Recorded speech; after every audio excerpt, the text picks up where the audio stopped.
study session portion of the Canyons Board of Education meeting.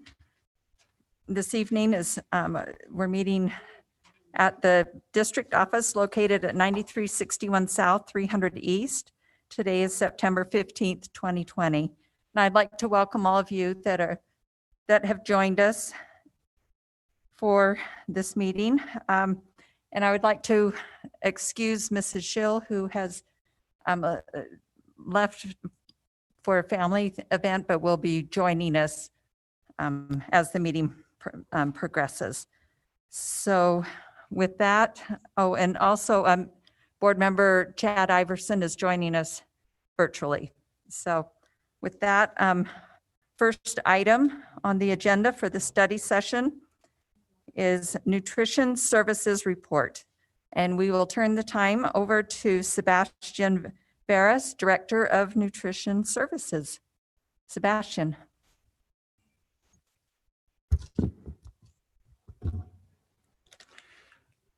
Good evening, President Tingy, board members, and everybody in attendance tonight. It is a pleasure to speak to all of you and give a little report on nutrition services this evening. You're okay. We'll don't worry. We'll wait. There we go. Yes. Do I use the clicker or are you? All right. So first, here we have an organizational chart of our department. Just to have an idea, we have about 315 employees in our department. Of course, myself being the director, but we have 3 coordinators that oversee different schools. One of the coordinators happened to retire last July. And since these times were so uncertain, we still haven't replaced her in the position. So we decided to wait for a year. And my 2 other coordinators, Wendy Shields and Justin Simpson, divided the schools between both of them to take care of them during this year. We also have our free and reduced specialist, Denise Gressman. We have 1 registered dietitian in our department besides myself, but she takes care of all of our special dietary needs of students and any special requests, and the nutrition education and promotion part of the department. And we have our administrative assistant, Lori Crane. Currently, we have some openings that I want to say, though, that we have been able to fulfill many of them. If you would have asked me about a month ago, it would have been double the openings that we have today. So we have currently 3 managers that are out for health reasons, but we have those schools covered. And we still need to hire 10 kitchen workers, 1 clerk, 13 cashiers, and 10 cashier rovers, which sounds like a lot, but we are managing to cover all of our daily meals with the labor that we currently have. I know we're kind of stretching our people a little bit, but it's doable.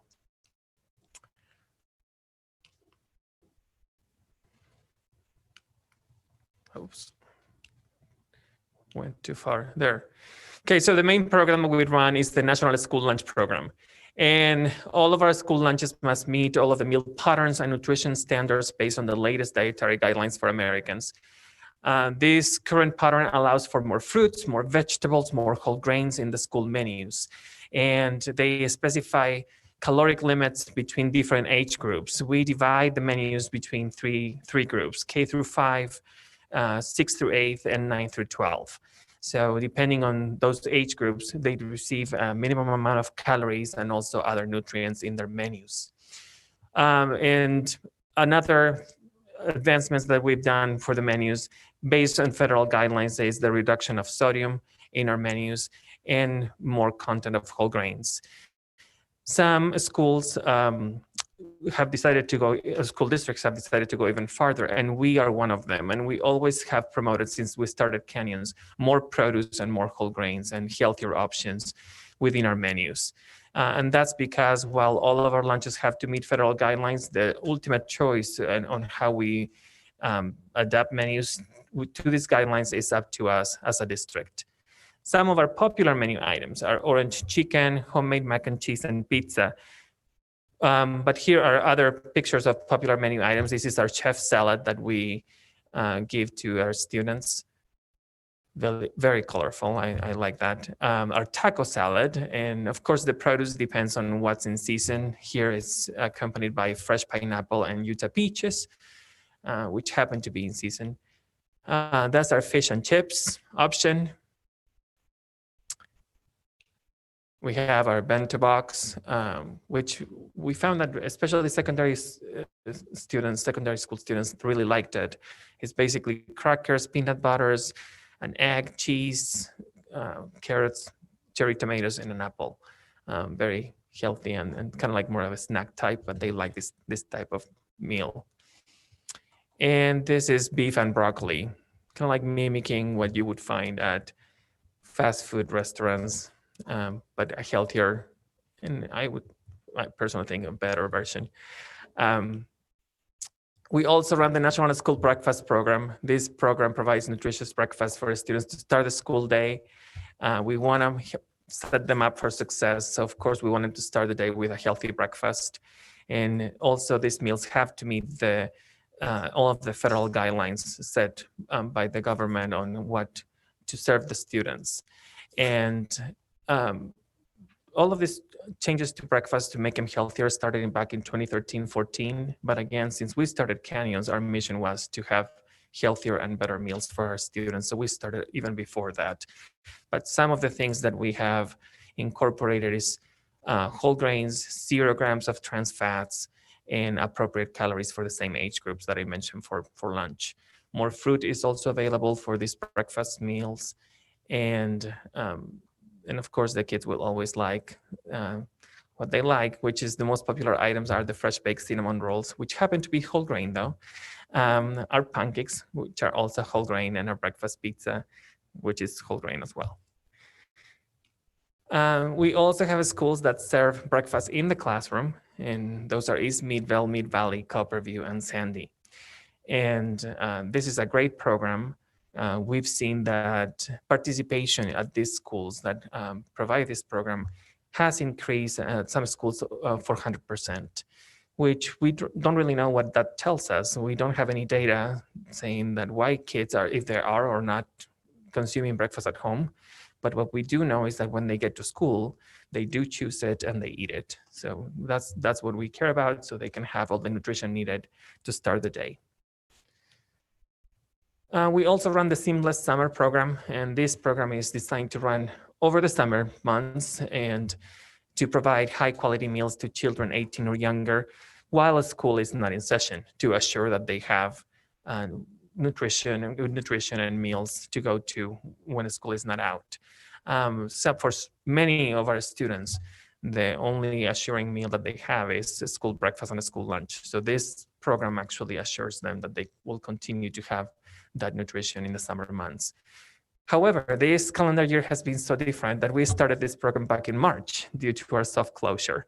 And since from the period of March 16th to July 31st, we served 294,660 lunches and 291,240 breakfasts district-wide. So I think it was a record for our district. We have never served that many meals, which tells us though that we did a great service to the community who much needed this service during those months. We also have a fresh fruits and vegetable program, and this is a federally assisted program that only some schools get. Is based on a grant, and you have to qualify based on the percentage of free and reduced kids that attend the school. And the main purpose of the school is to expose students to fresh produce and to also get them to hopefully make those choices at a later time in their life. I actually have parents that have commented to me that their students, when they go to the supermarket, recognize some of this produce and they say, "Mom, we had this at school, and can you buy it for us, please? We was good." So it's a really fun thing that they get. Also, the produce that they get sometimes is hard to get even at the stores because it's more of an exotic type of produce. They get things like dragon fruit or rambutans, all those kind of like exotic fruits that you can get sometimes at the stores, not all the time. The schools that are participating in this program is Bellevue, Sandy, Copperview, Mid Valley, Midville, and East Midville. And for this school year, we have already received $189,369 worth of money to provide produce for these students. Now, we provide this as a form of a snack in between breakfast and lunch. So about 10 o'clock or whenever the school determines it's more convenient based on their needs, they can get the snack. But speaking of produce, this is produce that is offered with meals at every school. We make it colorful and enticing for the students so they can choose it. This on the bananas, I don't know if you can really tell, but our workers wrote encouraging messages for the students, and they really seem to like that they got a little message with their banana peel.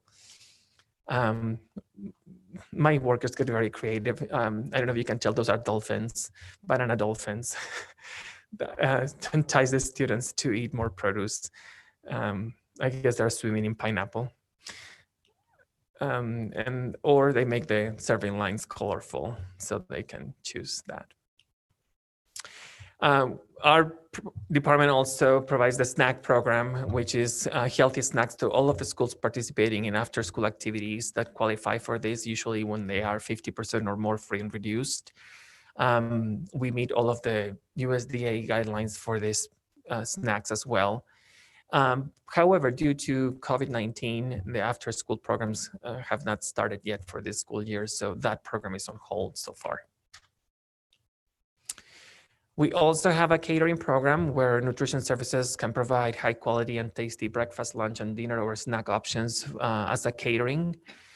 We don't have to follow any regulations for this program, and we run it kind of like in two parts. At the schools, some of the administration has gone through our kitchen managers, and if they can provide that type of catering service, they do that. But now that we have the Canils Cafe, we can also do that here in the building. And aside from offering breakfast, lunch, and snacks to district employees, we can also provide all of the caterings for professional development for meetings here at the building, which they really enjoy doing that. And we've had so far great feedback from people who have gotten the caterings or the meals for that matter. If you have not come to the cafe, we encourage you to come one day. It's very affordable and tasty. And you may see me cashiering because we're a little short of labor too. We also, Sebastian, yes. can I just ask you, what are the hours of that? The cafe hours for breakfast are 8 to 10 a.m. and lunch is 11:30 to 1:30. And you can get snacks in between, but for the main entrees for breakfast and lunch, those are the hours.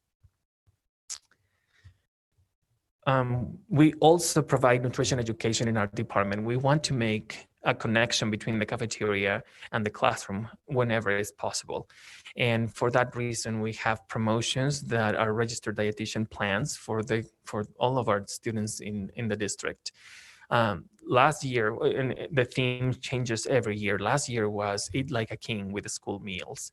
And we invited every elementary and secondary students to participate in this promotion at their school. They had a themed lunch, they had games and activities promoting good nutrition and physical activity. However, due to COVID-19 and the soft closure, most of the schools actually did not get a chance to participate in this promotion. So we decided to carry it over for this year as well. That way they won't miss out, and only a few had them last year. Before I move into meal participation, I also forgot to mention that on nutrition education, we also send our registered dietitians or interns who are going to be registered dietitians to the classrooms. We send mass emails to health teachers saying, if you need nutrition education, let us know. And we have these periods available. And we usually book all of those hours, which is about 160 hours a year that we can offer on nutrition education in the classroom. Our meal participation, it's a little lower right now due to the online and the parent-led students that are at home, which was expected. And the average daily participation, when I compare it to last year, this is pre-soft closure, so under normal circumstances. But you can see that for school lunch so far, we have a district total of 9,313 meals that we serve per day, where we used to serve about 16,000 meals. So we are down a little bit, but it was expected. And breakfast, the same thing. We used to serve about 3,100 breakfast, and we're now a little shy of 1,500. I do have to say, though, and I will talk a little bit later on my presentation on this new USDA guideline of free meals for everybody. Once we implemented that, our counts are going up, which was also expected. We, of course, process all of the free and reduced applications for meals in the district for students who qualify for those benefits. We do it in two ways. We take applications, whether it's an online application or a paper application, but we also have something that is called direct certification, which what it is students who meet some criteria that receive other assistance programs at the state sends those names to us and we match them. And if they are enrolled in our district, they don't have to fill out an application. They automatically qualify for free or reduced benefits. So between the two, we have so far this year, 21.6% of free students and 4.1% of reduced, which is a slight increase from the previous year, which we also expected due to the circumstances on COVID-19. And we also run the Community Eligibility Provision Program, which is a non-pricing meal service for schools to serve breakfast and lunch at no cost to all of the students enrolled at those schools without needing to fill out a household application. And instead, all of the students, they take the students that qualify for that direct certification that I was explaining about, and they use a formula. And based on that formula, they calculate the amount of money that we would receive claiming free students or paid students, but that allows us to feed everybody for free as long as we're breaking even. So far, the schools that qualify in our district for that program are Copperview, Meadville East, Meadville, Mid Valley, which we just added this year, and Meadville Middle. And we have received excellent feedback from the community. This year specifically, the Mid Valley community, they were so thrilled because we had parents that were already worried that they didn't qualify for free or reduced meals, but they didn't have, it would have been of great help to have free meals. So they were very helpful for this program. And like I mentioned, USDA earlier this month announced the extension of the 9 nationwide waivers for the Seamless Summer program, which means that even though it's not summer, we are operating under that umbrella of the summer program, and every student under 18 years of age qualifies for free breakfast and free lunch district-wide. Since we implemented that, our average breakfast went up to 2,570 breakfasts per day, and our lunch 12,036 lunches, and that is as of September 10th. So which does help with our participation and of course our goal of being self-sustained as a department. And I have to mention that this is also only a temporary waiver. It's until December 31st or until funds run out, whatever comes first. And I just hope that they let us know if they're running out so we can tell the community in advance. But they just let us know any day. They let us know, oh, we're starting this. So I'm not anticipating they'll let us know that. But it is a great benefit for us to offer free meals. The nice thing about this too is that it's allowed our kitchen cafeterias and the workers to tally students instead of using student numbers and tying a meal to a specific student, which speeds up the lines, which allows the schools to go faster and promote more social distancing. With that too, we have encouraged all of our high school managers to have grab and go stations, since they no longer have to go to the cafeteria and just get a meal, since they don't need a point of sale attached to that. They can just tally with a paper. So that's helping with also not getting too many kids in the cafeteria and also increasing our counts.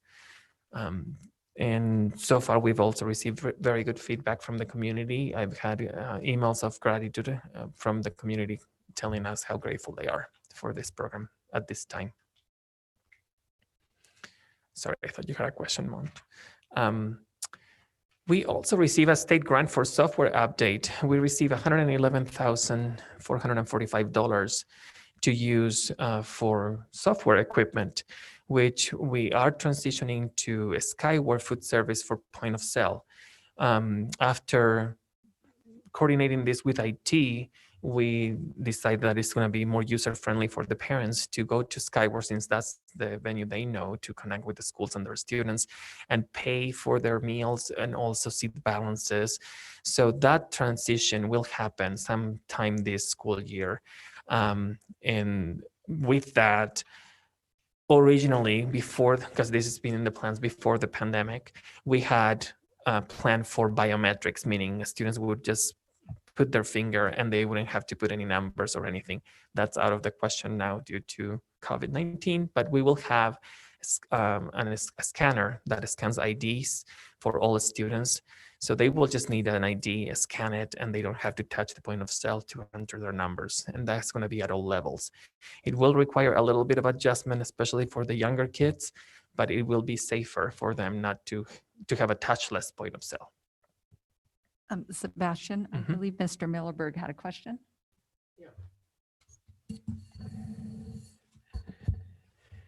And Sebastian, I'm not pointing this question necessarily at you, and we may need to look towards the back row for maybe a little help on answering this.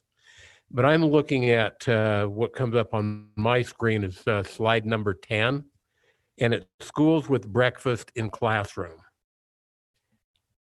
I look at the schools listed, and we have 3 of our 4 Title I schools.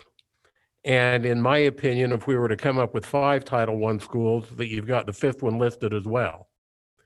We have East Midvale, Mid-Valley, Copperview, and Sandy. Midvale Elementary is excluded because they recently stopped the practice and moved it to before school. My question is, like I said, I'm not taking a shot at you, but I'm asking the back row.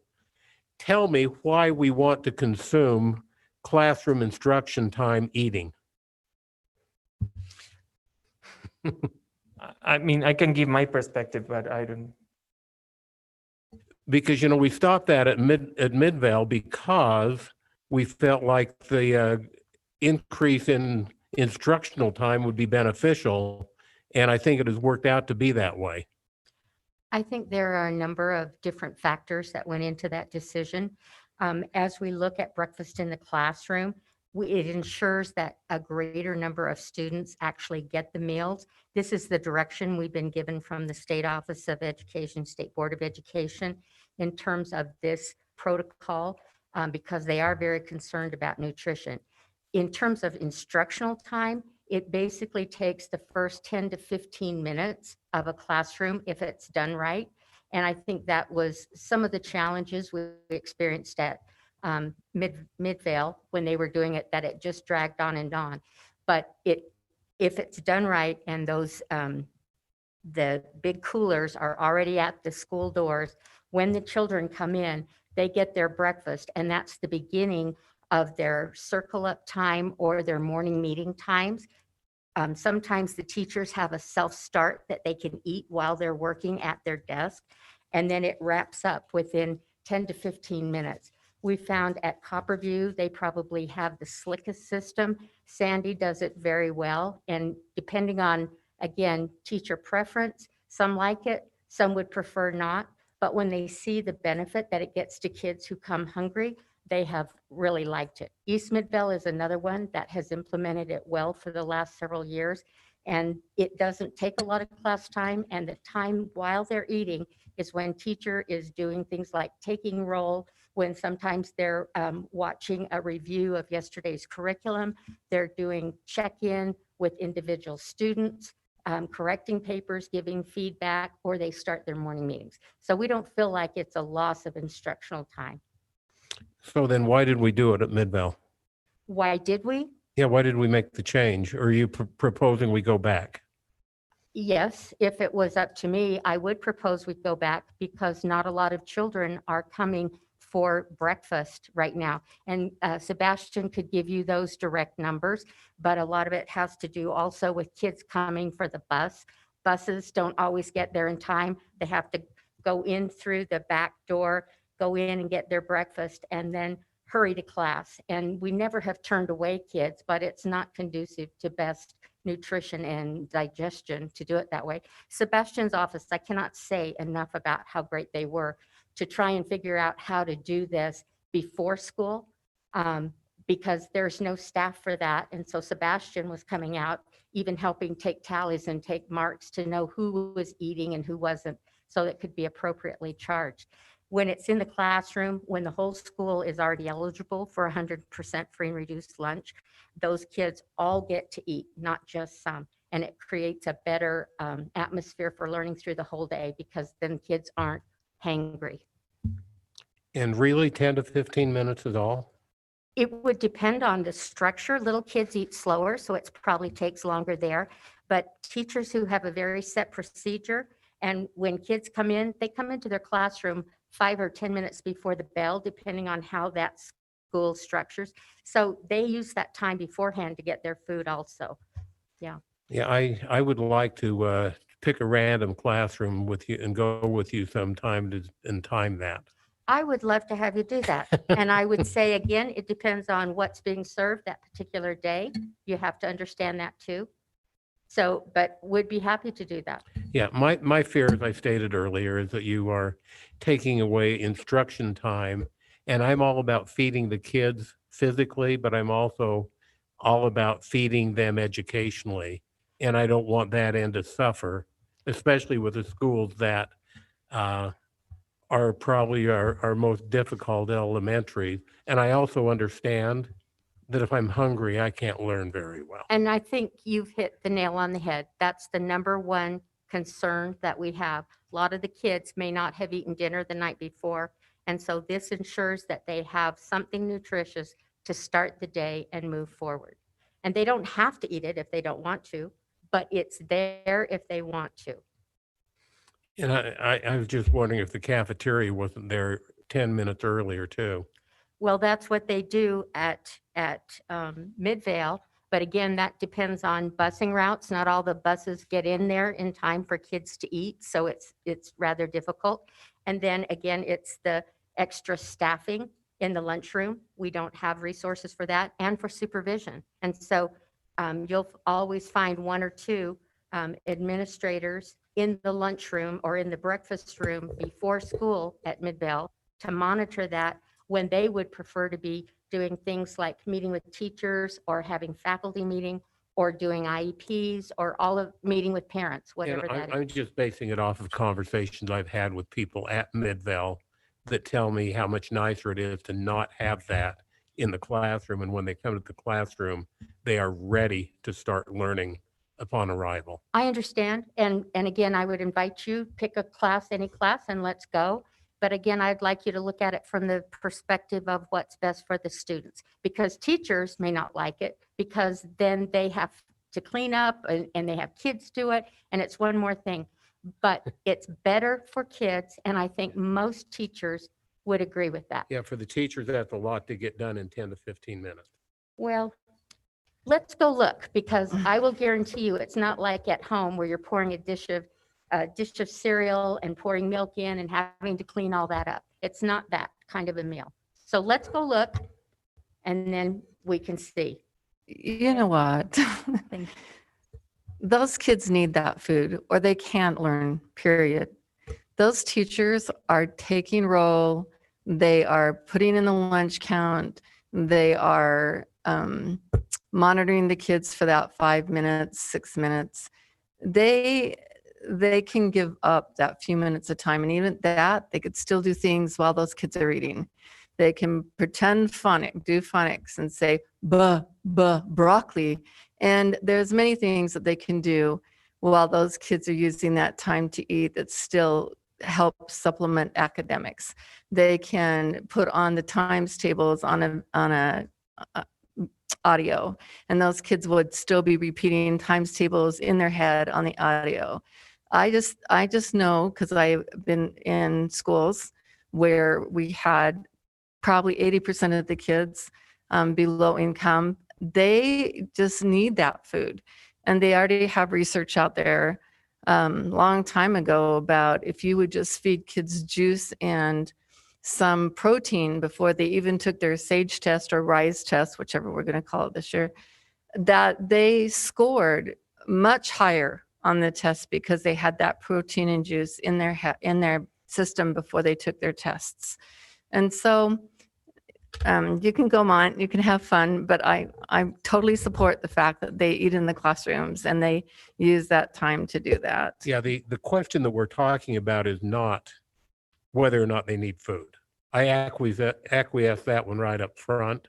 I am just feeling a real sense of urgency to make sure that our students in some of our lower performing elementary schools receive the maximum instruction they can.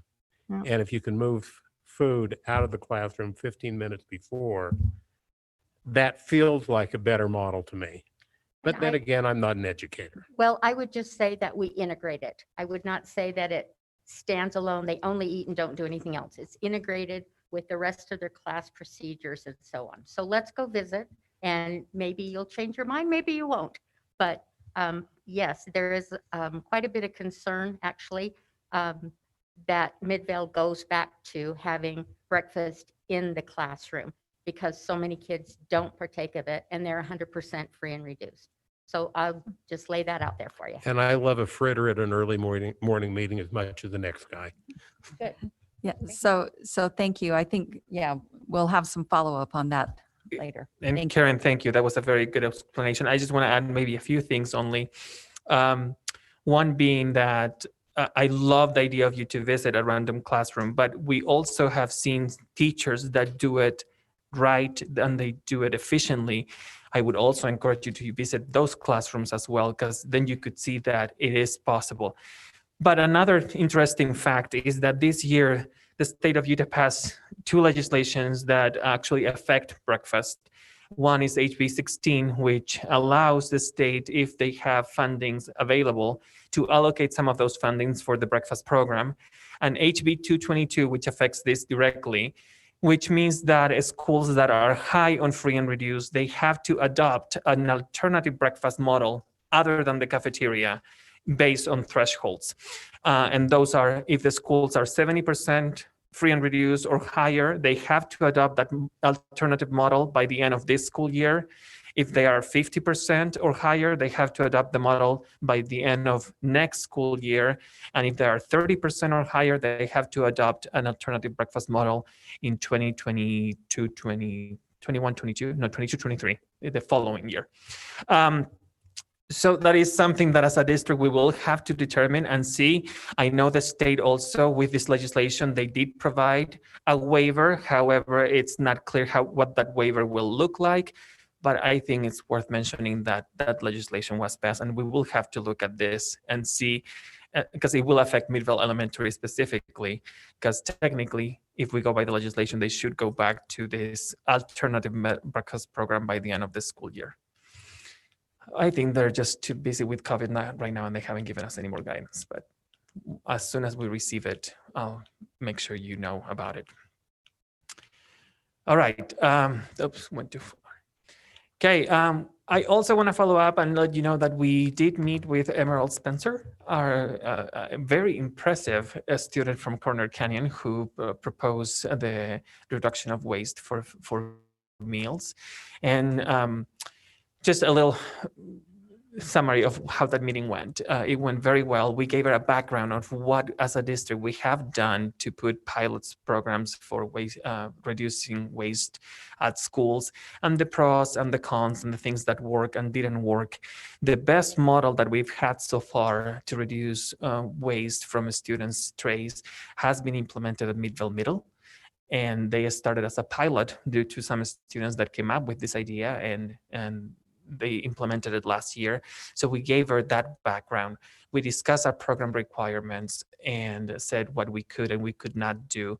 So the next steps was that she is going to check with the principal at Corner Canyon to see how we can get together and then start drafting a plan specifically for Corner Canyon so they can have a reduction in waste for the food trays. So I want you to know that we're working with her, and now the ball is on her court. She's going to meet with the principal and then let us know when they're available, and then we'll go from there. Any other questions? And thank you, Sebastian. That's really Thank you. some amazing and great information. Mr. Wrigley has a question. Yeah, I've got two questions for you. Yeah, gee, down here it goes up. First question is, are any of these pictures digitally enhanced? No, Okay. It's very important. I don't want to see any commercial. no. The other one is, Actually, I think actually they were taken with an iPhone. It just. the other question is, several school districts have gone to centralized kitchens. What's the advantage and disadvantages for the school district and finances as far as going to a centralized kitchen? So I think the advantage of a centralized kitchen would be that you are saving a lot of money in labor because you are producing meals centrally. Usually they use the chill cook method that you basically produce the meal, you freeze it immediately, and then instead of having full operational kitchens at every site, they have some equipment that they heat and serve. The biggest con is food quality and scratch cooking and participation. Districts, the feedback I get from students going to districts that have centralized kitchens is that they do not enjoy the meals, or they don't have the variety that kitchens, full operational kitchens, have at their schools. However,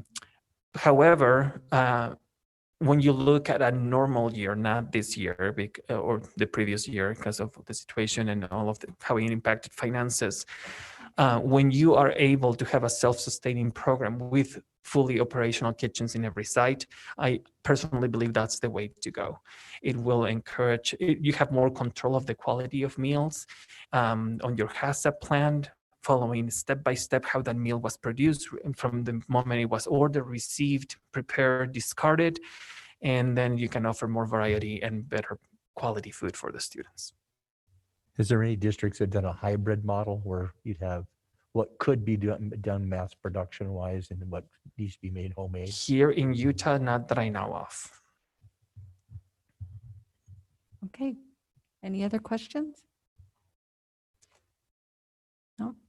All right. Thank you Thank so you much. so much. That was Thank really you. great information. And just please tell your team, all of the great folks in the nutrition program, that how much we appreciate them. And they, like everyone else in the district, have had to do an awful lot of redesigning of what their jobs are and how they do them. So Thank we you so appreciate much. the And I just efforts. want to say one more thing, how appreciative they were to the board that decided to pay all of our employees while the soft closure was, and they were so appreciative. So thank you for that too. Thank you. And tell them that we appreciate the decorated bananas. Yes. I saw the one that says, "You are brave." And that's a great message. Thank you. Thank you. Okay, next up is item 2B, our school community council training. And as Susan Edwards is coming up, this is required by state statute that the board be trained every year. And I want to give our board double points, double credit, because we also, every one of us completed the SEC training that is offered by Utah School Boards Association. So, Awesome. Susan. All right. So like she said, every year we are asked to train you all on school community council. All of you now have served long enough. You know a fair amount about it, I hope. So we'll try to do a review of some of it and add a little bit of new information. When we get to funding, I will say this is one of the few areas that we don't go, well, I can't say we don't fight for it every year because we fight to protect it, but it increases a little bit every year without us having to beg and plead and try to keep our eye on it every single second of the legislative session. So we appreciate the good solid management of this by CITLA and CITFO, and that comes back to our schools each year. The work at SCCs, and I'm going to hand you a paper really quick.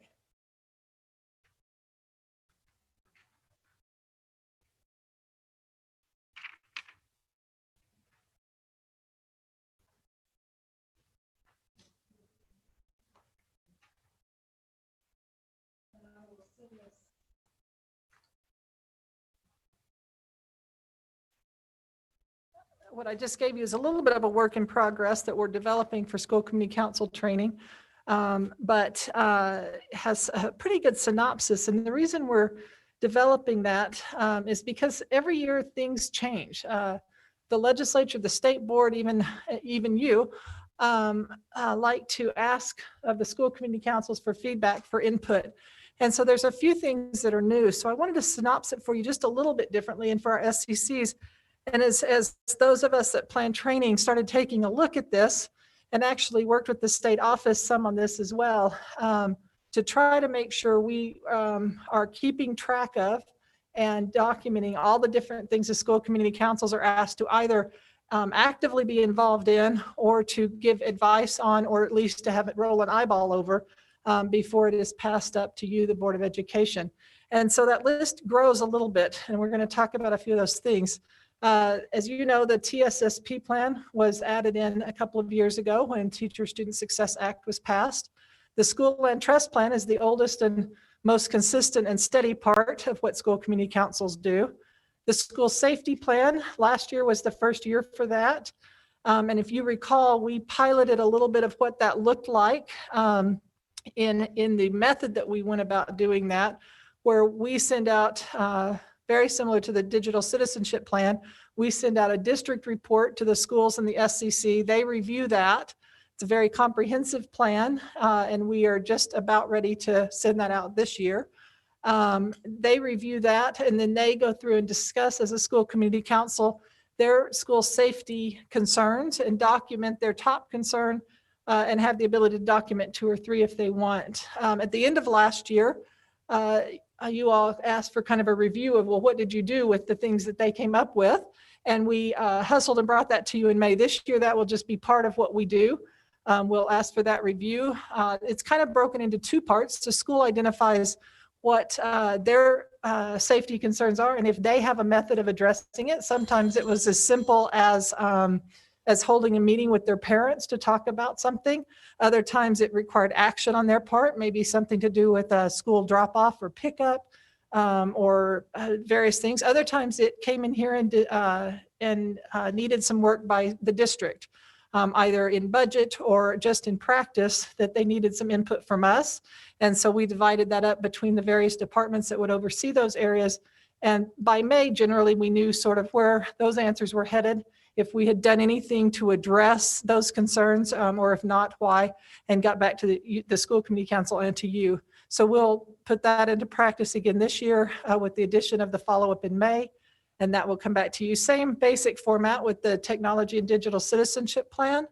And then the electronic device plan and positive behavior plan are both fairly new. The electronic device plan, you can see there, the statute that created that the SCCs along with parents and communities weigh in on every school's electronic device plan. And then the positive behavior plan was in Susan Pulsifer's bill that addresses electronic cigarettes as well as tobacco and alcohol. So those are sort of what the SCCs really focus on. Your responsibilities pertaining to those. You set the framework for the TSSP plans. You set the due dates for the plans to come in, which is always, as you remember, mid-April, in time to give you time to review them. We get them out to you, make any necessary changes for board approval in May. Assure that all SCC members are offered training. This year, training was set to begin tomorrow, I think. Is tomorrow? 15th, whenever that was. We have delayed that to the 1st, just with our auspicious start to the school year. We needed a couple more weeks just to make sure everything was set and ready to go for training. But we will begin that October 1st. And then again on the 13th of October, both for in-person sessions. We will also have the ability for them to view that training online, as well as the School Community Council 101 is what we call it, the basics for any new members or anybody that wants a refresher course on what do SCCs do, will all be online. You received the final report from each SCC. One change there is that this year, it's usually due in October. This year, the state website is going to be down.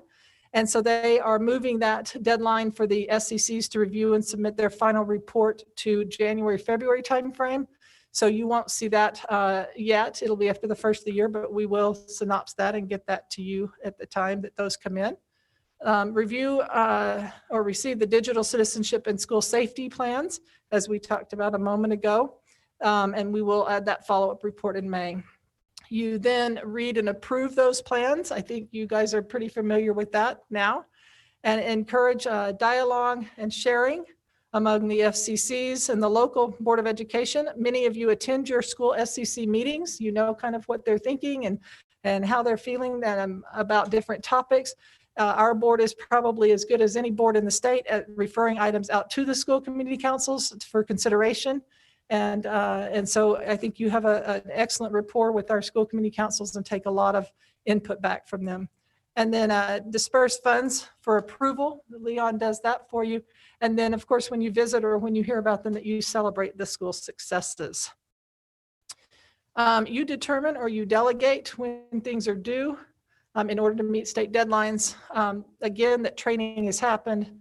Compliance with the law and rule. Most of that is done on the school websites.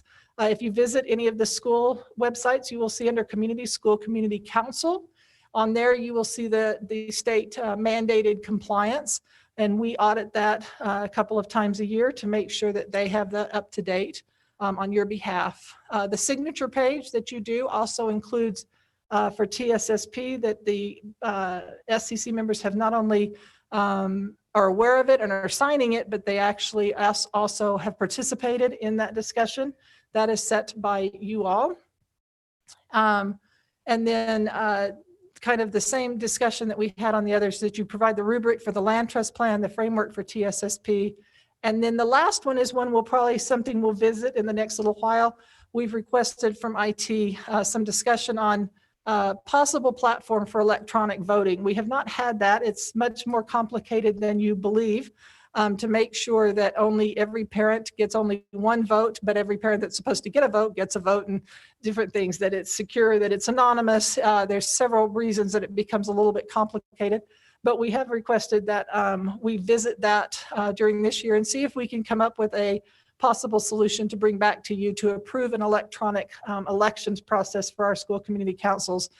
Some of them have requested that and would really like that. So you will probably see that coming in the next few months. When you go to approve the plans, you look at several questions. These are not all inclusive, but does the plan address all areas required in statute? Are expenditures compliant with the state law and USBE rule? Are expenditures consistent with those outlined in their plan, meaning that they've spent the money the way that their plan said they planned to? And I think you all have been very good about reading those and making sure. A lot of your questions sometimes are about that you know that they had asked or planned on one thing, and how does this meet that? Does the plan have specific and measurable goals and projected outcomes? And if a plan is not approved, that you send it back with a written notice as to why, and that they then make any changes and bring it back to you for approval.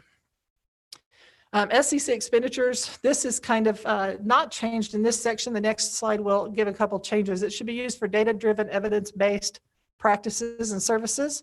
Local boards and districts may not require how land trust dollars and TSSA funds are supposed to be spent. You do provide the framework for TSSP, but you don't require it to be spent on a certain item or items. And then the school land trust plan must be consistent with the TSSP plan. That's fairly standard, but they have changed just a little bit. In the past, PBIS, there was a limit of $7,000. They are now removing that $7,000 limit. So the council can spend their entire budget towards PBIS type items. However, it has to be directly tied to their measurable academic goals. So if they can tie a PBIS item directly to a measurable academic goal, then they can spend more of their budget towards that. The second piece is maybe a little bit harder to understand, but council should begin by evaluating student success and then create measurable goals for academic achievement in language arts, English, mathematics, science, and other LEA governing board priorities. So the request has come, and we've kind of at the state level finagled with this a few times. So basically they say if you've got your core subjects out of the way, reading, writing, arithmetic, right? And you've covered those and you're achieving very well, as some of our schools are in those areas, and there is a greater need someplace else that is still an academic area, can you spend this money towards achievement in those areas? And essentially, it could allow for that within what our board priorities are. So if there are areas that that they would like to see addressed, they could bring something to you and say, hey, we're good in these areas, but we really want to spend some of this money over here, and here's why. Then you could allow that, or they could present that. And then the last one, in addition, the high schools can create goals to increase graduation rates and promote college and career readiness. So it's broadened the definition a little bit on what SCCs can do with their money. And as we train that and they grasp that, I think this will make a lot of our schools happy, that there's a little more flexibility in where they can spend those dollars. Again, we work to ensure that the plans are focused on positive academic outcomes. In this is some of what you would look at, is each plan focused on academic outcomes? Is data being used? We ask that the SCCs review every month where their current year plan is, and are they spending the money where it's supposed to be spent, and are they able to do the things with the money they had planned to do? Especially right now with COVID, that could look very different, especially when it comes to professional development or some of the things they might have planned. So we ask that they really go back, look at their plans every time they meet, and see if they're spending it the way they want to, or edit their plans and make changes and bring it back for approval. Like I said, we have changed the SCC training this year to be in person on October 1st and 13th. We plan to have all the online components ready to go prior to that and release those as soon as they are. They know as they are getting started, and today was any evidence, I am getting quite a few calls from SCCs that are getting started that have questions and trying to get up to speed. And so we'll answer those as they come. And then the SCC 101, the basics of SCC, will be 100% online this year so that people can refer back to it. The other change that we're working on currently is when we move the website over.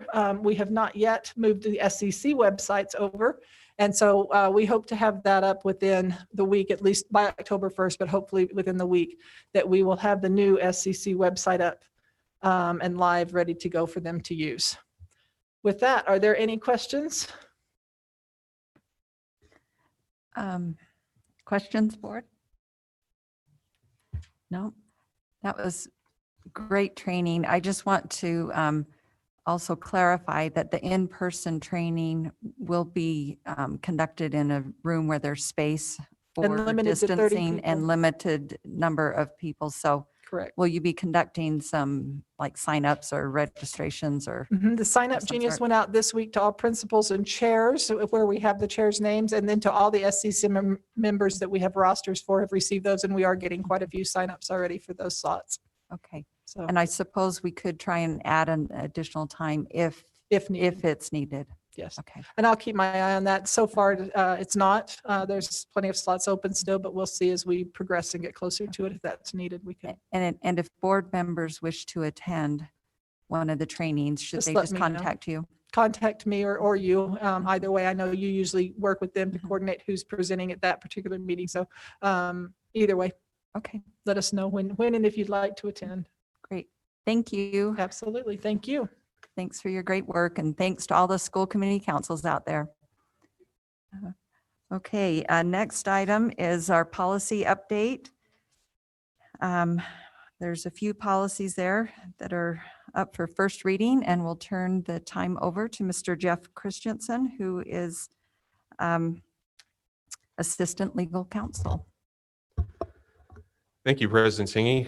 I wish I could say that some of these policy updates were digitally enhanced like the banana photos from earlier, but may have to wait for that day. So just a few updates. And then I also have a memo from the policy committee to the board that we discussed during our recent policy committee meeting that I'll review. So the first one for first reading is our Section 504 policy. This is really minor. We're doing some technical changes as they've looked at the procedures for addressing students with disabilities. We've just done some nomenclature issues with some of our terms for how the process unfolds.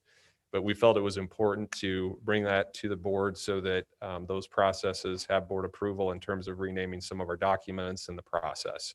So we did a few minor readability edits, but other than that, really we're looking at just updating the forms for our current process. The next policy is statutory and rule related. Our vision screening policy requires an update to align with Utah Administrative Code, a health rule regarding Tier 1 and Tier 2 vision screening for students in public schools. So the update adds some new definitions consistent with statute as well as rule, and then lays out definitions and procedures for that vision screening process. In my discussions earlier today with Karen Sterling over our Title I schools, we discussed in our policy committee meeting, the issue came up, once we go through and do a screening process, what's then follows a referral. And I was pleased to learn in discussing with Karen, for our Title I schools, we have a partnership with I Care for Kids, so that will come in, and those that have vision screening issues, they can actually have a mobile unit that can assist and provide glasses through that partnership at a very nominal fee for the students. And then for our non-Title I schools, we have available vouchers that allows them to go see a professional. So this update is really for legal means, but we do have those processes in place to assist students, and it can help students that are even not in the early grades, but later as well. That's for first reading as well. The last policy included with this update is a new policy.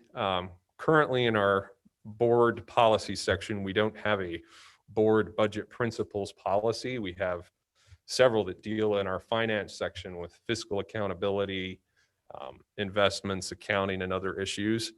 And in meeting with Leon and Gary, who is over our accounting department, the Government Finance Association for Best Practices recommends that public entities have a budgeting principles policy that just outlines broad budgeting principles in developing a budget. This policy is less about the nuts and bolts of the accounting and the spreadsheeting that would occur in a budget development, but more about broad principles.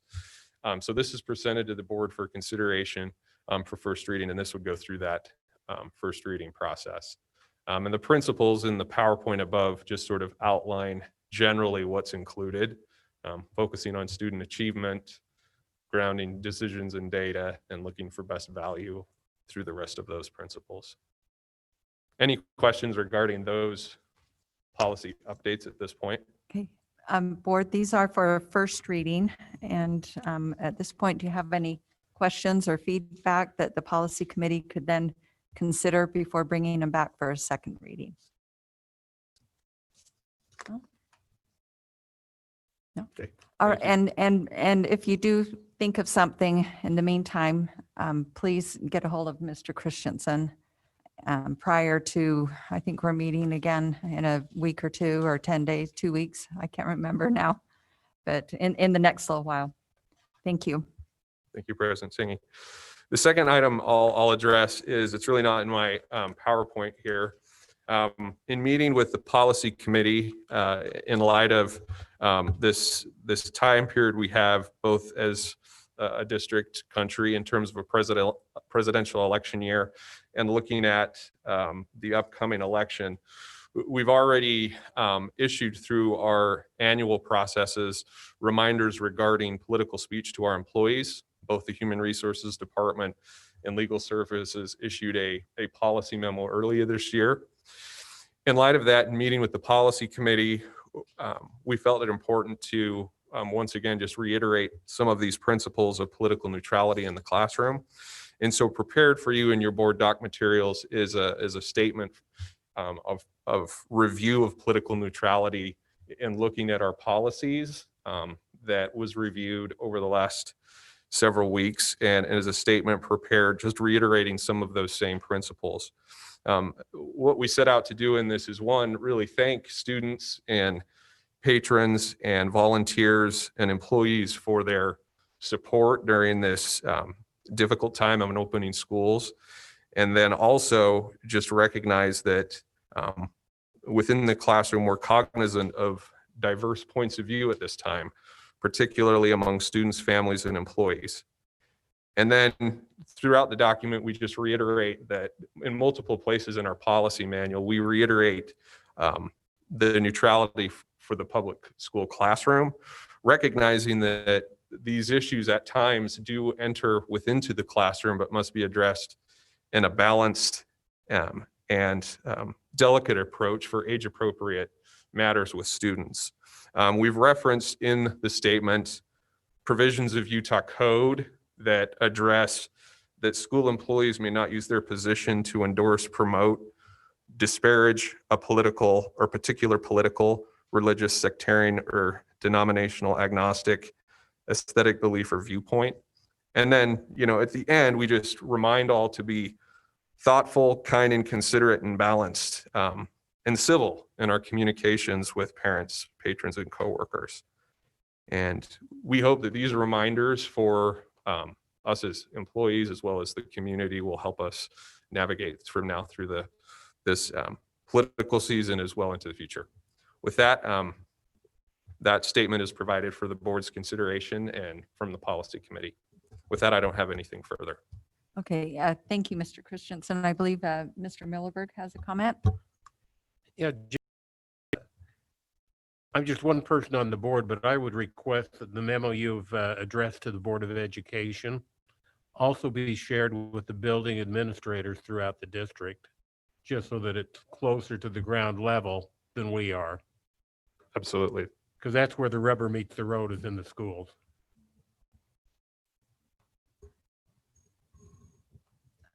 Okay, anyone have an objection to that?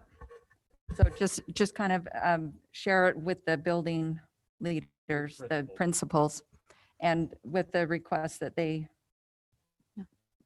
perhaps remind If their they would staff. make that a topic of Mhm. discussion in a faculty meeting, that would be great. Mhm.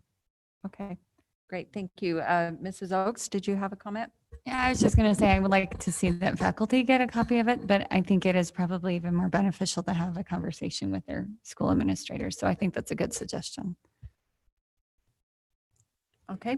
Thank Other you, members of the comments board. on that? Mr. Wrigley? Is there any way to get this out to students also? I mean, especially in our high schools, I think a lot of our students need to understand that we have this policy. I don't know how we get it out to them. We do training of our employees, we do training of everybody else. We have some stuff online that parents sign. But I don't know some of this, how this make it down to students, especially in our high school areas. I mean, We can work with the communications department on dissemination as needed to students. It is important to note that students have, a slightly different standard when it comes to political speech, because they don't, as employees, don't lose their First Amendment rights at the door, and they have a little more latitude than an employee speaking on in their public capacity. So we might need to finesse it some for students, but we could address it in that way and provide something that addresses those issues. yeah, it would be nice to know, for our students to know that we accept all political natures here and whatever for the students, so that we don't have any bickering going on as we get into the political side in the next couple of months. Okay, thank you. Mrs. Oates? I would be supportive of that as well, Steve. I think it's a good idea. Okay, so we'll get the memo out to principals and ask them to have a discussion with their staff, and then work with communications department in getting the same message that's more applicable to a student. Did I get that right, everyone? Okay. Thank you, Mr. Christensen. We appreciate your work on this Thank you, members of the and on board. these policies, and we'll look to bring those, I believe we have 3 policies. We'll bring them back for a second reading at our next meeting. Thank you. All right, thank you. All right, board, that concludes our items as outlined for our study session, and we will take a brief break before we reconvene again for the business meeting. So let's plan about 5 minutes. Thank you.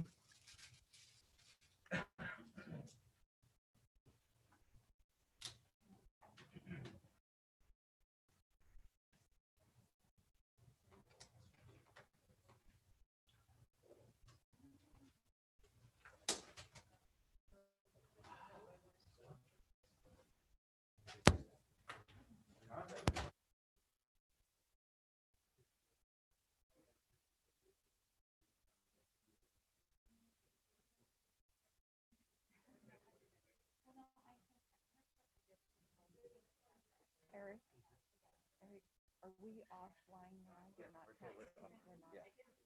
And what's happening with this right here? We don't have any callers right now.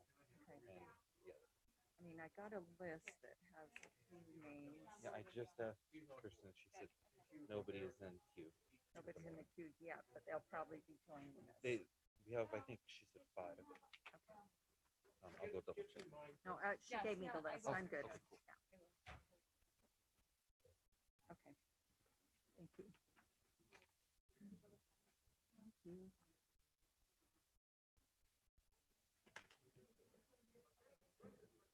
Maybe I'll pull in my horn. One more. So it's just but the same name. Yeah. Okay, just a different number.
Okay, good evening.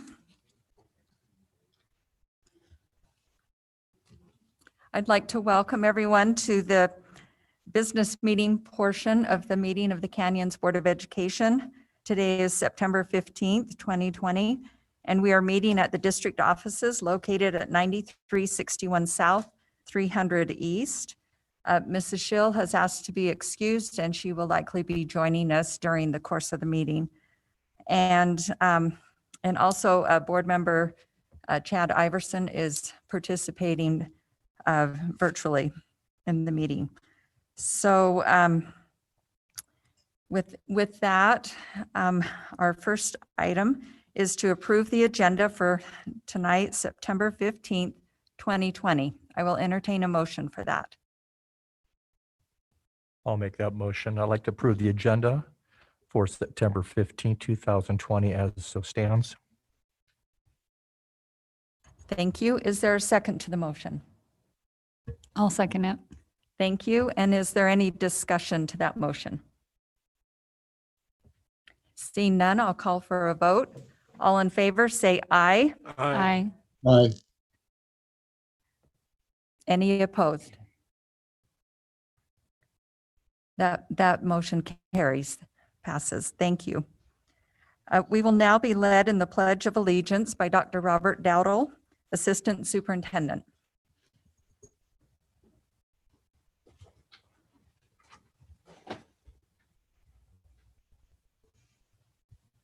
Please recite the Pledge of Allegiance with me.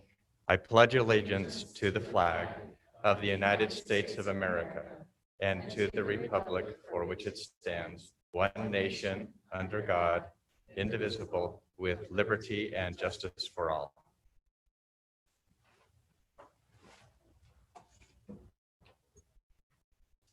Thank you. And we are pleased this evening to hear some school highlights from Julie Fielding, principal at Silver Mesa Elementary. Ms. Fielding. Hello, good evening, buenas noches. We have an amazing school here at Silver Mesa and a great community. And when I asked my teachers what I should share with you tonight, they wanted me to let you know that they have excellent teachers at Silver Mesa. And I concur. I have some great staff and teachers there. And they care about students, not only their academic progress, but also their emotional well-being. Relationships are key at our school. And I want the board to know that our students and staff are happy. It's a unique year with a lot of challenges, lots of things that have been canceled and changed, and we are doing great. We really are. We have a strong PTA at Silver Mesa. They're very supportive. They do a lot for our school.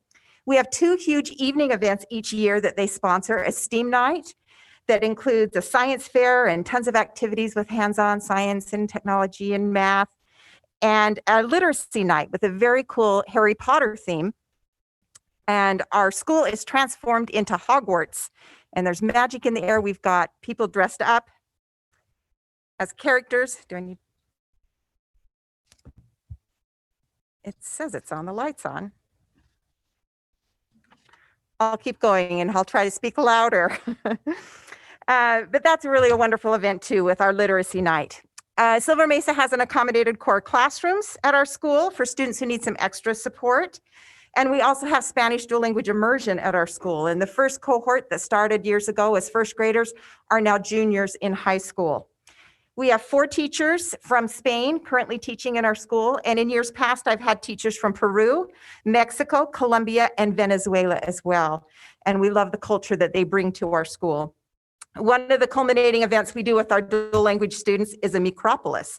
And it's like a little city, and we set it up in our gym and playground where the students can go to a museum, a cafe, a driving course, a travel agency, a bank, and some other things. And the students can only speak Spanish and navigate the city, completing some tasks and activities at the event. And last spring, we had planned to have some of our Silver Mesa alumni from Union Middle School come and support and be our city staff, but with the school closure, that didn't quite work out. So we hope to be able to do that this coming spring. Kindness is Cool has been our school-wide theme for a few years now, and it's been really nice to focus on kindness and specifically notice when students are being kind to classmates and staff. A first grader said that he likes how we focus on what we should do and not on what we shouldn't do.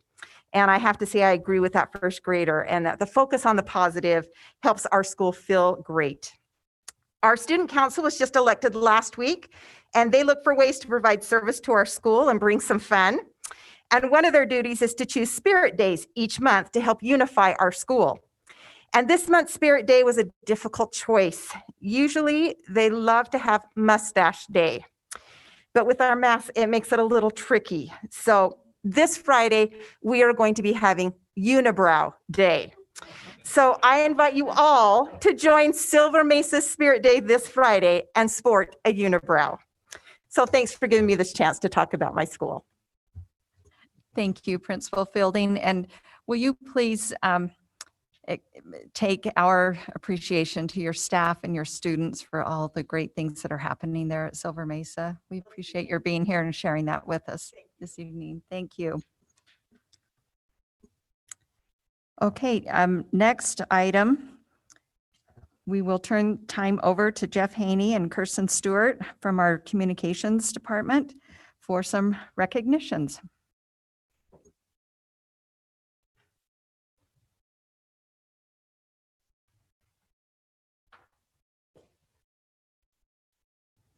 Thank you, President Tingy. This fall, the start of school in Canyon School District and around the state and the country was truly unlike any other. But our students, our faculty and staff remained dedicated to pursuing excellence. Tonight, the Board of Education, at the board president's request, will honor the people who have gone above and beyond in their achievements, in their pursuit of excellence, and their pursuit of academics. In any other year, the board chambers would be filled with students, with faculty members, with staff members and their families to congratulate them on their recognitions. But like I said, this is a year unlike any other. We will honor the folks tonight, and then we will send them a memento from the Board of Education and a letter of congratulations from the members of the board and the superintendent. Our first honoree tonight is David Morrill, a science teacher at Jordan High School. The nation's highest honor for math and science teacher has been awarded to Mr. Morrill. He's received the Presidential Award for Excellence in Mathematics and Science Teaching. Now, the award comes with a certificate signed by the President of the United States, a paid trip to Washington, D.C. to attend a series of recognition events and professional development opportunities, as well as a cash award. This is from the National Science Foundation. Mr. Morrill has taught the Beat Diggers for 30 years. Congratulations to Mr. Morrill for this amazing national honor, bringing recognition to Canyon School District.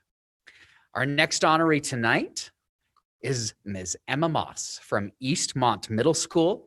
You may recall last spring when we announced Emma Moss as the 2020 Canyons District Teacher of the Year. Well, we are proud to announce that Ms. Moss has advanced in the competition to select Utah's top teacher. She is one of the 5 finalists who on October 1st will find out if she is the Beehive State's top educator and will advance for national recognition and honors. Also, last month, Ms. Moss was recognized by ABC4 as the Community Advocate of the Month. This award was sponsored by the Advocate Law Firm. Her award was announced and presented live on TV on Good Things Utah. We hosted the television station in the media center at the middle school. It was a very fun morning. It was great to see Ms. Moss receive this recognition, and fingers crossed that in October, we will have a Teacher of the Year from Canyon School District. But if not, congratulations to Ms. Moss for being a top 5 finalist in this year's selection process. Now, our next honorees are among the top student scholars in the country. A whopping 13 Canyons District High School students are on track to receive a financial boost for their academic endeavors. Now, this is thanks to the National Merit Scholarship Competition, who have named them semifinalists in this year's selection process. They're among the 16,000 students across the country chosen as semifinalists in this year's program to select the very best scholars across the country. As you may know, National Merit Scholars, that's one of the top, most prestigious scholarship opportunities in the country. So the Canyon School District students who are semifinalists this year and are in the running for a $2,500 scholarship, as well as the prestigious designation as a National Merit Scholar, are from Alta High School, Ethan Christensen and Emily Erickson, Brighton High School's Haley Taylor, Corner Canyon High School's Benjamin Dastrup, Kyle Holland, Nicole Nee, and Nicholas Solom, and from Hillcrest High School, John Baird, Anthony Davies, John Grotman, Ela Huang, Michael Liu, and Nabi Robinson. So congratulations to the Hawks, the Bengals, the Huskies, and the Chargers for advancing in this very prestigious scholarship competition. 13 of them, fingers crossed that all 13 become National Merit Scholars in the spring. So congratulations to all these students. Congratulations to Mr. Morrill. Congratulations to Ms. Moss. President Tingy will provide that letter for your approval so we can send it out to all of these amazing folks who have achieved great levels of excellence and success for the Canyon School District and for themselves. Thank you. Thank you, Mr. Haney. Okay, we've now come to the public comment portion of our board meeting. The Board of Education encourages public engagement and values input from our students, parents, employees, and other patrons of the district. I will review a few guidelines for public comment, and we have had 10 individuals sign up to address the board. So we will limit each comment to 2 minutes and ask those making comments if they will please try and avoid repeating things that might have been said a few times, that and keep some so that we can keep moving along. We've got also if there are if patrons want to provide board members with written documents of these comments, the document should be submitted to the board secretary. And if someone is representing a group, then they can have 3 minutes. So, and then I'll read this statement. The Board of Education does not engage in public comment on personnel issues of a district employee's character, professional competence, or mental or physical health. If a member of the public wants to comment on personnel issues, the board would request that those comments be submitted to the board in writing. However, if the member of the public determines to verbally comment on personnel issues, his or her comments need to be civil and refrain from personal attacks, insults, defamatory, or slanderous comments about an individual. So thank you. So now we have some patrons that will be joining us by telephone, call into the meeting, and some are here in person. I will start with someone in person, and I will alternate back and forth so that in between the commenters, we can just take a minute and do a quick wipe on the microphone and at the podium there. So we'll begin with Julie Bean, and then we'll go to the telephone for Heather Watson. Julie. Hi, thank you. Thank you to the board. As a member of the Canyons Education Association at Corner Canyon High School, I am representing CEA members there. We are asking for consideration of the following. So the district reopening plan approved by this board stated that CSD would follow health department guidelines in case of an outbreak. The state health department states when there are 15 positive cases across multiple settings that the entire school would be closed for 14 days with a full thorough cleaning. At this point, CSD is not following the published guidelines found in the CSD COVID-19 safety manual. This is problematic, and we feel it needs to be addressed immediately.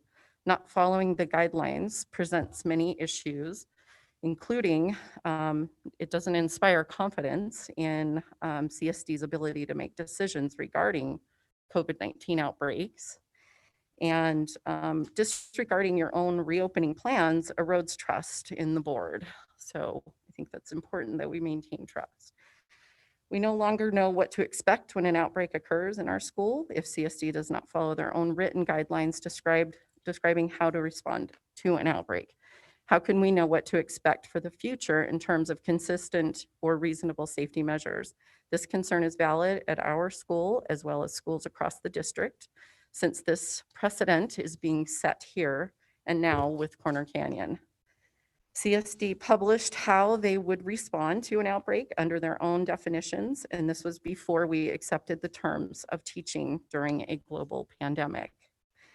So please know that we are not against changes or updates to the guidelines. We understand that these are unprecedented times and we have to be flexible. So thank you. Thank you. Heather Watson, who is joining us on the telephone.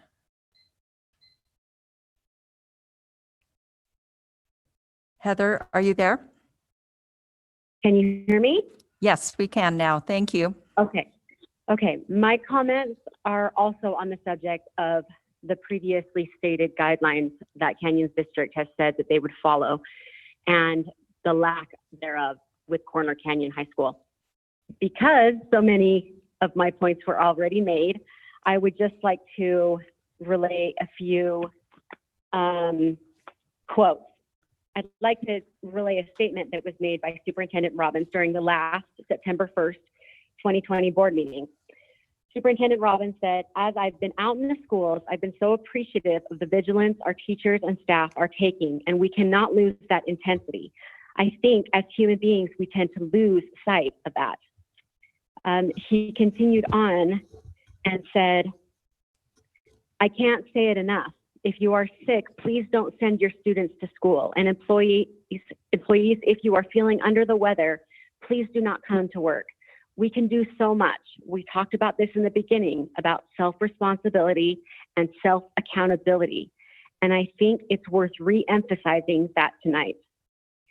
In that first comment, the superintendent applauds teachers and staff for their efforts to do all that they could do to mitigate the spread of coronavirus. Yet after all those efforts were made, there was still spread, which we knew would happen. But then it seems as though with the disregard of the guidelines, those teachers specifically were expected to go to work and give even more. Where is the self-accountability of the school board and administration? Where is the self-responsibility that superintendent talks about? And what are parents and teachers, students, and staff supposed to believe? We need to have confidence in you, and we need to support you in making the best decisions for our students and our teachers. And I'm just going through my notes here. I'm sorry because it's kind of piecemeal. Okay, can you wrap it up? The time Yep. is up. Yes, so I do appreciate the opportunity to speak. Thank you very much. And I appreciate the work of everyone. And I mean no offense to Superintendent Robbins. Thank you. Thank you very much. Oh, I'm sorry, I failed to mention who was on deck. Could we hear from Milo Mon? And then after Milo will be Neil Summers. Thank you for this opportunity to speak to you, board. We are just now under a month into the pandemic in this school year, and I've come to express my concern that our current plan procedure during the pandemic is not what is best for the students and the teachers of the district. My concern is that the inconsistency of our plan and the workload being put on our teachers is doing more harm than good for our students. I'm currently teaching physics at Corner Canyon High School, and as we know, we're on that hybrid schedule and potentially for just a week. I'm worried though that after we go back to the normal schedule, we'll be on the normal schedule for a couple of weeks, a month, and then have to go back to the hybrid schedule and then go back, and we'll cycle back and forth. And I'm worried that inconsistency is bad for our students. We know they thrive on consistency. And so I propose that or ask that we would be able to have a permanent schedule that would allow us to be able to have our students consistently within this pandemic going on. Additionally, the last few weeks have been exhausting for teachers. We've dived headfirst into this pandemic, and as we've done so, we found that our workload has tripled. We've been asked to have an online equivalent of whatever we do in class. This would be an instructional video, an online worksheet, a virtual lab, but it takes time to make these online equivalents of what we're doing in class. And additionally, we have students that have signed up for in-person classes, but we've never seen them in class. They're only engaging with material online. And so, on top of that, with the current situation at Corner Canyon High School, we have students that are choosing to stay at home because they don't want to be put on quarantine. So they're only engaging online there. And this is removing the valuable in-person relationships that we're supposed to be having with these students. And so I have to move it to online, which then just takes up more time because I have to do it outside of contract time. So in conclusion, I plead with the board to consider moving the district permanently to a schedule that's going to be more consistent for both our students and our teachers, that we can have the best possible chance for success. Thank you. Thank you. Neil Summers on the telephone. You are now muted. You are now unmuted. I'm the parent of two Alta High students, and I would like to take this opportunity to thank the school board for their thoughtful leadership and their concern for the education of our children. I'm referring to the decision to keep Corner Canyon open on a modified schedule. I've watched the reports on the Salt Lake School District and how they've lost 3,000 students that have moved to other districts so that they could be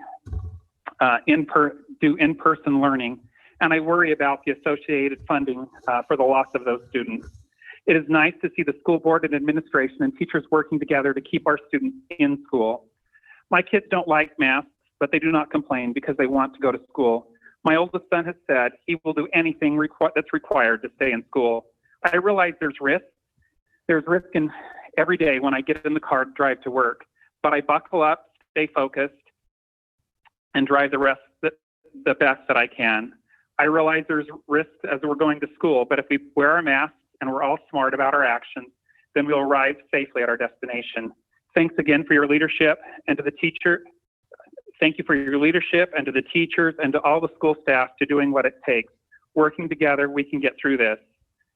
Thank you everyone for all you're doing to keep our students in school. Thank you.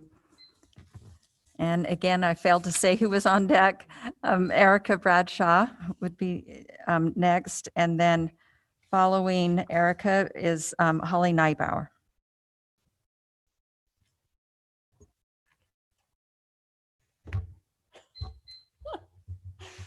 I hope I get frequent flyer miles for this. Yeah, okay. So thank you, Board of Education. I'm speaking to you today on behalf of the members of Canyons Education Association. First, I wish to express my support for the members of Corner Canyon High School as cases continue to rise at Corner Canyon, at Alta, and our other schools. Teachers are dismayed that CSD has failed to follow their approved reopening plan that states they will follow the health department guidelines. This year, teachers have a greater burden than ever before. Many are at their breaking point, and I am concerned that we are going to lose a large number of teachers due to resignations. Not at the end of the year, but now and throughout the year. The current workload is unsustainable, and CEA is hearing from numerous teachers daily about their stress and frustrations. Elementary teachers are having to maintain a Canvas page for the first time. If they are tech savvy, it's not difficult, but time consuming. If they are not tech savvy, it is both. Teachers doing online and in person are reporting that they cannot continue supporting both modalities. The planning and lesson delivery requirements are too diverse and take too many hours of the day. I received a member email today where a teacher said, despite telling us that our current plan wouldn't be extra work, we're doing triple to plan for in-class, quarantined, and online. I'm tired, I'm scared, and I don't feel appreciated. Fully online teachers and special education teachers are extremely disheartened. They're working 12 hours a day or more, answering 100 parent and student emails each day, in addition to providing synchronous and asynchronous learning, creating content, grading submissions, and providing individual help. I can tell you now, this is not sustainable. Teachers need time. At this point, students are not receiving the best education possible because the expectations are impossible. If you truly value the education your students are receiving, please reconsider the 4-day-a-week schedule with Fridays off. Teachers can then prepare, grade, meet with PLCs, help individual or groups of students, and answer the hundreds of emails to help our students. We want to be there for our students, but we need time. Thank you. Thank you.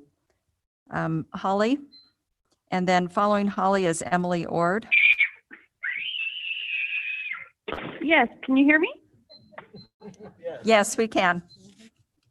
Okay, great. Okay, hello, my name is Holly Nybar. I'm a former teacher and a mother of 7 children. I am representing several parents in the Corner Canyon High School. I've served on school community councils for the past 10 years at the various schools in Canyons District. I want to address the board and the superintendent and all the teachers and staff and thank you for your remarkable efforts and for the leadership you've demonstrated. It is clear you prioritize our children's education and the safety of students and faculty at Canyons. I believe I speak for all Canyons parents when I say the role of a public teacher is vital in the life of a child. Teachers are essential to our community and our country. I would place the significance of their role to be as important as any community worker who is deemed essential, such as healthcare providers, bankers, and even more so. So it's very important these kids are in school. I'm so grateful that Canyon decided to have Corner Canyon go on a hybrid schedule instead of closing the school and forcing all the children to learn remotely. I appreciate that you're asking questions. COVID is a very complex problem, and this is obviously new to our society. The number 15 is not a significant representation of any percentage of the population of Corner Canyon. I know that that number, was imposed upon us, and I appreciate asking questions. When I look at epidemiology reports, I don't see any significance to the number 15 and the population of Corner Canyon, which is over 2,300 students, to define a cluster outbreak. I also read that in the Salt Lake Tribune, they posted actually there was no outbreaks in classrooms. The children that were testing positive at COVID were not spreading it to classmates. So I urge you to continue to ask questions and hold accountability, knowing that there is an unreal expectation to keep numbers at 15 or below. And I think we need to look at those numbers and see what's happening in the city and see what the rate of increase is and keep tracking the kids that go on quarantine, see if they're developing COVID. I know that as we see that, we can determine if really the spread is happening at the school or not. Okay. But I appreciate the moral leadership and accountability to keep our kids in school. Thank you. Thank you, Holly. Next is Emily Ord and then Cynthia Weller. Hi, can you hear me? Yes. And you have 2 minutes. Okay. Okay, my name is Emily Ord, and I have a student at Corner Canyon High School. I'm also a mother of 5. Just wanted to first of all thank the school board and the teachers for all of the efforts that they've gone through for starting the school year and also to adjusting to the hybrid schedule. In my opinion, along with several other parents who I've talked with, we do not agree with Corner Canyon High School being fully closed. We agree with the hybrid schedule, and I think this is the correct response. First of all, in the cases we've seen, there haven't been clusters at the high school. This tells us students are not getting the virus or spreading it at school. Secondly, high school academics is serious. The students are taking important classes, such as concurrent enrollment in AP courses. Their success in these classes will determine their college admittance. We know that face-to-face learning is far more effective. These high school years and grades are critical. Our students deserve a good education that is not politicized. Parents have been given the option to keep their students home.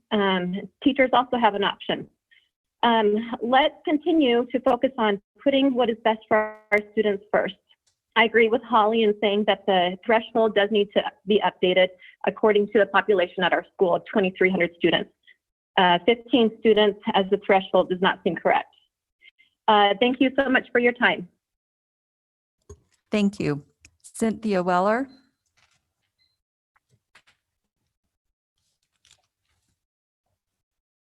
Thank you. I'm very last minute. I found out about the meeting and decided to come, hurried and made dinner and ran over. So I don't have anything wonderful written down. I have a few thoughts though.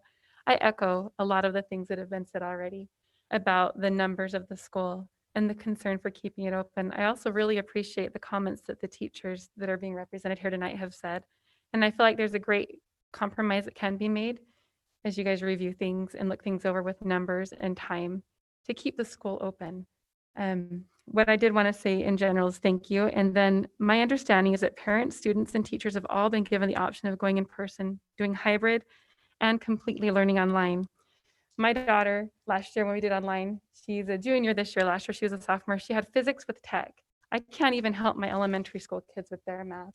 I tried my best and we sat down and it was like grabbing at straws in the dark and piecing bits together. And she got a grade and she did well, but she learned 0. She's taking hard classes again this year. I can't help her. I try my best and the teachers are amazing and they try their best.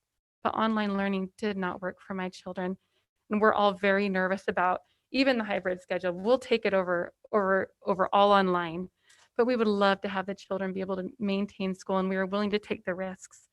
So if it's true that everyone had the opportunity to make a choice, then closing the school down completely in the future, and even just for hybrid, right? But we'll accept that, is taking away the choice of everyone that wants in-school learning.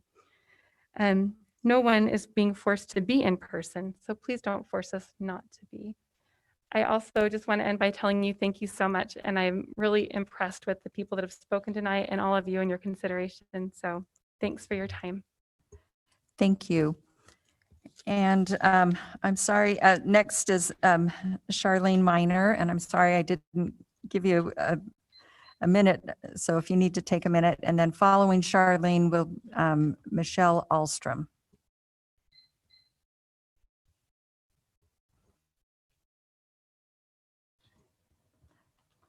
Charlene, are you with us? No? Okay. Okay, Michelle Alstrom.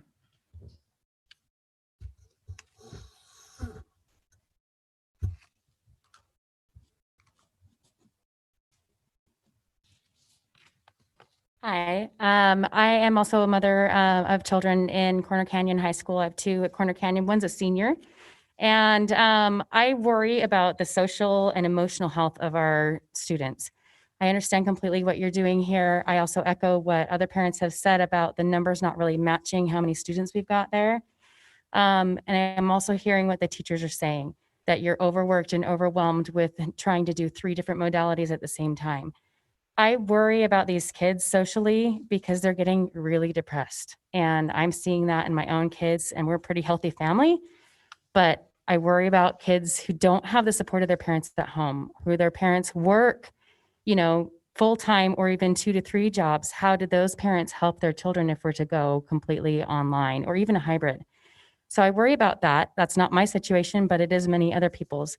And I think that one thing that we're not taking into account is the emotional health. When the principal was talking about all of the things that they were doing at their school, I have 2 in elementary school, 1 in middle school, and 2 in high school. So 5 children total. Those are learning opportunities for our children that they don't get at home because interaction with your parents is completely different than interaction with their teachers and with their classmates. They're learning life in school that they'll get part of at home, which is great if they have supportive families. But the problem is that a lot of them don't, and they won't get that interaction and that piece where they're actually learning how to get along with other people and other teachers and other authority people. That's important. And as we could probably teach them what they need to know as elementary students, I can't teach stats. I can't teach AP music theory to my kids, and these are classes that they're taking. So that's something that the parents, and the other thing that I found when we did online schooling is we don't have a manual. So if you give us a textbook, we'll be much better off at helping these kids learn, but without like a manual, it's really difficult to teach them online. My biggest concern, I understand that the teachers have their needs as well, and we want to support them and give them all that we can. Thank you for the opportunity to speak. Thank you. Okay, that concludes those that have signed up. And board, I just want to make note that one patron was unable to be here to address us and has submitted comments in writing, and they will be included in the record because he requested that, and I'm honoring that request. So thank you. Did we miss anyone else that for some reason missed an opportunity to sign up? All right, we Do we want to appreciate- read what, I mean, do you want to read what she sent? I think that would take longer than the Okay. than Right, the thank you. time allotment, but they will be part of the official record. Okay, so that concludes our patron comments. And the next item on our agenda is the consent agenda. And so I will call for a motion for the consent agenda and ask that the maker of the motion read the individual items listed on that consent agenda. I will make that motion. So I move to approve the consent agenda. Item A, approval of minutes from September 1st, 2020. Item B, approval of hire and termination reports. Item C, approval of purchasing bids. Item D, approval of August financial reports. Item E, approval of 2021-2022 board meeting schedule. Item F, approval of memorandum of understanding with Alpine School District for Suncrest School busing. Thank you. Is there a second to the motion? I'll second it. Thank you. And now any discussion to the motion? Seeing none, I'll call for a vote. All in favor, say aye. Aye. Any opposed? Mr. Iverson, I heard something, but Yes, aye. aye. Okay, thank you. That motion passes. Okay. Next item is new business, item 8A, Fine Arts and Beverly Taylor Sorensen Partnership Update. And we will invite Sherry Jorgensen, an ISD teacher specialist for the arts. Thank you. Appreciate the opportunity to speak tonight and to update you on a few things. First of all, I'd like to draw your attention to the documents that we included in the board docs that gives you a state of the arts, including some enrollment figures, as well as some other program issues that we have were able to accomplish this past year. I also hope that you had a chance to view the video you were sent a link for, rather than take the time to show it here. And I'd like to thank Mindy Vandegraff, our visual arts specialist at Willow Springs Elementary, for putting together that video, which highlighted a lot of the collaboration that the schools have been able to do in terms of arts integration at their various schools. Also, I want to comment about the BTS. One of the things that's great about the BTS program is because those are licensed teachers, they automatically have more training. We have some excellent instructional technicians, but the benefit of having a licensed teacher and one that sticks around a little longer to create some consistency at the school and really build those programs and those relationships is making a big difference for us. I also want to point out to you the Canyon School District BTS brochure and thank Cassie Walker at Lone Peak Elementary for helping put that together, that highlights some of the program things as well as some of the goals that we have for the district moving forward. One of those goals and something that we worked on this summer was to create an implementation guide for schools. The Beverly Taylor Sorensen program has always had an implementation guide, but we created one to help schools and support them in their efforts to implement by having exemplary levels as well as efficient and emerging. Just a couple of quick updates. I want to thank Jonathan Hale for helping with the implementation guide. We did have receive a grant this year of $4,000 from the Sorensen Foundation to help with our peer integration project that we've been doing. And that we are in the process now. That was supposed to help pay for busing so that students could get together with their peers, especially the kids at Jordan Valley. We're tweaking that right now with the permission of the Sorensen Foundation to make that virtual so that we can still have that happen.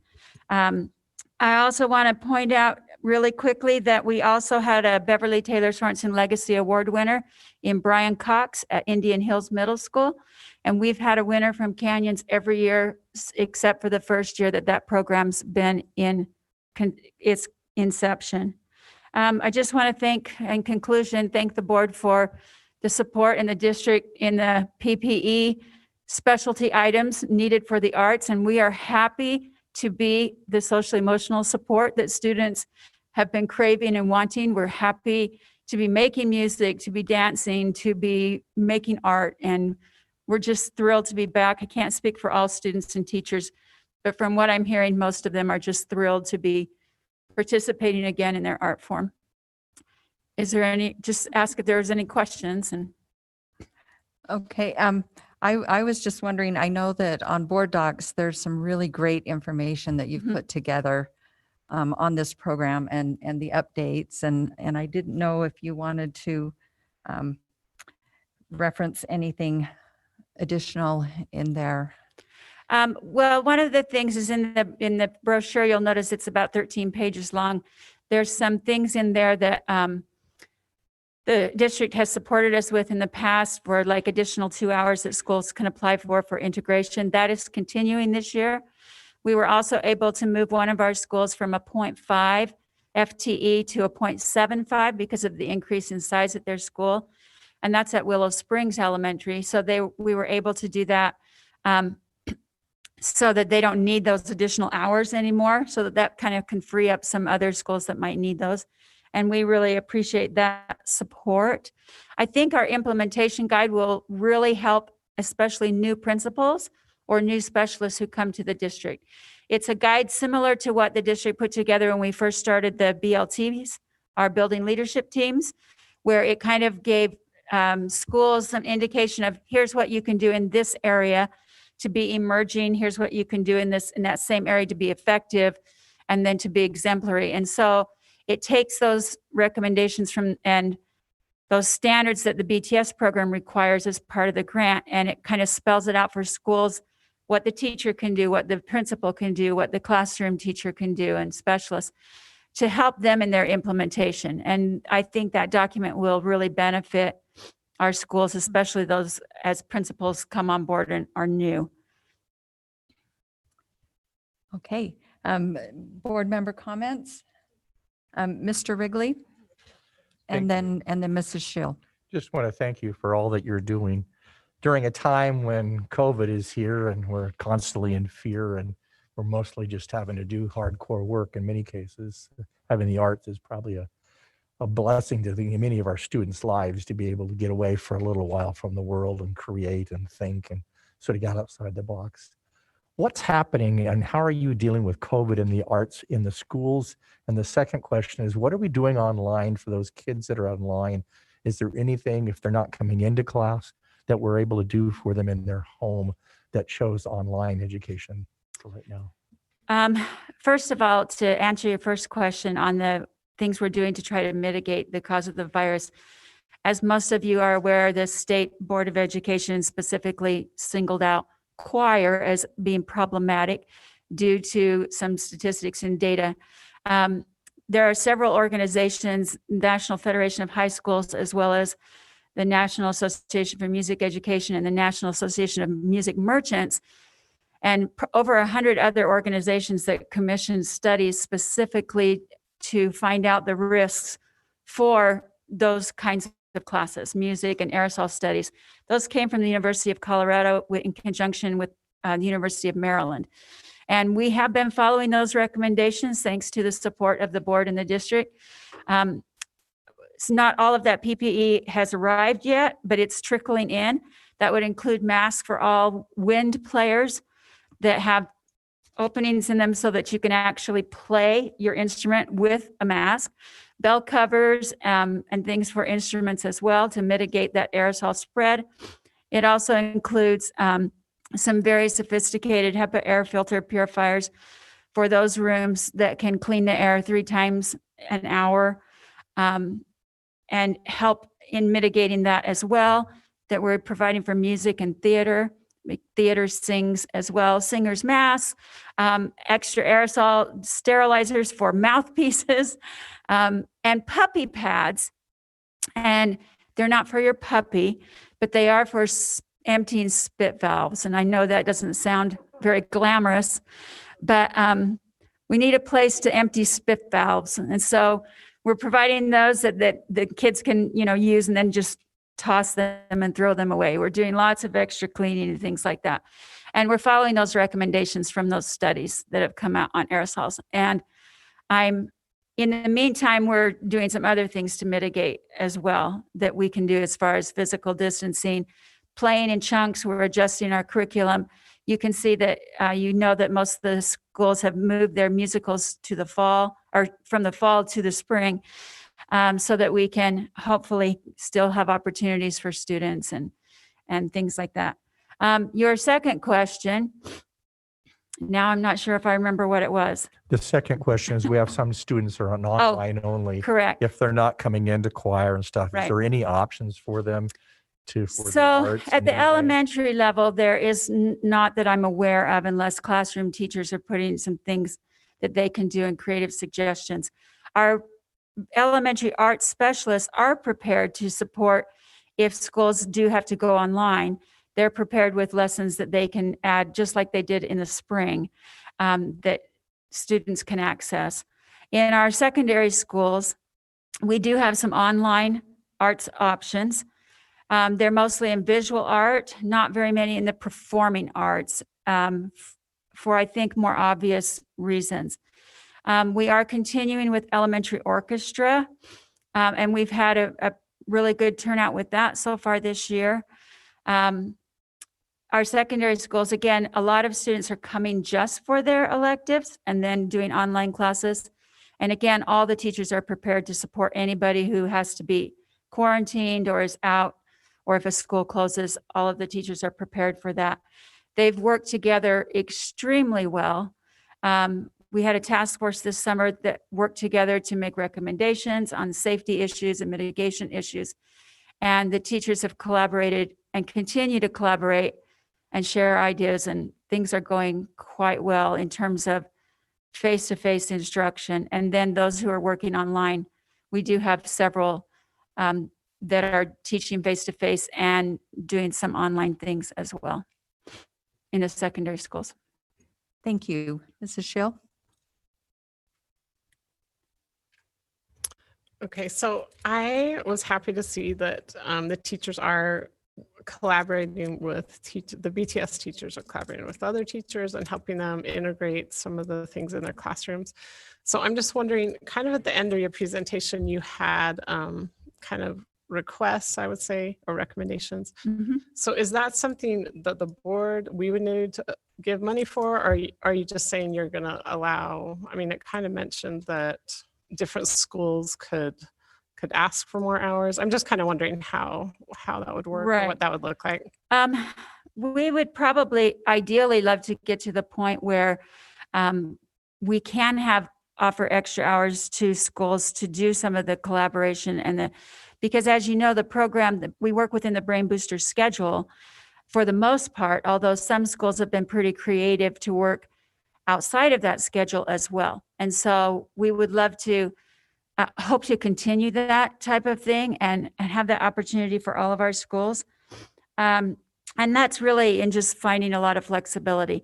One of the things that we're proposing that we'd like to do, and we've been given permission to get going on that, is have a district elementary arts team where we could have parents, principals, teachers, et cetera, so that we could get together and just think of ways, share and collaborate ways that we can continue to build the program and move it forward.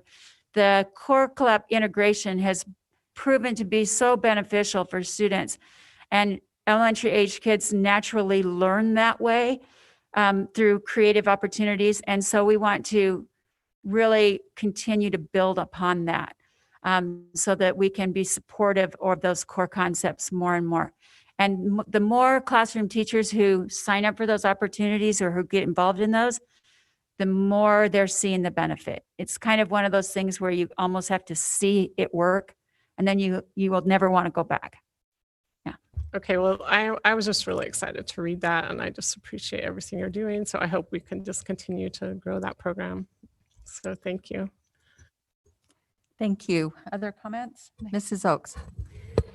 Sherry, thank you so much for your presentation.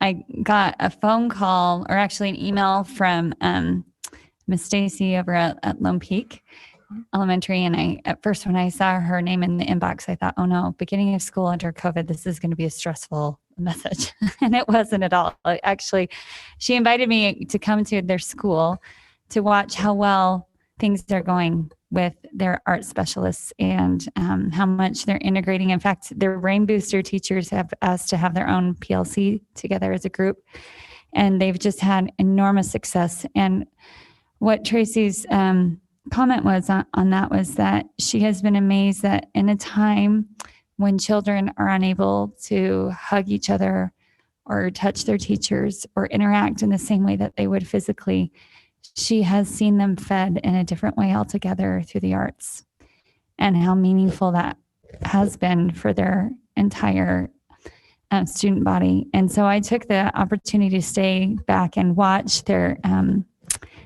arts teacher teach a kindergarten lesson to reemphasize certain parts of the alphabet they were learning. And she had the kids stand up and build their own script and act out their own parts. And the joy that came from that kindergarten classroom was amazing. I'd heard a lot of parents talk about how worried they were about their kindergartners coming to school in masks and being separated. But there was something in that room that when the arts were brought in, it bridged an emotional divide. And it reminded me of one of my favorite books I've ever read called A Teacher's Guide to Resiliency Through the Arts, about the importance of what the arts do for us on a social and emotional level. So I want to congratulate you and your team, everyone that's worked hard to do this. I also have questions similar to what Amber had, and that is one is whether or not the additional hours that you've had for the BTS teachers to push into the classrooms and to work with the other teachers, whether or not those are sufficient or if you need more, if there's a demand for that. And also I understand that, and in meeting with Steve and others for the Arts Consortium, I know there's been a discussion amongst some of the arts teachers on every level, not just at the elementary level, about how desperate they are to be able to collaborate with one another. And I'm just curious whether or not your team has discussed how that might be possible or what we can do in order to support that. We've worked out some really good collaboration. The elementary teachers collaborate 3 times a year and get together with their like content. And it's been really successful. The district's supporting those who are off contract during that time with the pay to come and do that. And that's been really successful. They love that time. Our middle schools are collaborating really well. We have our late starts. We have one a month basically that we get together in our like content, and those have been really valuable. It's our high schools that are kind of lacking that common time. And I know that there's been a lot of talk about how can we provide that more.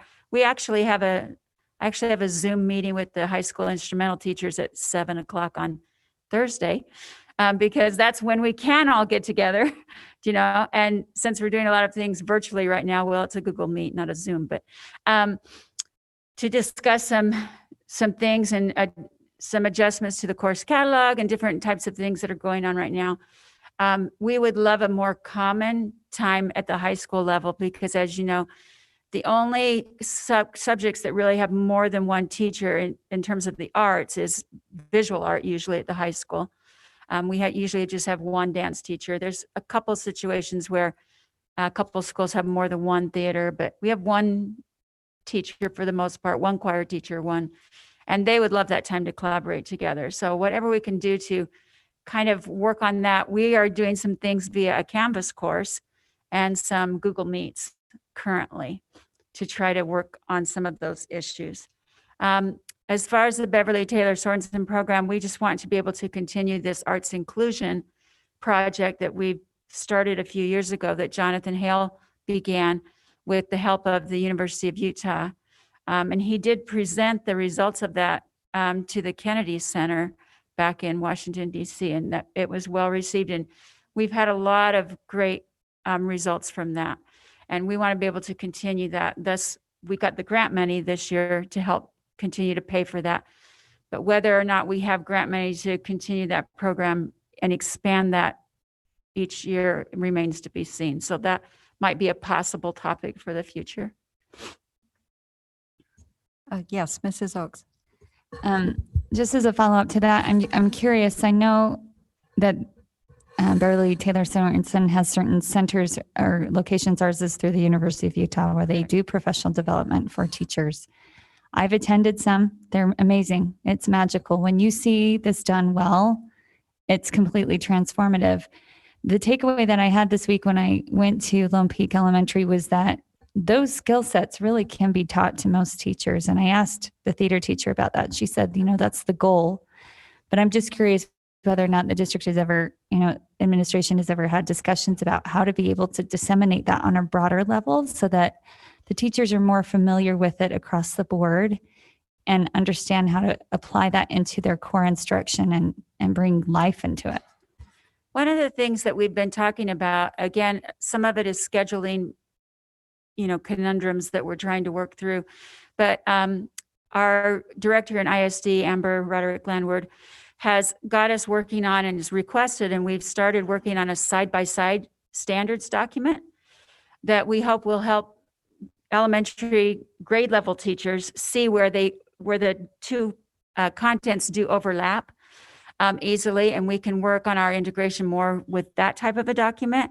And we're hoping to have that finished by the end of the calendar year that we can include in grade level maps. That's a help kind of towards that.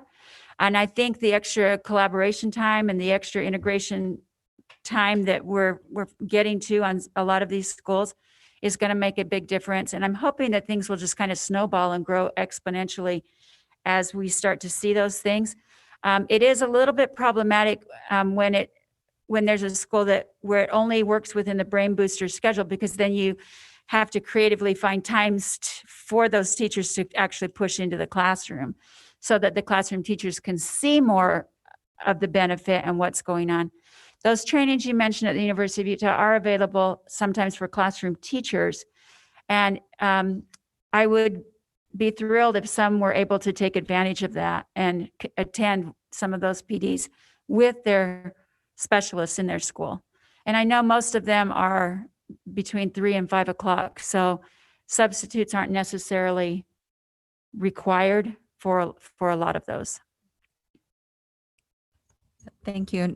And just follow up on that, I believe to cover any cost associated with that training could be done at the school level with school community council or TSSP funds as well. Yeah. Any other comments on this? I had just a couple of thoughts. You mentioned at the district level to create a Canyons BTS Arts Committee, and then kind of some suggested members of that committee. Mm-hmm. Is that something that has already happened or is yet to happen? We haven't had any type of official meetings. I have been speaking with some of our specialists who would like to serve on something like that. Mm-hmm. COVID has kind of eaten up our spare time, and it's been kind of our number one priority, as you all know. Mm-hmm. And so we haven't done anything official with that yet, but I see that happening in the near future. Okay, and do you see So that why as like not? a subcommittee of the Arts Consortium? Yes, that's a perfect way to describe it, because it could focus specifically on elementary issues. The Arts Consortium kind of focuses all around on different types of things, and certainly would welcome to hear those things and discussions going on. It would kind of be a little, almost like an ad hoc committee Mhm. from the consortium. Okay, great. I also want to just express my appreciation. I'm recalling a conversation that we had in a similar setting a year or so ago where we discussed about the importance of this program and encouraged to focus on integration and some of the opportunities for collaboration and things like that. So I'm grateful to hear that it's moving forward in that direction and that it's being successful and well received. Our only disappointment this year is because of COVID. Right. The program from the legislature was not funded at the level that we were able to add additional schools. And we do have additional schools in our district who would like to apply. But because of the pandemic, their funding was not there. But we at least have been able to maintain what we currently have. And we think that is great. Great. Any other comments or questions? No. Thank you so much. And as always, please tell your team how much we appreciate what they're doing and thank you for sharing the highlights and the plans that you have. You bet. Thank you so much. Thank you.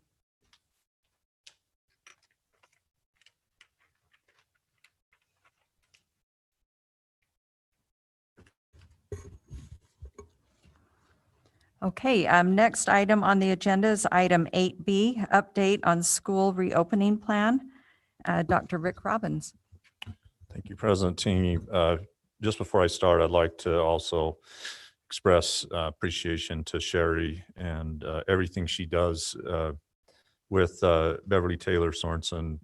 I think we've all seen over the years the impact that has had on our students and the arts and just the meaning it has. That I think, a lot of people around the country, when they think about legacy programs that have had, such a deep impact and such a positive impact on kids, Beverly Taylor Sorensen certainly fits that bill. And I hope that we can continue to support Beverly Taylor Sorensen at the legislative level as well.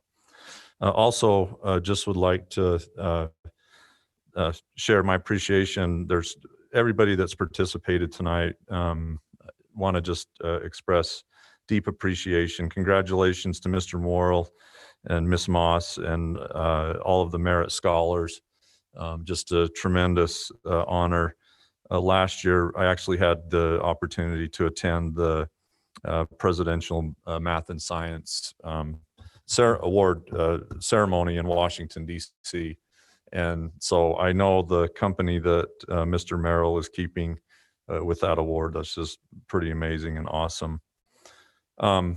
Also, just like to thank the board for your leadership during this time and everything that you do in supporting our students and teachers and staff all across the district. Also with us tonight, just like to note, Dr. Webb is here with us tonight, and he is, if people don't know that are listening in, he is a IHC infectious disease doctor and specialist, and has been just amazing in consulting with us through this whole entire process.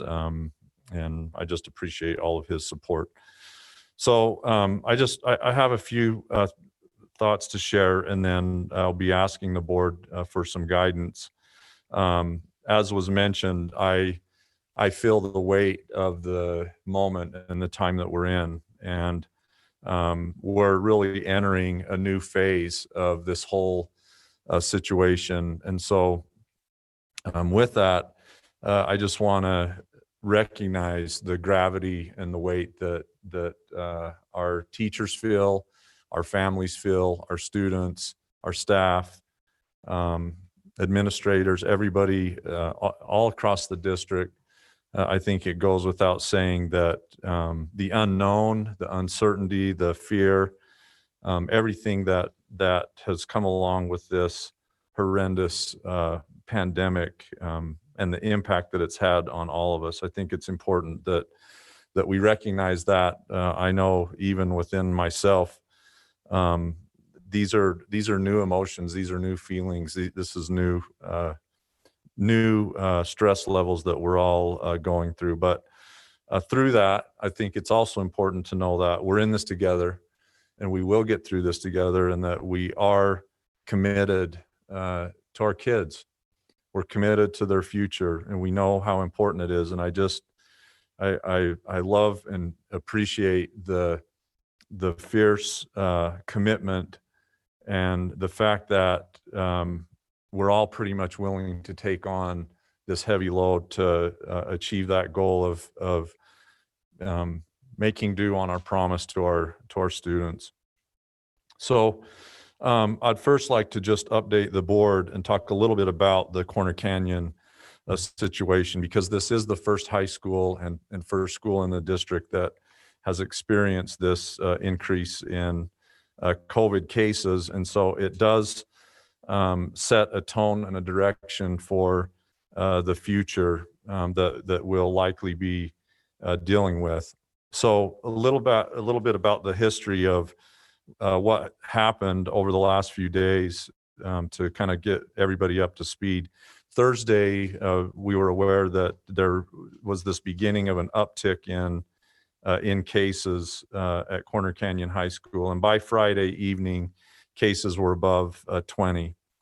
And so after consulting with each board member, as well as conversations with County Health Department and CSD leadership cabinet, I made the recommendation and decision to move Corner Canyon High School to a hybrid model temporarily for 1 week to really interrupt this cycle of COVID cases. And given all of the information and context of the situation that I'll talk more about, I believe that this was the best possible action at the time. And so given that, I think it's important to understand that it was mentioned that this is not just a school transmission issue. And I think it's really important as we talk tonight that we continue to learn more as we go. This continues to evolve and change, and it's very fluid. But we really need to have a deep understanding and continue to learn about what community spread and transmission is, school transmission, as well as the actual transmission that occurs in the school setting. And I think those things, as they unfold, they're very distinctive and should influence our decision-making process. And thinking back to July when we passed our plan, we really didn't understand what school transmission may be or may not be like. And so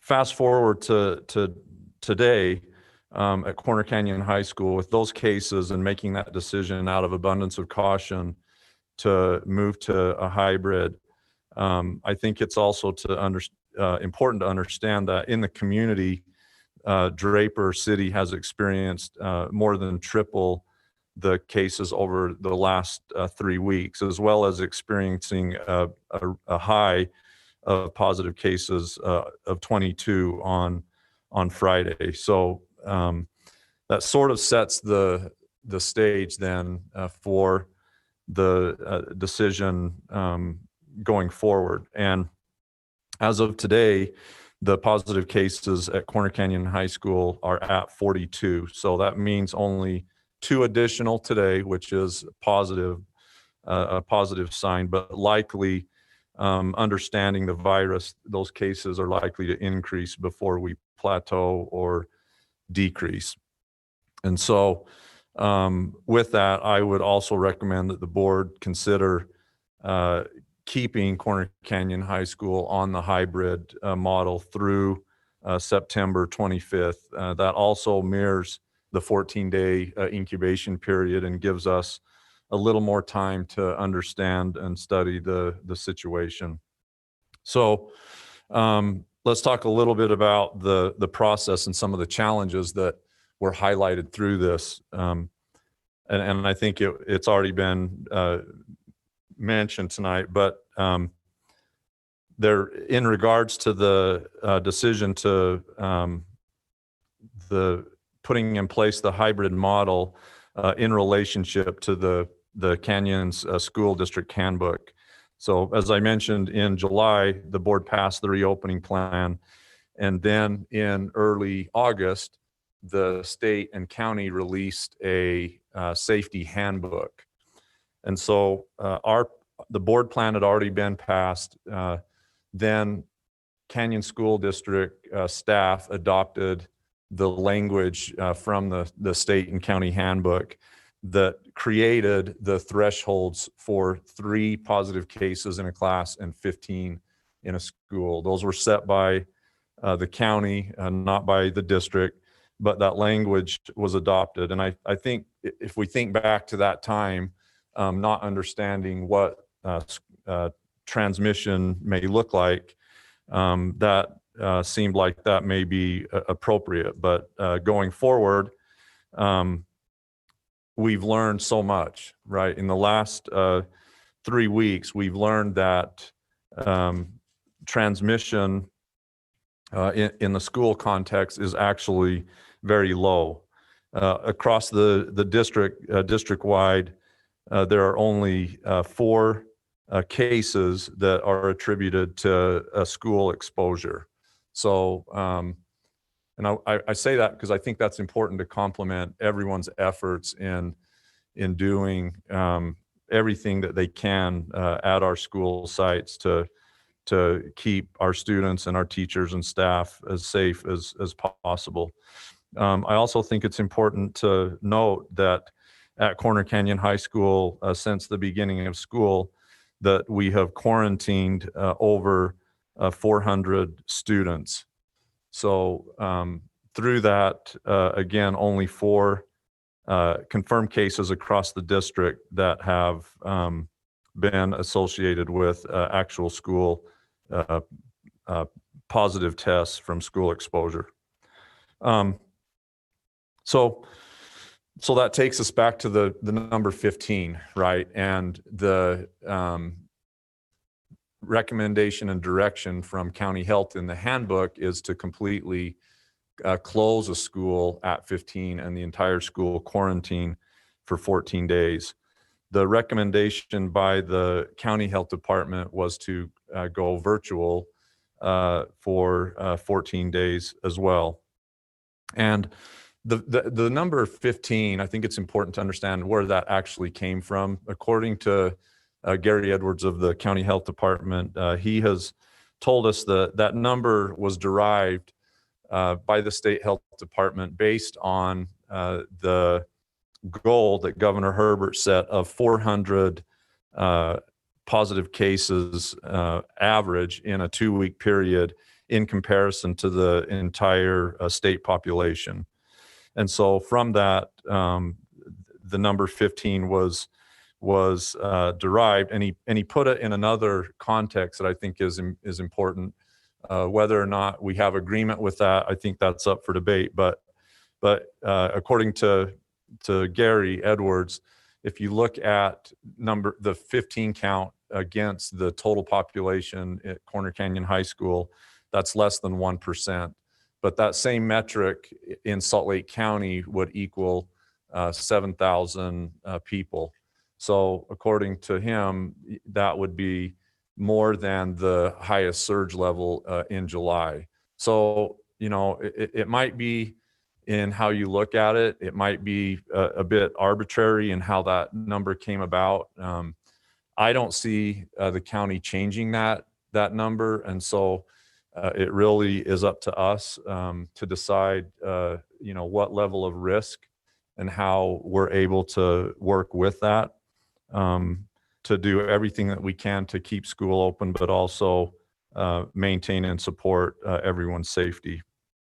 So one recommendation then from that point is, from all of that, I would recommend, based on our current environment and the situation that we're in now, is that there really has to be a necessary flexibility. And I think it was mentioned earlier that just how important that is. As we learn and more information comes to us, we probably should take a look in its entirety, maybe on a monthly basis, looking at not only the reopening plan, but also the handbook. And so I think with that guidance to reflect the current shift in the position, Governor Herbert on September 10th in his press conference talked about that what do we do if we have 3 infections?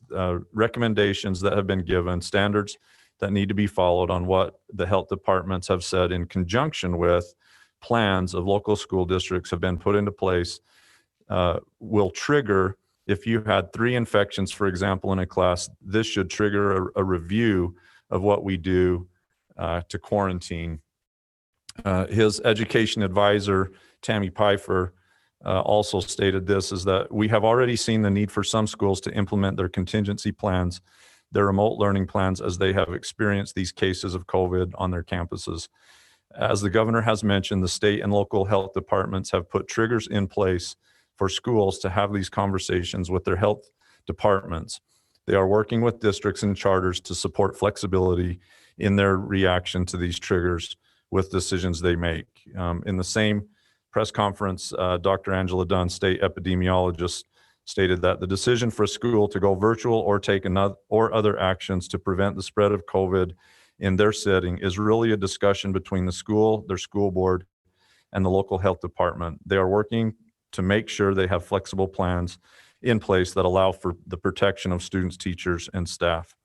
And then lastly, I'll add Rich Saunders, state health director, said this: the high-level guidance provided in the school manual is that schools should consider a transition to remote or hybrid learning when there are 15 cases or 10% of the school population, whichever is lower affected. These decisions have impacts beyond the classroom. We recommend school administrators, school boards, and health officials consider.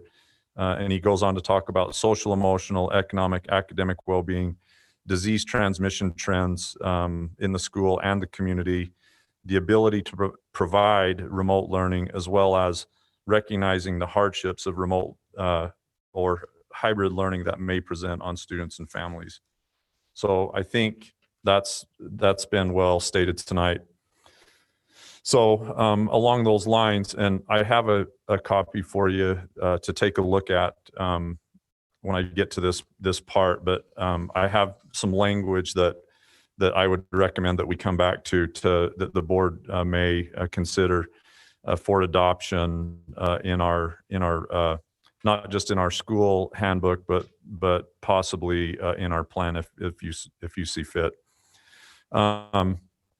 So also in that, I think one of the things that a challenge that was highlighted in this process was our protocol for the school transition decision. And I think, as we've been studying this, and it's been mentioned that at least from my perspective, my understanding is that this is a collaboration really between the local board, administration, and the county health department. As it's been noted, and I've had conversations with all levels, at the state level, in the governor's office. What I understand from them is that they do have an emergency, the ability to make decisions in an emergency.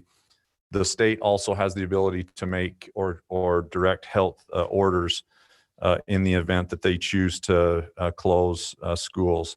But ultimately, what I get from them is what they would like to see occur is that this collaboration takes place, and that the local school board, administration, and county health work together, but it's our decision on what that looks like.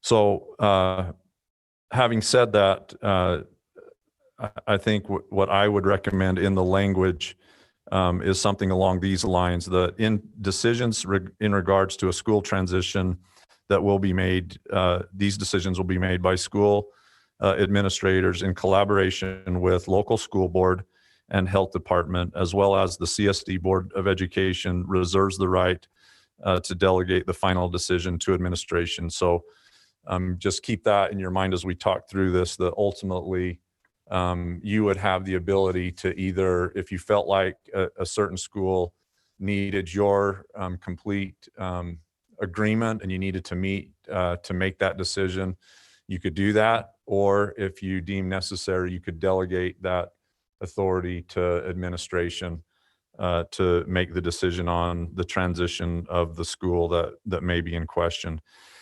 Before we get to that, though, I also think it's really important that we make this decision being as data-driven as possible. And so I would also recommend that we develop our own district dashboard that would include all schools and ranges of cases over a 14-day period, starting with a green level would be 0 to 5, yellow 6 to 14, and orange to 15.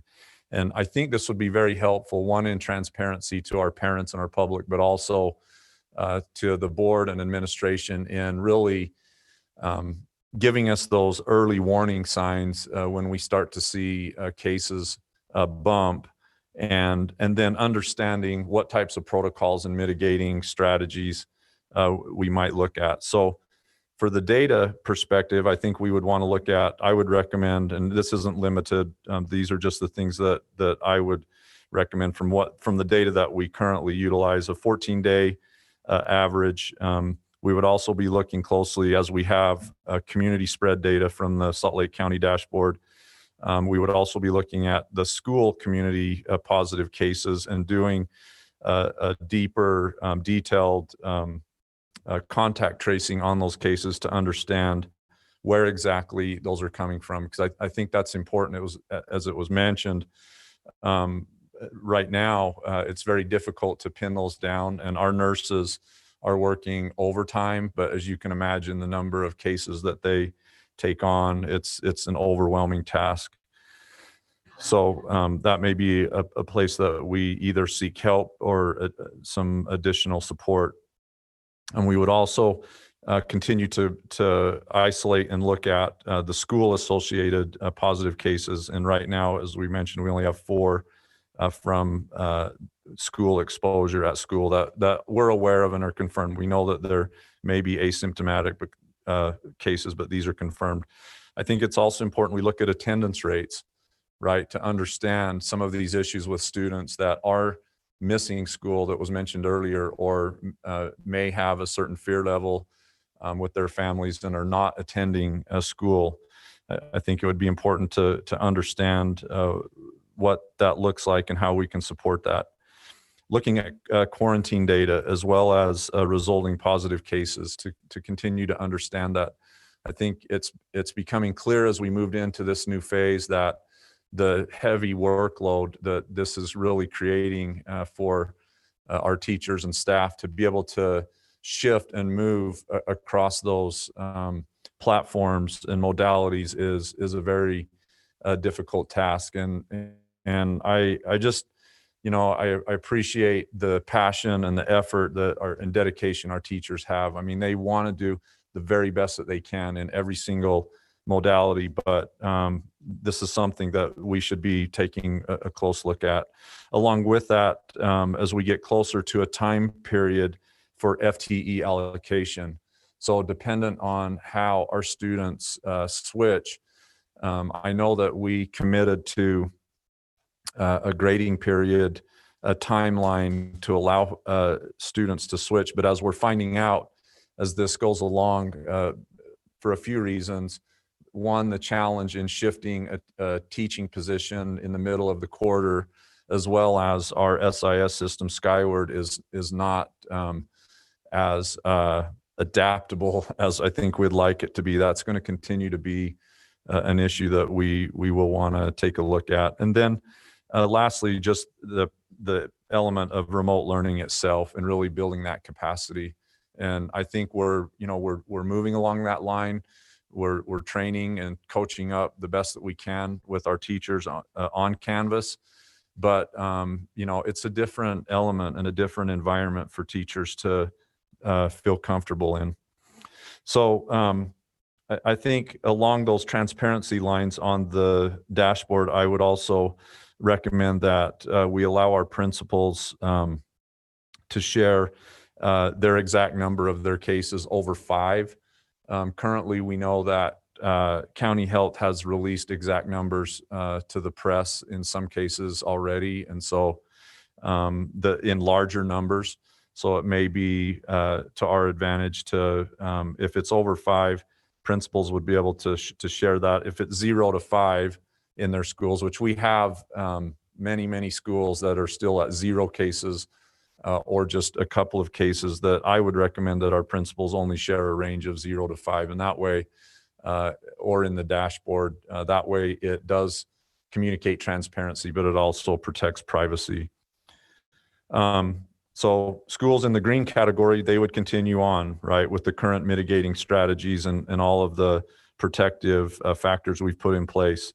Schools that would move to yellow, so if they move to 6 to 14 cases, this is when we would really ramp up our notification process to parents. And we've done that, and this is especially in those communities where those cases are rising, and we would call for action on more diligence. And I can't say that enough. It was mentioned earlier in our last meeting that I made those remarks. And again, the more that we can be diligent in our community, in our homes and in our activities outside of school, that's really going to have an impact on school community spread. Also, potential steps may be that we would initiate board administration, and county health would be noticed that cases are rising in a certain school and begin those discussions to determine next steps. We might look at less volunteers at school, potentially more restrictions in movement, maybe potentially less in-person meetings, and also detailed contact tracing and other restrictions that may be in place. Schools moving to orange, so this would be at that 15 mark. So once we get to that trigger point, then this would ramp up our levels of communication to parents that we had already started to increase vigilance, but also to initiate just that fact that we're over that threshold. Administration board and county would continue and maintain their discussions.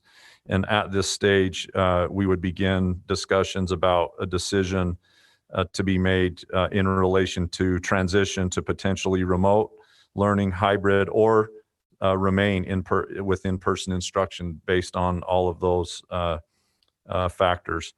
And through that, then data points, once we get to that point, as we're doing, we'll continue to monitor those data points to really look for a downward trajectory and a directional decrease to determine next steps or potentially reopen the school for in-person instruction 5 days a week. So that's a lot. I want to give you all, this just has the language for the potential consideration that we may want to adopt in the handbook, and then we'll take questions. Okay.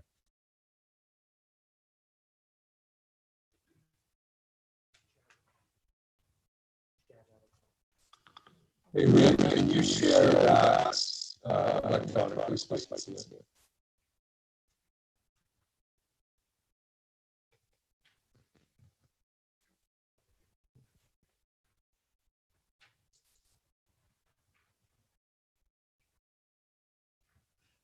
Hey, Rick, can you share that electronically so I can see it?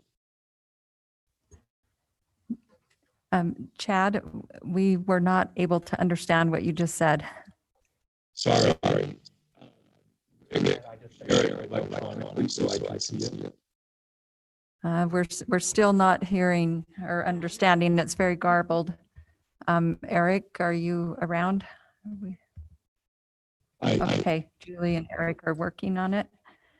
But if you're asking for a copy, I believe one was just sent to you. Thank you. Is that what you were asking? Okay. All right, Superintendent. Yeah, so if you look at the language in this, as mentioned, the transition protocol would be in combination with working with the board, administration, and the local health department. And then through that process, the board would make a determination either to make the decision themselves and then direct the superintendent. That may include the board creating a subcommittee to study these, or you would reserve the right to delegate that decision to administration. And then the language would shift to, which by the way, this is language that I took straight from State Health Director Rich Saunders. So the language would read, schools should consider a transition to remote or hybrid learning when there are 15 cases or 10% of the population, whichever is lower or affected. And then just talking about the decisions and the impact that are also under consideration in a transition of a school. And then recognizing, though the governor, the state health department, and local health department each have legal authority to close schools in response to a public health emergency, the preference is for school officials to make such decisions collaboratively as described. So, questions, thoughts?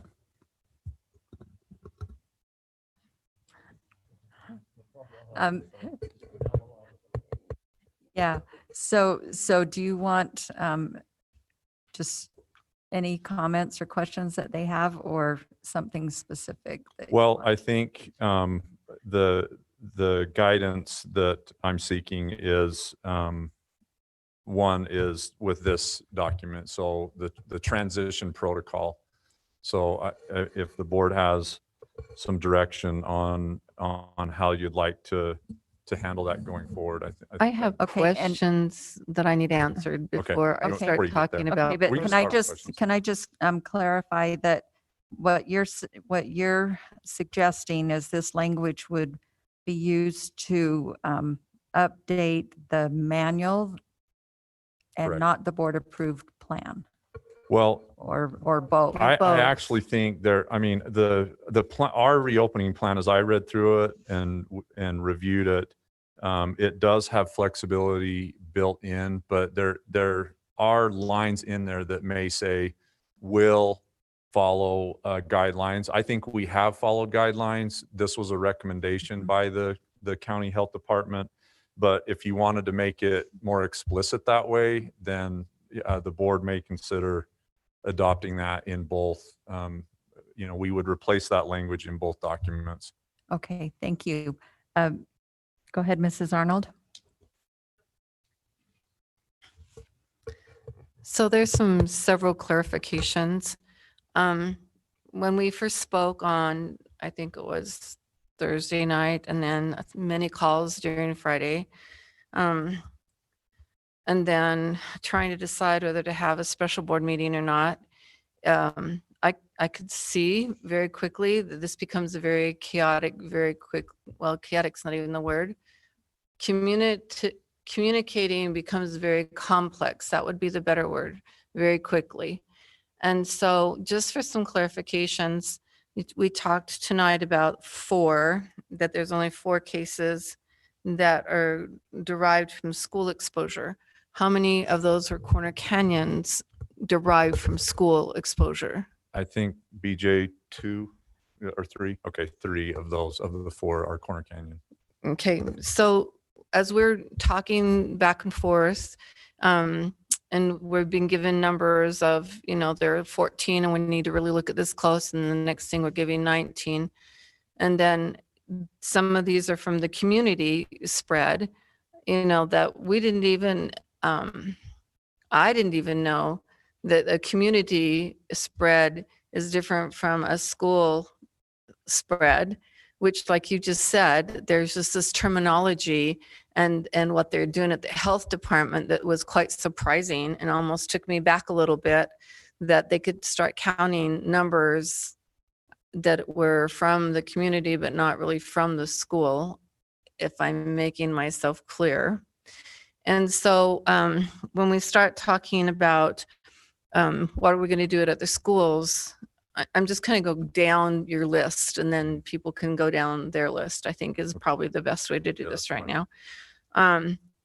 I don't really want to have a 3-day conversation about what we have to do over telephones and trying to figure it out and where we're going and what we're doing. Every school in every community is different, and we're going to run into different situations. I mean, I was just like reviewing Midvale, for example. Do we have all the technology we need? Do we have all the hotspots do we need? Do we have the Canvas in place and all the kids are connected to the Canvas and can they, do the lessons? Do we have, the food they need? Do we have the emotional support for all the kids who are, have a second language other than English, right? Do we have all those supports? And so I look at that versus another community that I'm pretty sure they have like all the devices, all the hotspots, pretty well all the food, and then the parent support. I mean, like I spent personally last night 3 hours with my grandson trying to help him with Spanish on his computer. Now I speak Spanish pretty fluently, and trying to navigate through Canvas to his school to this site that they were learning Spanish off of, from him answering the questions that he had to record himself, saying the questions and answering the questions, and then send that to his teacher. It took 5 adults, and I'm telling you, 3 hours to do that 2 or 3 lessons. 5 adults, 3 hours. And of those adults, I teach school, I know Canvas. Canvas wasn't a problem. It was a problem when we had, oh, by the way, it took 4 computers too to get those lessons done. And it took 2 of my other children who had to come to the house, who are like Mac specialists, to figure out how to trick the computer Chromebook, mind you, how to trick the Chromebook into receiving the program they wanted us to use, into tricking it again to send the lesson back. Now, I'm just saying, like, when we start looking at all these communities and what they need and what they might need, I feel like we need to, even if it's like an hour every week, that we as a board get together and review where we are with those cases and with those schools. I don't think enough can be said on a phone or explained on a phone about where we're going. And I can't judge what other people are thinking. I would have had a meeting on Saturday personally, but by all the conversations, I couldn't weigh it out, if that makes any sense. And I wanted to make the right decision for the kids, because I really think, and I know we have Dr. Webb here, I really think there's a bigger problem here, and it's going to be, and I don't know the definition for it, BJ, I would maybe say on the brink of post-traumatic stress. That's what I think is going to happen. And I'm going to try to keep my emotions straight. Of this coming and going and not knowing and wondering and worrying. And I really feel that we've already heard from the parents, and the parents have really said, what, 80% of us want our kids in school. I mean, that's pretty well what they said. And that we're willing to take the risks. That's pretty well what they said. And the ones who felt like they needed to have other choices to do online or homeschooling, they made that choice too. But they still have choices, the parents do, right? To, if they feel uncomfortable, to let them be home. And like, we have a few of those that we talked about, we might have to go look into, find out, figure out what we're going to do with them. But so in answer to the one question, I don't really want a committee. I mean, you can have a committee and they can be talking and give us, updates, but I really do want the board to make the final decision about whether we close a school or don't close a school. I trust you, but I don't think that's necessarily a one-man job. I think that's a board job. I don't see it a one-man job. Clary. Okay. I don't want it to be a one-man. No, I don't either. So cross off my many schools, different problems.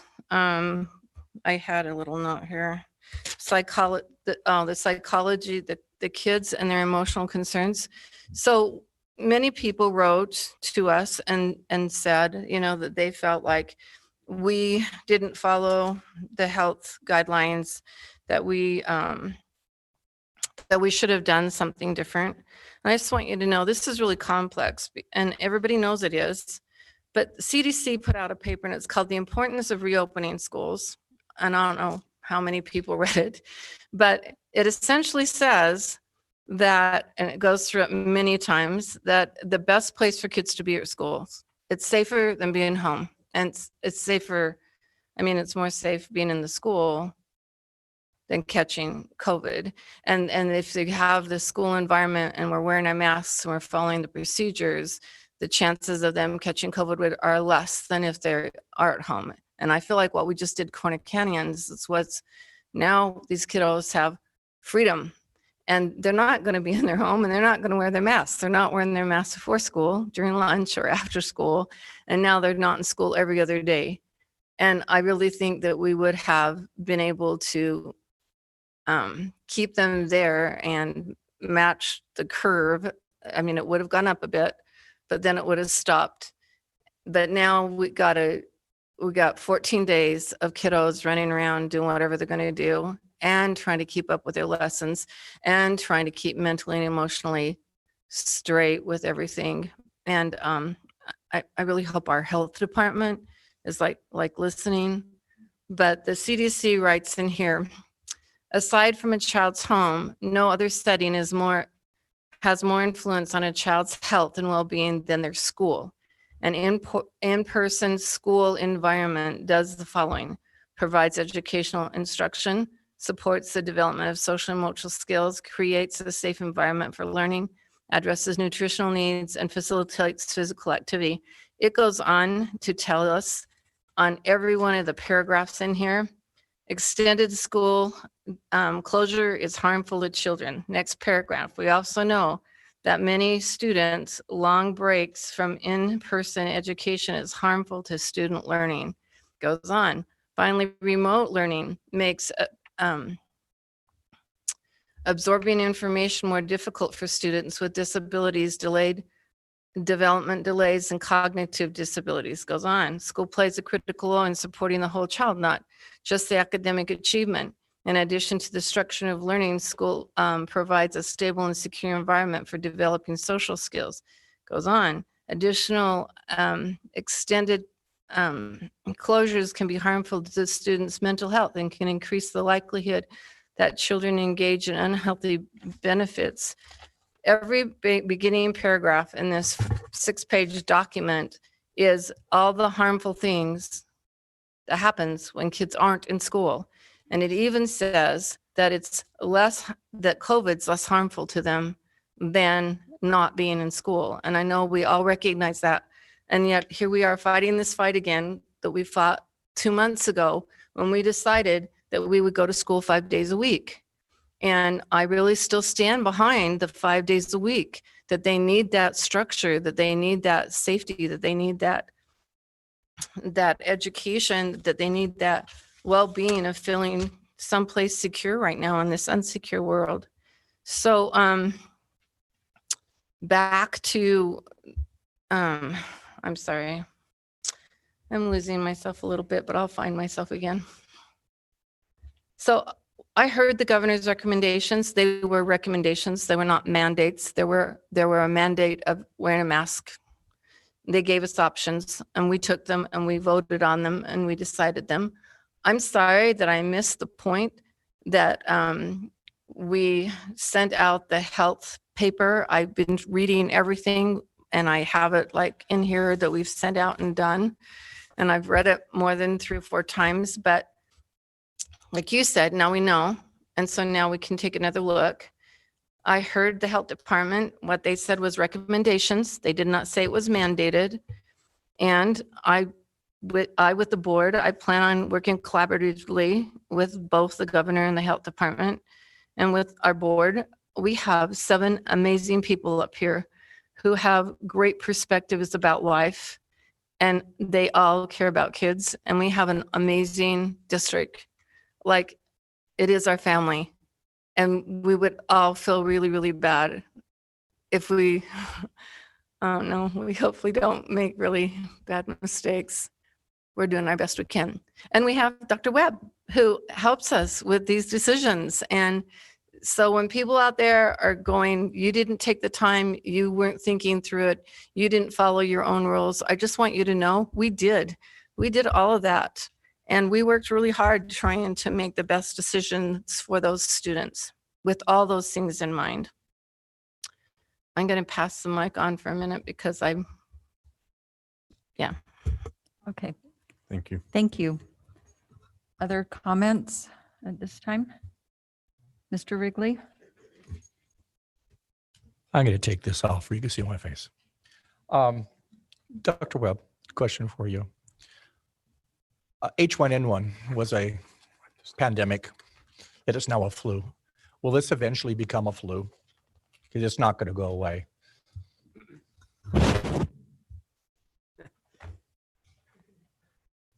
Thanks, Dr. Robbins. How about that? He cleaned up the pulpit for me here.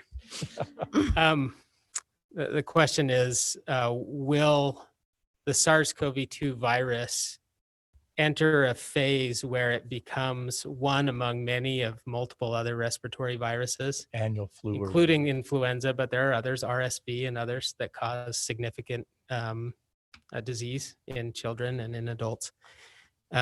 It appears likely at this point that this virus has now transitioned to a phase where it will become one of the portfolio of respiratory viruses like influenza, and it's here to stay.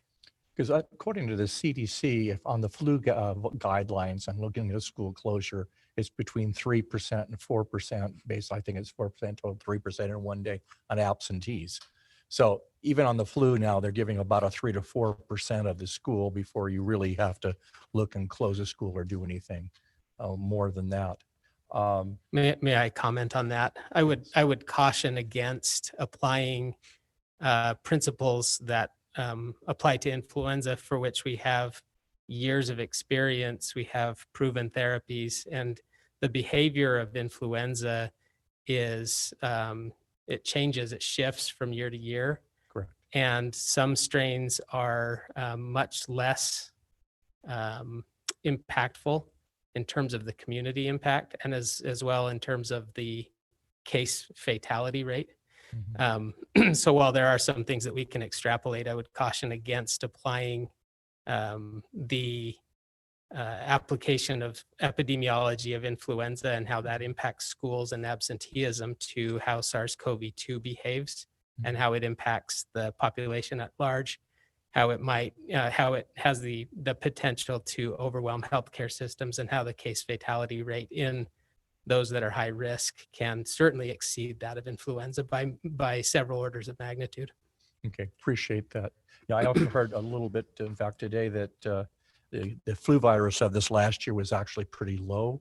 So a lot of the individuals that may have caught the flu and passed away from that may have not been affected, and the virus, this virus may have got them. And we may see a spike in this virus because the flu pandemic didn't do anything. Does that also have an impact on this? That one's difficult to determine. There are a lot of things that impact flu epidemiology, one of which was that in March, we essentially shut down, and that dramatically changed the dynamics and transmission of influenza. So again, hard to extrapolate from influenza to COVID-19. Okay, appreciate that. Thank you. I think just in general questions, this is sort of interesting. If we're holding that number for 15, and I think the 10% may fall in, but that would be 5% of Willow Canyon if we held the 15 number. That if we hold the number for 15 for the high school, that's 0.007, not 1%. So these hard numbers based upon would change from school to school based upon closing it down based upon the number of 15. As you do here, it'd be interesting to come up with some kind of a number or some kind of something other than just the 15, because our smaller schools, I'd probably want to put on a different level sooner than I would our larger schools. Yeah, Steve. I mean, I'm pulling this right from the state health director. So I've had this very discussion with Gary and the state health director. Nancy has been privy to some of those conversations. I don't see them changing that. That's No, the I know they metric, won't, so, but I mean, yeah. internally, as far as what we're looking at, in some cases, 15 may be too high for a school. And 15 in some cases may be too low. Yeah, I don't disagree. I'm just leaving that to them as the health department to, however they came to that number, that's the number that's the field of play that we're all abiding by. So if our kids live in Draper and the Draper's rate 7.8%, and we have a 0.07, or in this case, probably now 0.2%, how can the school be expected to have a lesser rate than the community has, since the kids in the community go to the school? Mind if I bail you out on that Yeah, please. One of the reasons I offered to come is actually to help clarify some of the numbers issues. So I think there's a lot of clarifying that could be done here. Basic principles of epidemiology have everything to do with denominator, population, and mechanism of exposure. Denominator, population, mechanism of exposure. Let me talk just for a minute about the populations that we care about. So the first is our community population. In the Canyon School District, the community population at large comprises 221,000 people within the boundaries of Canyon School District. That is our community. And when we talk about community transmission, that piece of the pie, that fraction of the Salt Lake County Health Department purview represents our community transmission rates. The denominator that's usually used when we talk about infections refers to a concept known as incidence, and there's another concept that's a sister concept known as prevalence. Prevalence means the total number of cases to date divided by the total population. That's a static figure, and that's usually either expressed in cases per 1,000 or per 100,000. Incidence is a dynamic figure that expresses the number of new cases in a unit period of time in a population. And that's usually expressed in number of cases per 100,000 or per 1,000. So in neither of these do we talk about percentages, because that's out of 100. In our community at large, so in the 221,000 people that live within Canyon School District, the 2-week rolling incidence in the last 2 weeks is 2.1 per 1,000. Okay. In epidemiologic terms, anything greater than 1 per 1,000 is considered high rate. So currently in the population that we consider our community, our transmission rate is more than double what is considered high transmission rate in a community. So currently, again, I'll just reiterate, 2.1 per 1,000 individuals in our community, okay? There's a second denominator, a second population that we care probably even more about, and that I'm going to term our school community. That is comprised of the student body and the staff and faculty that for which you have responsibility. So if you take the number of students in the Canyon School District, roughly 33,000, plus the staff and faculty, that is your school community, which is in the Venn diagram contained within the community at large, okay? Within the school community, outbreaks can be then described.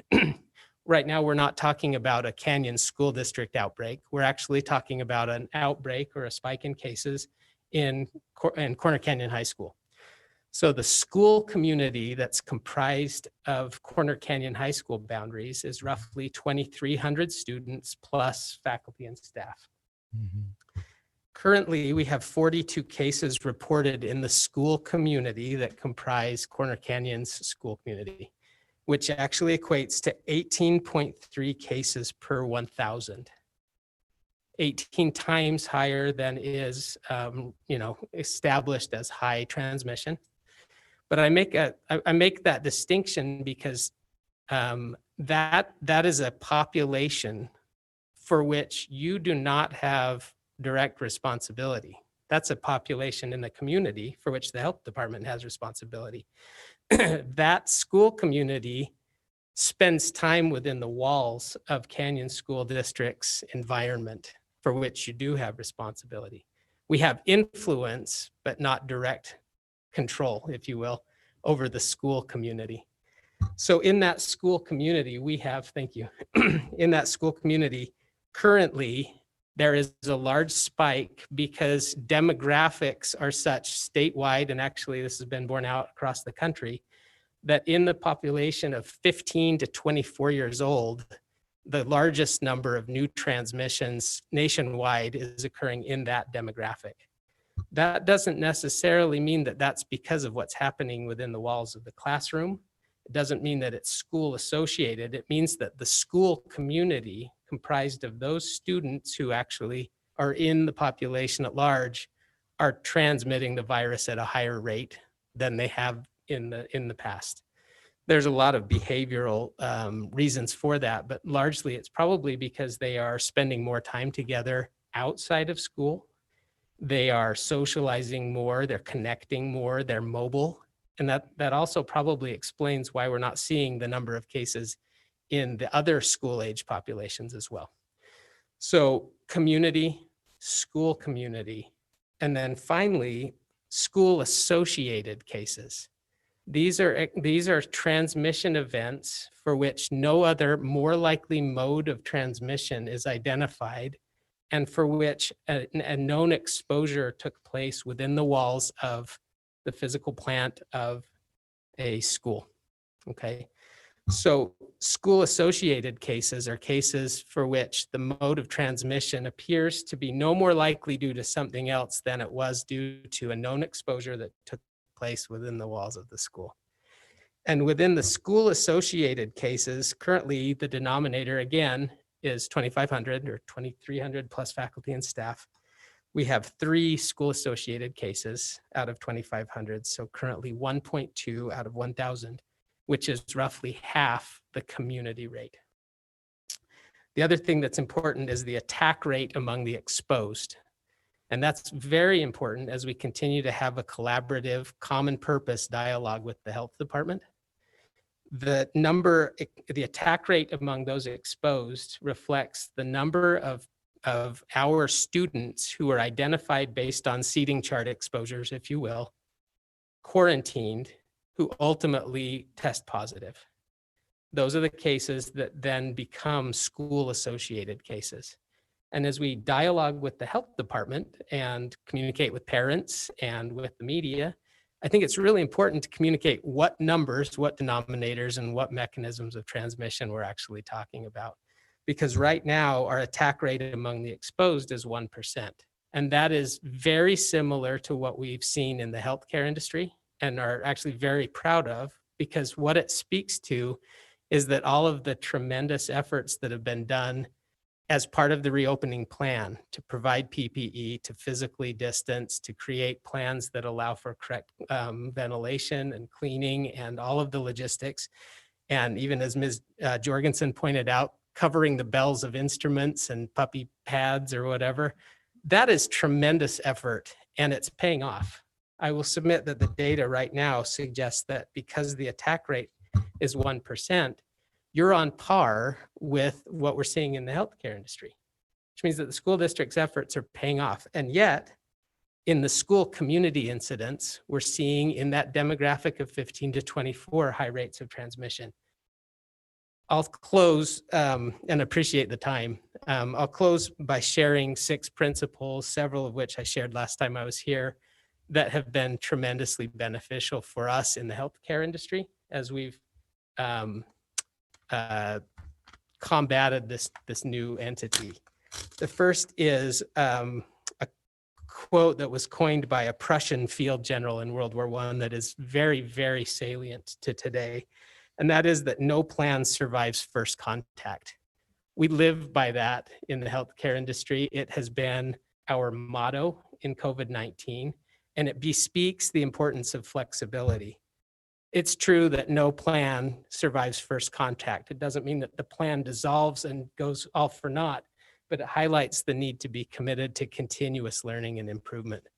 The second is that we must recognize what we cannot understand if we have not yet experienced it, and then again be committed to continuous learning and improvement. That's critical. Before we went back to school, despite the excellent recommendations and due diligence, the reality is that the CDC, the Utah Health Department, the governor's office, no one knew exactly what to expect. It wasn't an experiment, but it's a new experience. And I think it's just transparent to recognize what we didn't understand as we experience this. A commitment to continuous learning and feedback is critical. Thirdly, very related to that is to identify what we can and cannot control. That's been very important in the healthcare industry. And I would encourage the board to clearly identify what is within your purview, what is within the purview of the health department, and identify what we can and can't control. And then maybe take that a step further. What can we influence? What could the PTSA help us to influence in terms of messaging? Because I would also submit that there are behaviors that are taking place inside our school community that may not be controllable or responsible to the education, but can be influenced. Fourth, we need to be very intentional in identifying what outcomes are intended to be modified by an intervention. So if the intervention is to close the school completely, a list of desired outcomes needs to be articulated at the time that decision is made, so that those outcomes can then be studied and decide whether or not that intervention achieved the desired outcomes. And same thing, if the decision is to go to a hybrid program, outcomes, not just educational, not just public health, but including the mental and emotional wellness of the children, those are all very important outcomes, including our considerations for the well-being of our teachers. And I said it when I was here before, and I'll say it again. They are healthcare equivalents, essential workers, and heroic in their efforts right now. Fifth, it's critical to use data to guide these decisions. And I fully support Dr. Robbins' proposal to set up a dashboard, because having data is worth 1,000 words or 1,000 numbers. It's crucial. And then finally, I would encourage the board to embrace sound public health principles rather than reinventing them, and to find common purpose and develop healthy collaborative relationships with the health department. I think this is going to go much better if we're both on the same side of the table. And with that, I appreciate the time and the opportunity to continue to work with you for the betterment of the students and our school community at large. Thank you. Appreciate just that last comment, I guess. I appreciate what you had to say. I think fear is the biggest issue, and having knowledge, as you broke down to us, helps us explain a little bit of what went on with the 1% spread rate, or whatever you called it, within that. The board had an option to go, not knowing that, but we had an option to close the whole school down or to do this hybrid. Was the hybrid a better position to take? Again, the outcomes need to be considered. There's a lot of outcomes independent of public health. Okay, I put you in a hard position. You did. You I put me in know. a tough spot. I know you put And you in a tough I'm spot. trying to Maybe be you don't need to objective ask, here but I'm too, just because I'm a wondering father of Canyon School District kids. So if our stuff is similar to the healthcare industry. So, okay, thank you.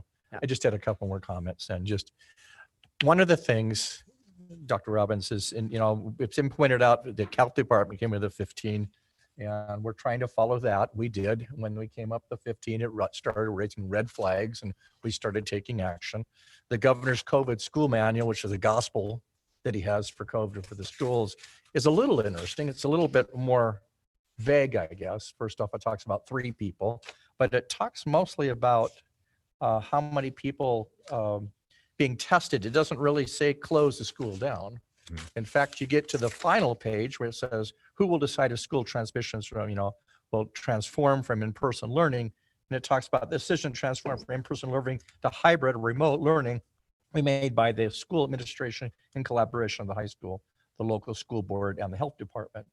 And then it talks, many things will be considered in this situation, including, it's got a long list of things other than just 15. So I think it basically says you have to make an informed judgment based upon that decision. I looked today, it was the CDC had anything. CDC doesn't have any numbers. Hmm. No. CDC basically follows with sort of the same thing. We're following the latest CDC requirements. And as far as a minimal to moderate, which I'd probably consider this minimal to moderate. And it talks about transmission schools should follow the actions listed above, continue to implement mitigation strategies such as social distancing, masking. So, and I've got several things like that. I tried to find some other stuff. There really is not many guidelines out there right now. Everybody is sort of flying by their seat. But I think some people say, well, you just didn't automatically close it down. I'm going, there's a decision to close it down that may have also caused more repercussions than what happened here.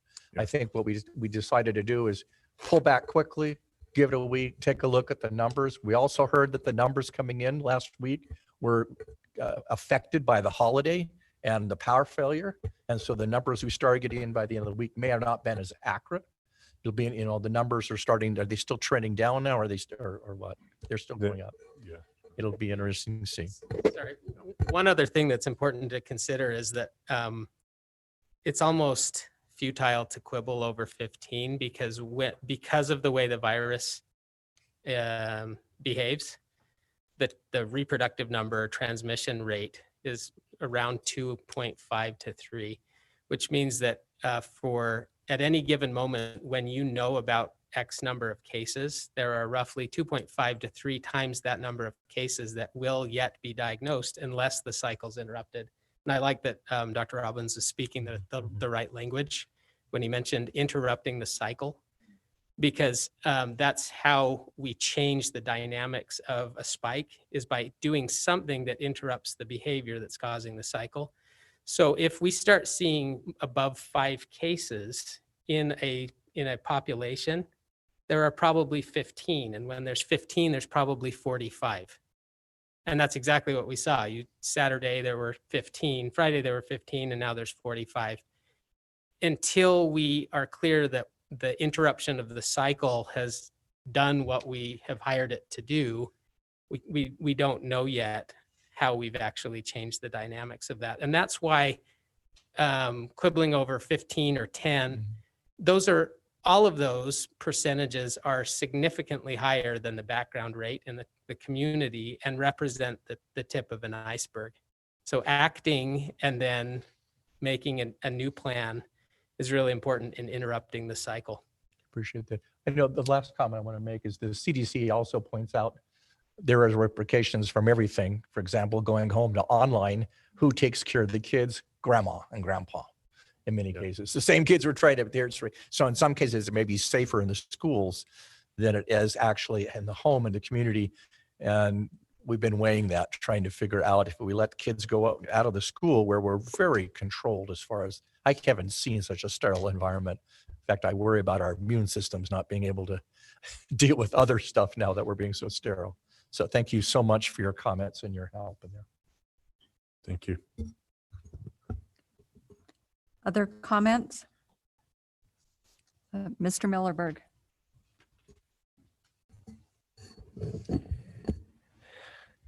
I take my mask off like Steve did, except I think Amanda and I are like we're in high school English class together. We're so close over here. Well, I don't think the kids have much more space than we do they? No.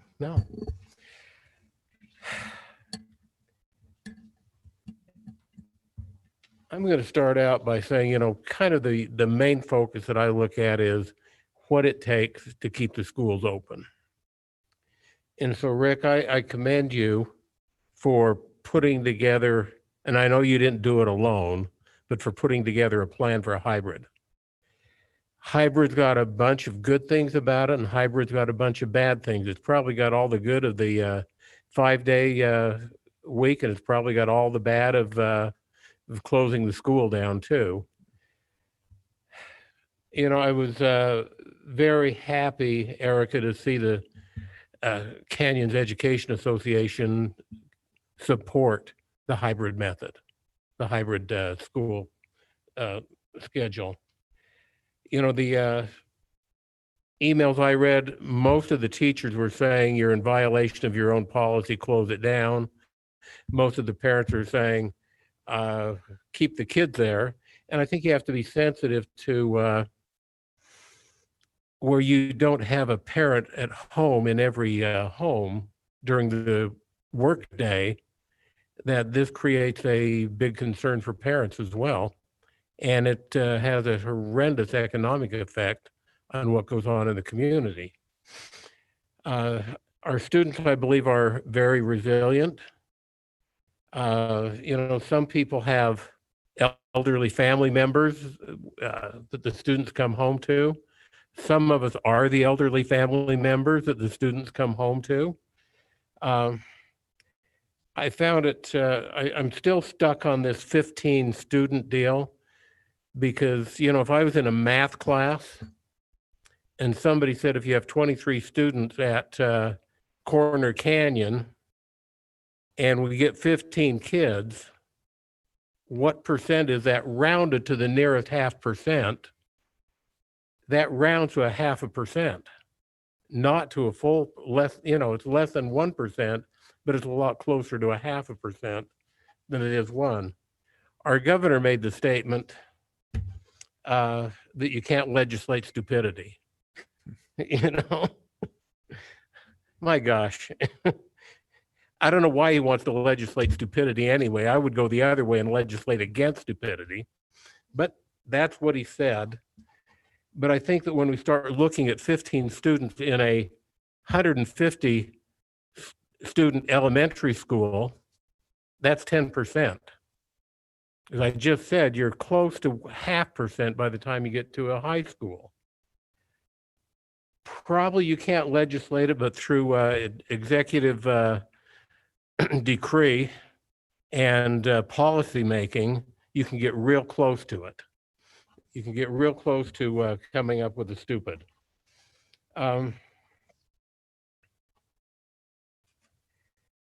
I think the one thing that I would put out a plea to the community for is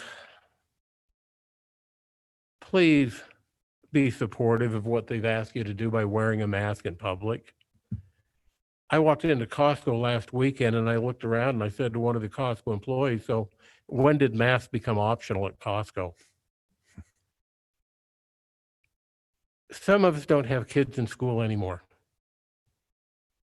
But I think it's incumbent on everybody in the community to do their part to help us keep the schools open. Yeah. Everybody can participate in that. And, you know, it's not that I have a medical condition or it's my constitutional right to not wear a mask. Just do it and be supportive and let the kids get an education. Let people stay as healthy as they can.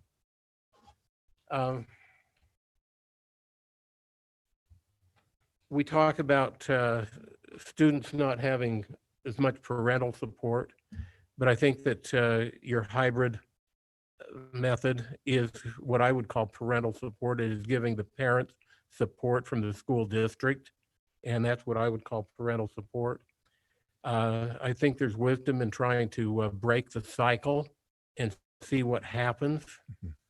And I'm also great anticipation to see how this works at Corner Canyon High School, because my bet is that we've got 4 other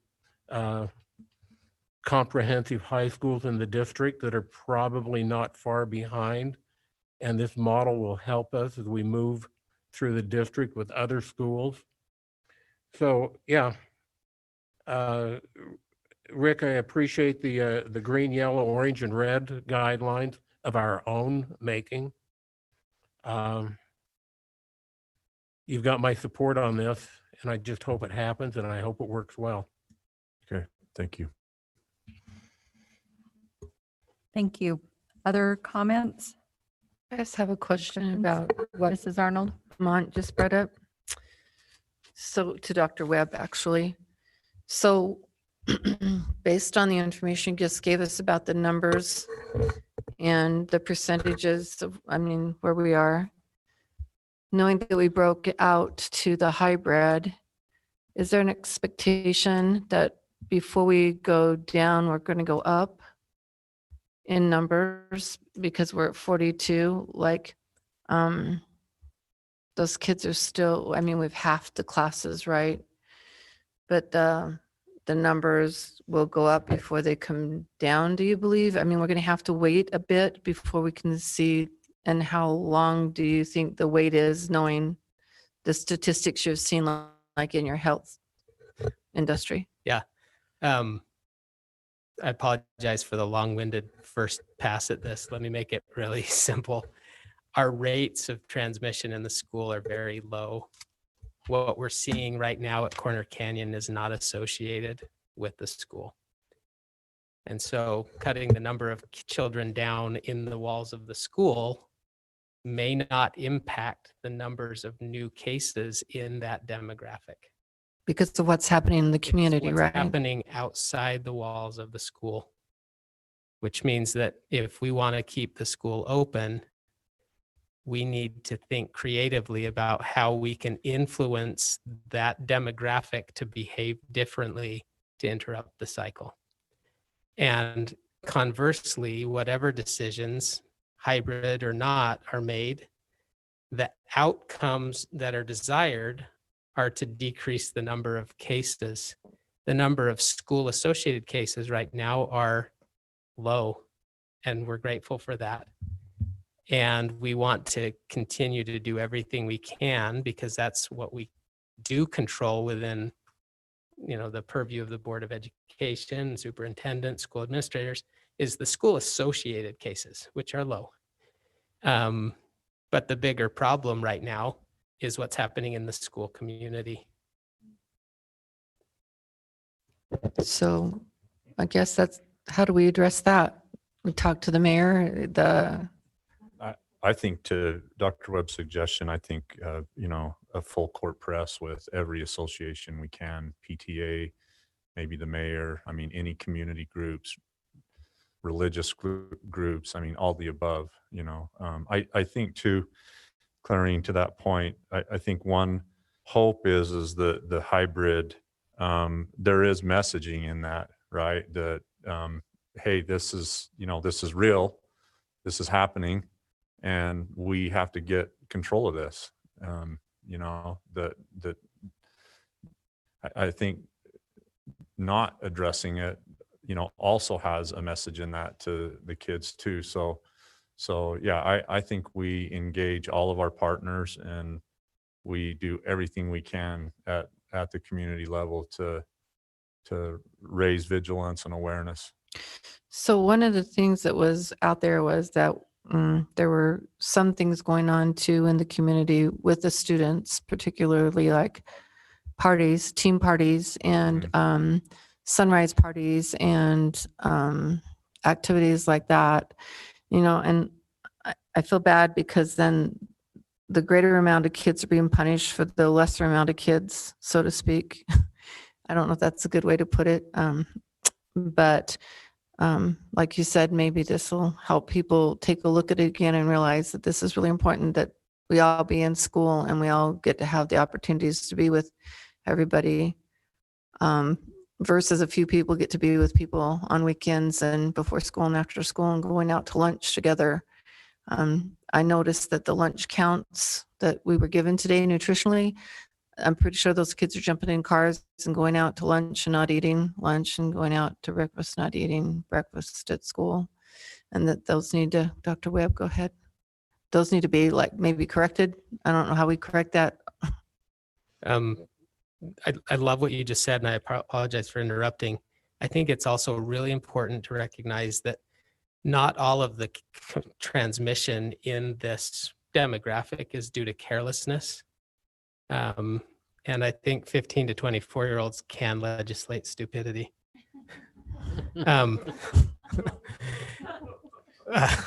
I've got a couple of them myself. What I mean by that is we need to be really careful not to stigmatize getting COVID. It's for many people not their fault. Most, if you ask, again, remember what I said, mechanism of transmission is a key principle in epidemiology. If you ask the health department, many of these transmissions in this group actually came from a household member, a parent, a family member. And so we also need to be really careful not to ascribe modes of transmission to the population at large when many of them may have gotten it from their mom, their dad, their cousin. We're all in this together. This is a community issue. And that's a key point, that this is not solely due to carelessness, although that plays a big part. Thanks.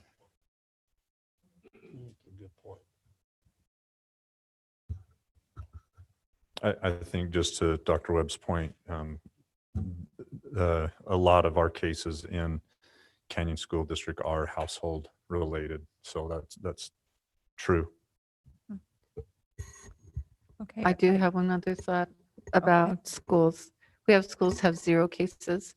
Maybe we can look at those schools and see how they're addressing certain things differently than the schools who have more cases. They might be doing just one little different thing. I don't know what it would be. I think to that point, clearing probably the greatest factor is mobility. In my opinion, I don't know if Dr. Webb agrees or not. Our elementary kids are not as likely to be mobile, right? So our ability to cohort, and they're going from their classroom at school to home. They might, go out and play and stuff, but high school kids, as you mentioned it, right, they're so mobile and so social that it's just super difficult to control. Yeah. Okay. Yeah. The older they are, right, we know that bears out that they're more symptomatic. Okay, Mrs. Schill has some comments, questions? Okay, so I just want to thank the superintendent, Dr. Robbins, and thank Dr. Webb for being here and kind of going over that whole history, explaining it. I do really like the idea of the dashboard. I think transparency is really good. And, I have parents text me all the time and ask me what I know, and I really don't know much. I look at the county website myself. But anyway, the more transparent we can be, I think the better for teachers, for students, for parents. And I do want to clarify something. Other people have said the same thing, but I want to reiterate this. The board voted July 14th on our reopening plan that had no numbers in it. So for you guys to say we did not follow through on our policy, we did not vote on those numbers. So we did follow through on our policy. So I just want to clarify that. And I don't know. I do like this language that you proposed to us. I would be in favor of that. I think it gives us flexibility.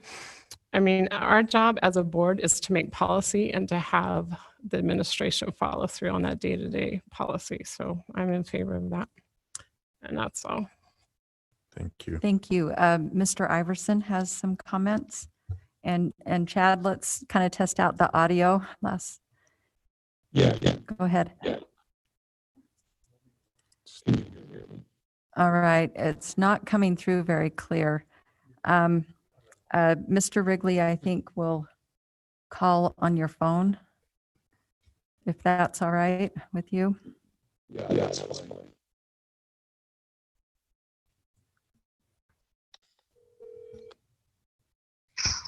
Can you hear me now? There's a little bit of an echo. Turn your voice off on the other monitor there.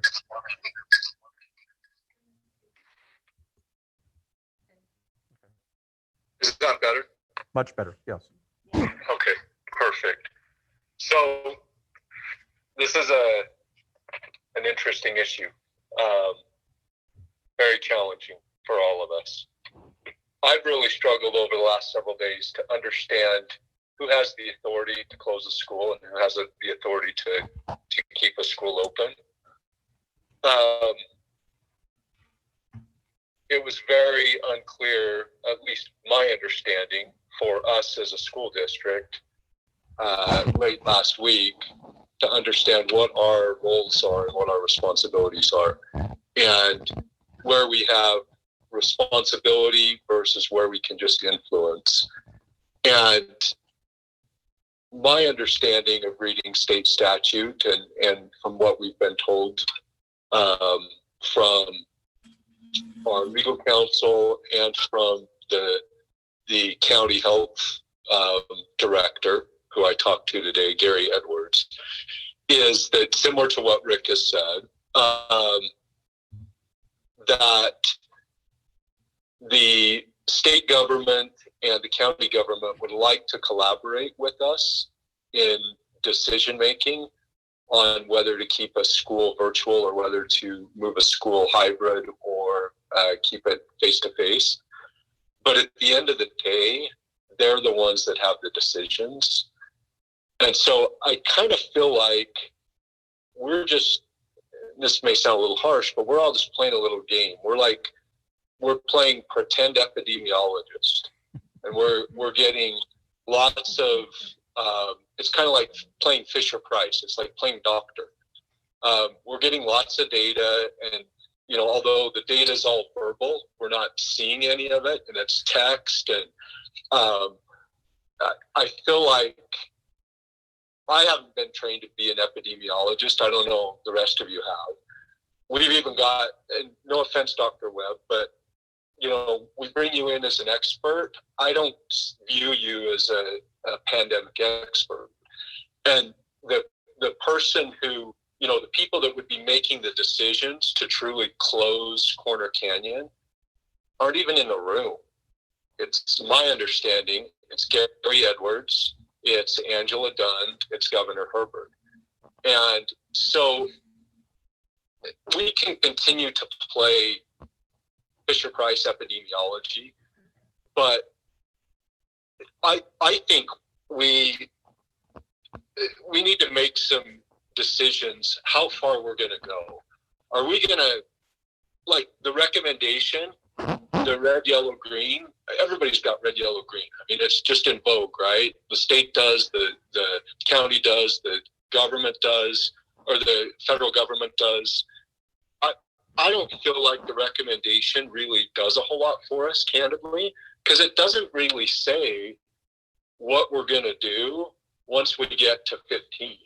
It just says we're going to kind of talk about it and evaluate it, play Fisher Price epidemiology, which, heck, if you all feel comfortable being epidemiologists, that's great. But I'm still trying to get up to speed just as a lay citizen. So I'm not sure that I wouldn't necessarily be in favor of the recommendation. I also don't think that we should cede that decision to the administration, whether to keep a school open or closed. I think that's a pretty important decision. And sounds like I'm probably in the minority on the board for that, which is fine. We had lots of conversations over the phone on Friday. Individually, we didn't get together as a board. One of the things that I was advocating for is not making a decision on Friday and waiting until tonight to get more information, both data and information about who's really the decision makers in this process.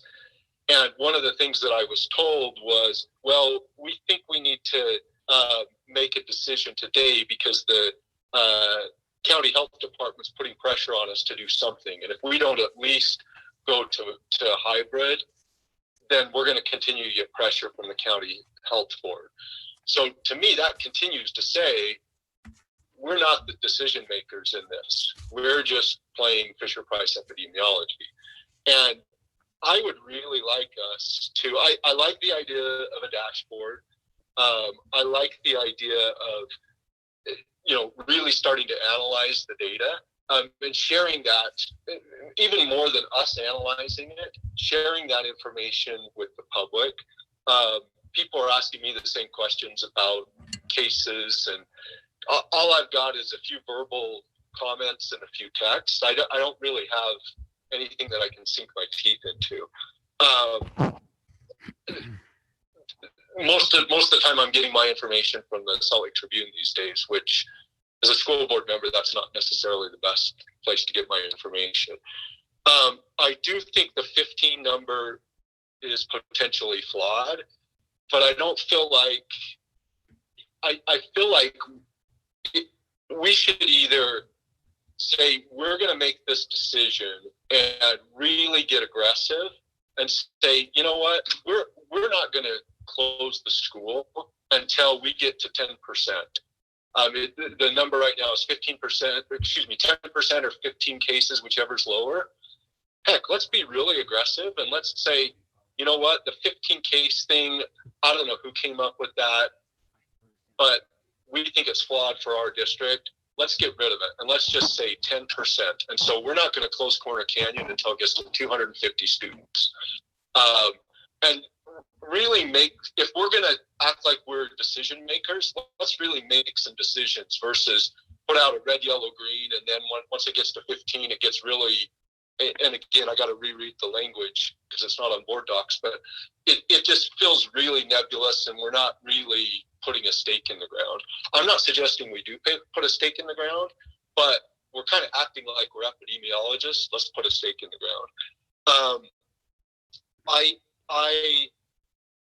I do think that it would be valuable for us to set up a subcommittee or a group of us that can interact more closely with the decision makers. Gary Edwards, Angela Dunn. I don't know that Uncle Gary's going to be helpful to us, but I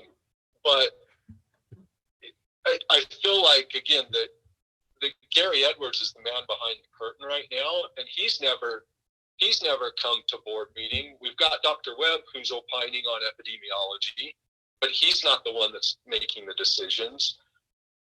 And so I'd like us to take a different approach. I'm probably in the minority, but again, I think, wow, where have we kind of headed off in a kind of an odd direction? Let me just look at my notes and see if there's anything else. I guess the only other thing is our family, the Iversons, they were one of the first test cases, or we were one of the first test cases in this quarantine process. Our kids went to school Monday, Tuesday, Wednesday, and we were quarantined beginning the Thursday after school started. My wife got COVID. Thankfully, she's fine. It wasn't a big deal. But our three K through 12 kids were in quarantine, and wow, it sucked, and it was difficult. And our lack of ability to do I can't even say the word right. Synchronicity, doing learning where we're having the conversation, where I'm in the classroom, even though I'm 10 miles away in my house. I think that's a miss. And I think figuring out ways that we can really be serious about this hybrid model and about online and about offline learning, because right now it's not good. And I know we've got feedback from parents in it. I know Amanda's gotten feedback as well. And it's, we're going to be doing this for a long time. We're talking about Corner Canyon tonight and potentially extending Corner Canyon on a hybrid model until September 25th. Alta is going to be most likely, if we head down this path of the red, yellow, green at 15, Alta's probably going to be there in a few days. To Mont's point, we may have other high schools there shortly. So I think we either step back and stop playing epidemiology and let the Utah County, the Salt Lake County Board of Health more direct us, or we really put a stake in the ground and say, nope, they're wrong. We're going to do something pretty significant. So again, minority opinion, I'm sure, but that's all I've got to say right now. Thanks. Thank you. God. Other comments? Mrs. Oakes? Hey, thank you so much, Dr. Webb, for being here, and Dr. Robbins. And I want to just express my appreciation for all of the teachers that came tonight and the parents and everyone that has emailed us in the last several days. It's been a whirlwind. I don't think I've ever received that many parent emails in such a short period of time. I just want to say up front that with regard to the number of 15, from the very beginning of when that was ever issued, I never felt comfortable with it. And I know a number of us have said that and have even said that on public record. When you look at a typical elementary school, even one of the larger elementary schools here in Canyon School District, say about 700 kids, that ends up being about 2% of the population. And then that decreases obviously as you go to the larger schools and the middle schools or the high schools. So for me, a proportional percentage makes more sense and always has. I understand from what Dr. Webb was saying that that's not an exacting way to look at it, but when you're dealing with a tipping point that makes a really big difference of kids getting education and getting exposure to school and to supportive adults and kids in their lives, that's really important. As a result of that, I hope the health department's listening. I wish Gary Edwards could have been here tonight because I have a lot of questions for him. I really hope that they've considered having someone on staff that specifically has background in education. If they haven't, they needed one yesterday because this is a hard ride for us to take things from their department without them understanding how this plays out on the ground. I have also spent time speaking with members of the board and with Superintendent Robbins about the fact that I have been very, very curious about whether or not the universities in the state have been given thresholds about percentages of when they shut down. And I was informed by Dr. Robbins tonight that they in fact have not. And I don't understand why that is. We have Westminster College that is in Salt Lake County that has fewer students enrolled there than you have at Quarter Canyon High School. And schools like Westminster and the University of Utah both have in-person classes and they have dormitories.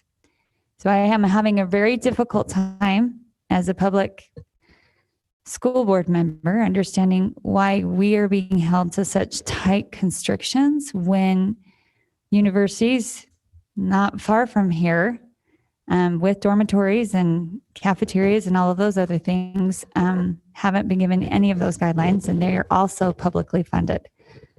That's just one piece. Now, with regard to what Chad had to say, Fisher-Price epidemiology aside, I do agree with the perspective of a letter that we received today as a school board, which was clarification from the governor and also with regard to outcomes, other outcomes that we need to consider. And specifically, when the outcome that I have been thinking most about is the impact that social isolation is having on our students. There was a CNN article that came out this week talking about the increased depression and suicide rates with school closures. And we also are aware of the fact that things like DCFS referrals have plummeted during the COVID lockdown. But since school has started, we've seen a surge of those phone calls of children that have been abused and that hasn't been caught or reported because they don't have contact with people outside. There has been a major increase in online child exploitation since COVID-19 lockdowns happened. In April of 2019, there were over 1 million reports to the National Center for Missing and Exploited Children. And just 1 year later, in April of 2020, that number increased to over 4 million. That is a 400% increase, which frightens me. There are major risks associated with our kids not being in school. help and otherwise. And I think that that is something as policymakers that we do have to decide that is not necessarily, or consider that is not necessarily left to the epidemiologists. When we received our emails from parents, 99% of those emails pled with us to keep their kids in school because of the social, physical, and mental health impacts on their students. Many of them explained in detail the mental and psychological difficulties that their children had during the lockdown, including parents that had children that had tried to take their lives, and what a positive difference restarting school has made for their kids.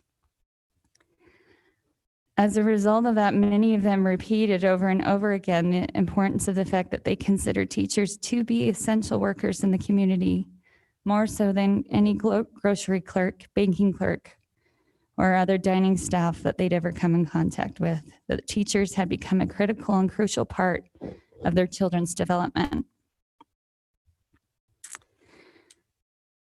One of the emails that we received was actually from an emergency physician, and I'm going to just go ahead and read a small part of her email that she sent to us. She is also a parent of Corner Canyon students, and this is what she had to say. As an emergency physician, I have seen some very, very ill patients who have contracted COVID. I know that this can be a deadly disease. I've also seen over the past 6 months some of the unintended consequences of isolation due to COVID. I have seen patients, including teens, who are anxious. I have seen patients, including teens, who are suicidal.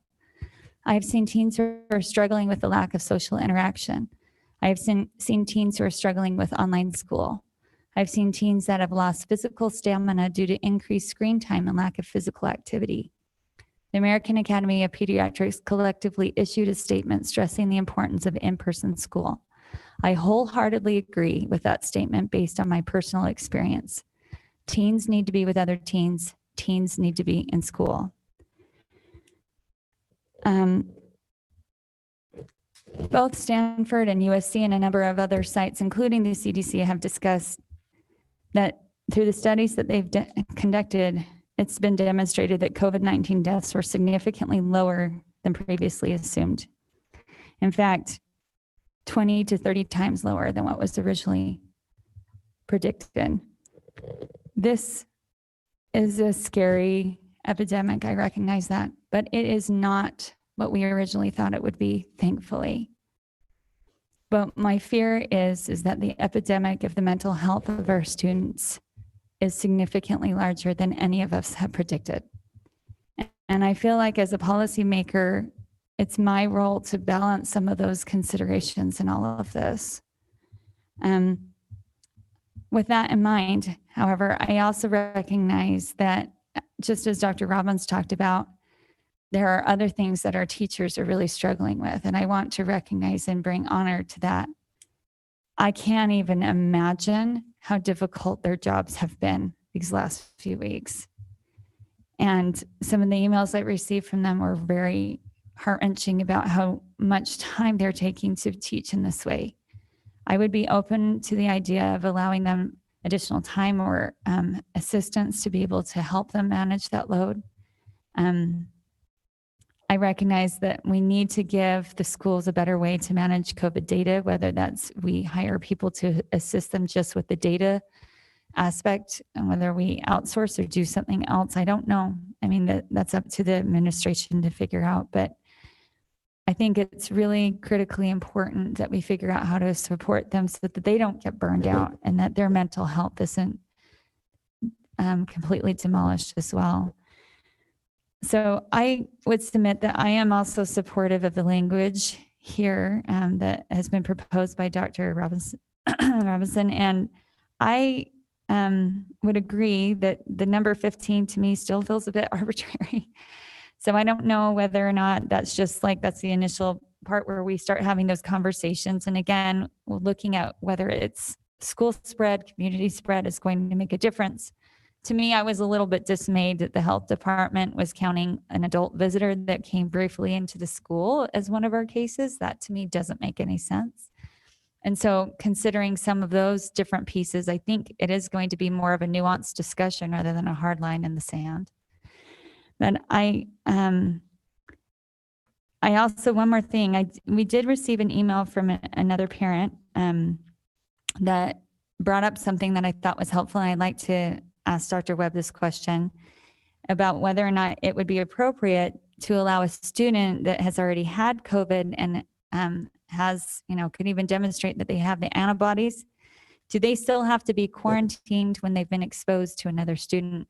And the second part of my question is, I know that there's another school district in our state that has had conversations with their local county health department about the fact that this 14-day quarantine is untenable in many ways, and that they asked them whether or not it would be viable to be able to have a 7-day quarantine with a rapid test at the end of that. I'm curious what your perspective or opinion might be on that. Yeah, the first question is, once someone has had confirmed COVID in the last 3 months, if they have another exposure, there is no indication for quarantine. Whether or not they've had antibodies checked or not, the antibodies are not reliable enough to be a passport to freedom. But having had a confirmed case in the previous 3 months by CDC recommendations, essentially allows one to avoid quarantine on a subsequent exposure. Ostensibly, in a situation like that, if a parent could demonstrate that they had it within that period of time, they shouldn't have to subject their student to another 2 weeks of quarantine. Right, and that's okay. The health department follows those guidelines. Okay. Absolutely. The second question was around the rationale for the 14-day quarantine and whether it's possible to test out of that at a certain point. The CDC recommendations are clear on that it is not recommended to test out of quarantine early. It has been used. The problem with it is that to test with enough sensitivity to be confident that one truly does not have the virus requires testing at day 10 after exposure. And in most cases, it takes about 24 hours for the most accurate test, the PCR test, to come back. So earliest case scenario, if that was done, it would be day 11 of quarantine would be the earliest that would be a get out of jail free card. Okay, so that's helpful for me to hear, because in my mind, I have 2 high schoolers, both of whom have been home the last 2 days. And 3 days of schooling additional makes a big difference, right? So I don't know whether it's appropriate for us to make that adjustment as a board. And my other question is with regard to the PCR versus the new saliva test. I just saw in the news yesterday that the University of Utah has switched all of their tests over to the saliva test, but I'm curious what your opinion or your perspective is on that. The saliva test is less invasive and doesn't sacrifice much in terms of accuracy, maybe 1% in false negative rates. It's just easier to obtain, but it still takes the same amount of time to isolate the genetic material and amplify it and run the test. So the saliva test doesn't necessarily speed up the result. The antigen tests are faster, and those are becoming more widely available. But right now, in terms of Fisher-Price epidemiology, what we're talking about with any of these alternative methods to quarantine are distinct departure from CDC, Department of Health, and I'll take my doctor hat off here for a second. I've got a daughter in quarantine at Corner Canyon right now. I would love that. I do agree with Mr. Iverson's comments about quarantine being really hard. As you know, here's my public comment. We've got kids in the district who are on quarantine right now. It's really hard, and it's clearly not the best for them. And they're struggling with the online school and all of that as well. And I would love to see alternative methods for springing them early. And I would remind the board that in the original state recommendations on July 20th, Dr. Angela Dunn proposed a modified quarantine where students would be considered the same as essential workers and not subject to quarantine if they had an exposure. And that was because of overwhelming public dissent overturned. We've been there, but it's not, that would have been, Utah would have been the first state to go with a modified quarantine. I think as a parent, I'd be kind of welcoming of that. But again, from a Fisher-Price epidemiology standpoint, I don't think it's our place to explore options ahead of the CDC, ahead of the state. And the state's already been actually on the leading edge of that. And, if that's something that the public is very supportive of, I think messaging that to Angela Dunn and the state health department and Gary Edwards would be very worthwhile, rather than making a decision at a local level. But that's what we're going to do. So it sounds like your consensus is no on anything less than 14 days. And that a modified quarantine is something we ought to consider. I'd be very supportive of revisiting the modified quarantine because, like I said before, I think that there's more than just public health outcomes to think about. And the message of this group is that the perspectives on education and mental and emotional health are equally important. And that voice can counterbalance or add perspective to the public health considerations. I see my role here as simply to help all of us understand the facts. And I'm not trying to be a lobby in any way. I just want to be a resource for answering questions. So whether it's worthwhile or not, I think is something that the board needs to decide. But does it have merit to revisit that? Well, Angela Dunn and the Department of Health thought that it had merit when they initially released the 97-page document that I've read a couple of times. Thank you. Okay, Mr. Iverson has an additional comment. Do you mind getting him on the phone again? Unless, Chad, do you want to try and see if we've got better sound? No, sorry. We just, the connection just must not be great. So Steve's calling you. Sorry, thanks for calling, Steve. So just a couple of additional comments and clarifying comments. I agree with most of what Amanda said. If I was the only one making the decision, and again, given my degree in Fisher-Price epidemiology, I would, on Friday, I would not have made the decision. I'm not sure how we made that decision as a board. I don't think we did because we weren't in public meetings. So I don't think we really made that decision, but someone did. I would have let the school remain open. I would not have moved it to hybrid. And if I was the only one making the decision, this is a hard decision to make, but I would say, let's still keep it open and not have it in hybrid right now. For many of the reasons for the reasons that many of you have shared. I wish we would have waited and then had that discussion tonight and made a decision, do we move to hybrid or not? I would ask us that next time there's another decision to make, that we make a decision in board meeting versus over the phone, kind of individual phone calls and giving recommendations. I also, Dr. Webb's comment about modified quarantine, I think is really important and really good. And I want to emphasize two parts of it. One, that, well, maybe he should get up and describe what it is. We can all remember what it is and how it would affect or not affect the kids that are currently in quarantine right now.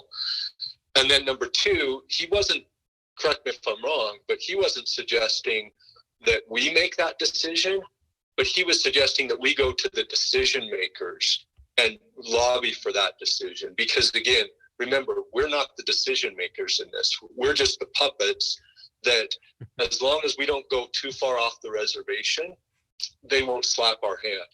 But if we went too far off the reservation and said, we're not going to close the school, even if there's 50% of the students quarantined, they're going to make the decision.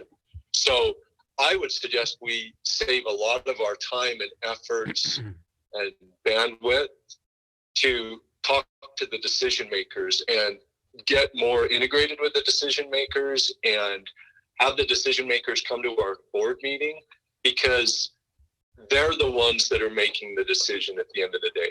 We're just playing epidemiology for a little bit until things change dramatically, and then they'll step in. Thank you. But I would advocate for Okay, go ahead. hold on. Go ahead. Go ahead. sorry, I would advocate for keeping the school open for another week or two, and let's slowly see what happens. Thanks. I'll try to be quiet. Okay. So. can I Thank finish? you. Mrs. Arnold. So while we're on this subject, I agree with Chad and Amanda. And if I would have had a choice, I would have not shut down the school either on Friday or Saturday. I would have asked that we waited until tonight, had this discussion and made a decision. Because I felt like I didn't have enough facts, background knowledge, or information to really make that decision, especially when we were told that there are like 3 that are the school related, and the rest of them are the community related. And, I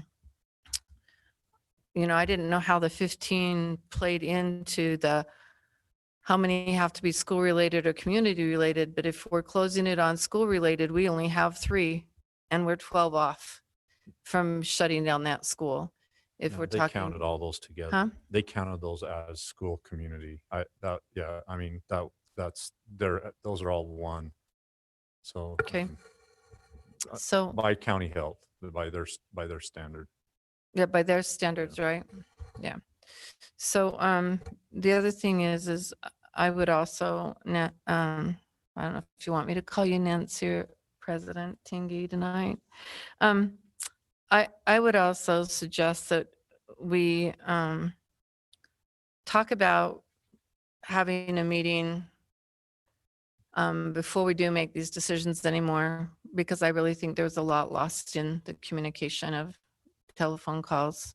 I don't care if that's that we have a Tuesday meeting every week so that we're updated every week and we're in the know and we know what's going on, even if it's for half hour, and or as soon as we get to the threshold of, I don't know what, 12, then we call an emergency meeting. But I think we already know we have a meeting every Tuesday on the agenda, then we can adjust our schedules, because there are lives that have to happen too. People have things that they have to do, but if I know every Tuesday I'm going to be here to have this discussion, even if it's for an hour, then that's fine with me. To the point of the 400 kids, I think you said that's quarantined. Those kids are losing 14 days, and then they can come back and they can be exposed to one other person in class, and they can miss 14 more days, and then they can come back and be exposed. There's a possibility, not a probability, but a possibility that they could go months without being able to be in school, just being in quarantine when they're not even sick. And so I think, to Chad's point, I wouldn't mind working with Chad or whoever wants to go and work with the health department and go down the list and say, we at Canyon School District have these huge concerns about what's happening to these kids socially, emotionally, physically, the abuse numbers, get our scientific data in line and say, in the state of Utah, we know there's these many kids that are being in the traffic situation now, these many kids being abused, these many kids, in the depression, suicide, and go make our statement, like Dr. Webb said, and try to influence this to which is the better way. You know, maybe there's not a better way, but a compromise for what's going on with these students. So those are my, I guess, three, right? Weekly meetings, somebody to go talk to the health department, the governor, and whoever else is included to explain why we feel the way we do. And that we decide whether schools stay open or don't stay open based on our information, but we don't leave that to just the administration. Okay. Other comments? I'd like to just share a few thoughts, and it's been a really interesting and great discussion, and I want to thank Dr. Webb for being here. I feel like your expertise has helped me better understand some of the how to analyze data and how to look at things and how to keep things in perspective and a good balance. I really appreciate that. You're being here and helping us out with this.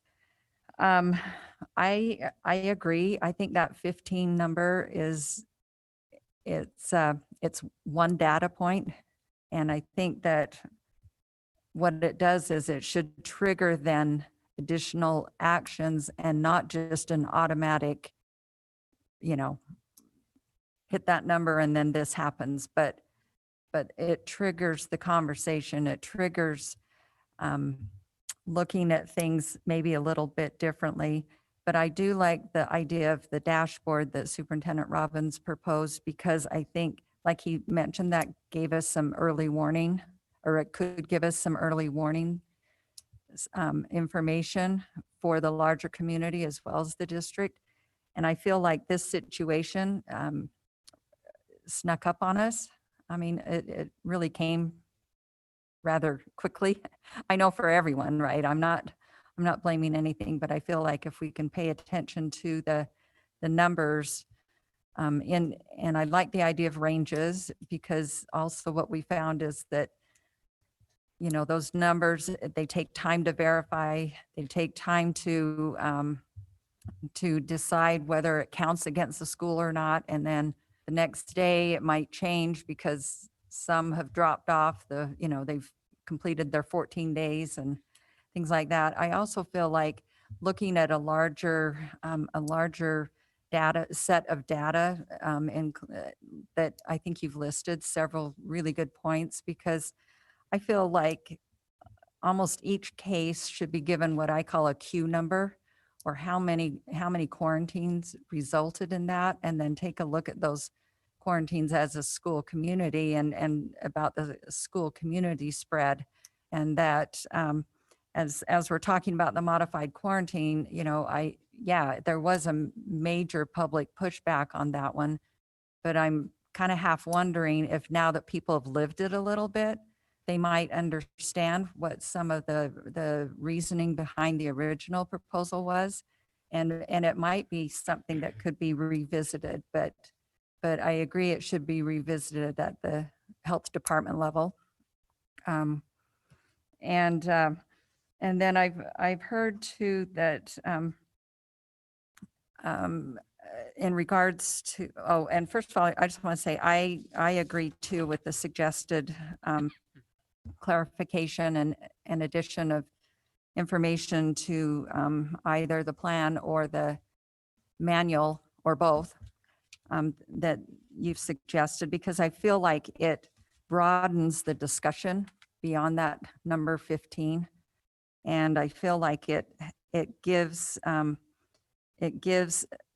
balanced approach, and it gives weight to some of these other issues that my fellow board members have talked about and identified as concerns that we cannot ignore. We just cannot ignore, because we are in this for the relatively long haul. And I say that because I think all of us 6 months ago thought, by this time of year, it'd all be over and done and we'd be back to how things were. And that's just not going to be the case. In fact, oh, anyway, so as far as like the decision making, I am comfortable if the board kind of gives guidance or parameters or something, and identifies a process that we work through to get to a decision. I feel like we need some continuity that way. We need to identify a process. We've talked about weekly, I mean, it's been suggested maybe a weekly board meeting, but also it's been suggested to have a committee work on things. And at this point, I think I would prefer having a committee because as we've looked at or experienced the last few days, stuff happens fast, and even once a week might not be enough.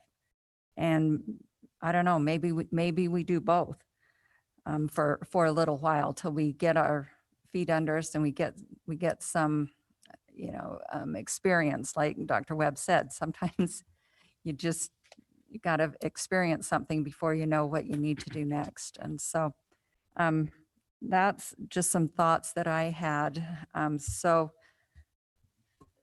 With that, board, I'll just pose a question about,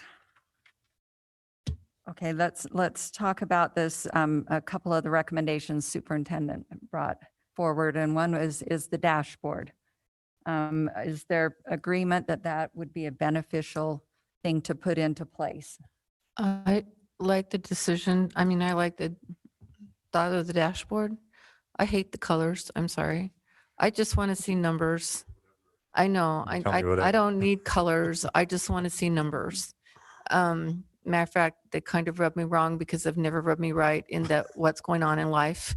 And if you live someplace else, everyone's in a different color, right?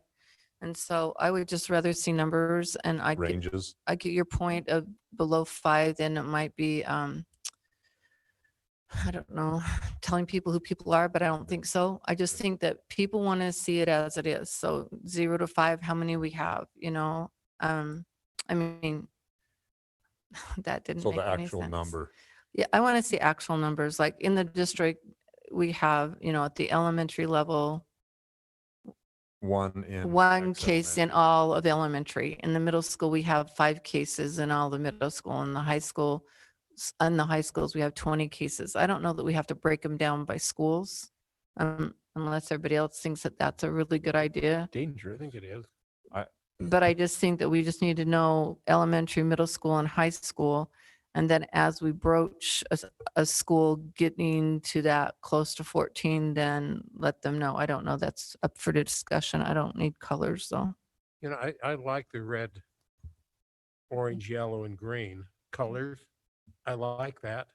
And if I had my pick, I would like to see the information broken down by feeder system and by elementary, middle, and high. So I could see what's, because if I've got a high number in a high school and I have siblings or neighborhood kids in the middle school, I want to see if there's a connection that way. The proposal is by school though, right? I It's mean, by you school. said you're So, going to list yeah, schools. so it'd be by Okay. school and range. And I think that's Feeder important. schools is Which good. I can sort out my own feeder system. Well, But I I do mean, want to see it by school, especially the high schools. there's no reason it could be done both ways.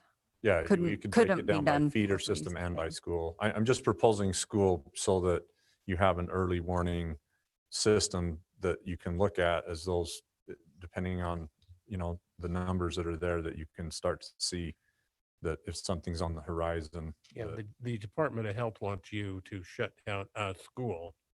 Yeah. Not all the middle Level, schools. you're right. Yeah. Okay. And what about the question about colors? It's fine. We trick our own though. I think we're okay with the colors except for Clarine.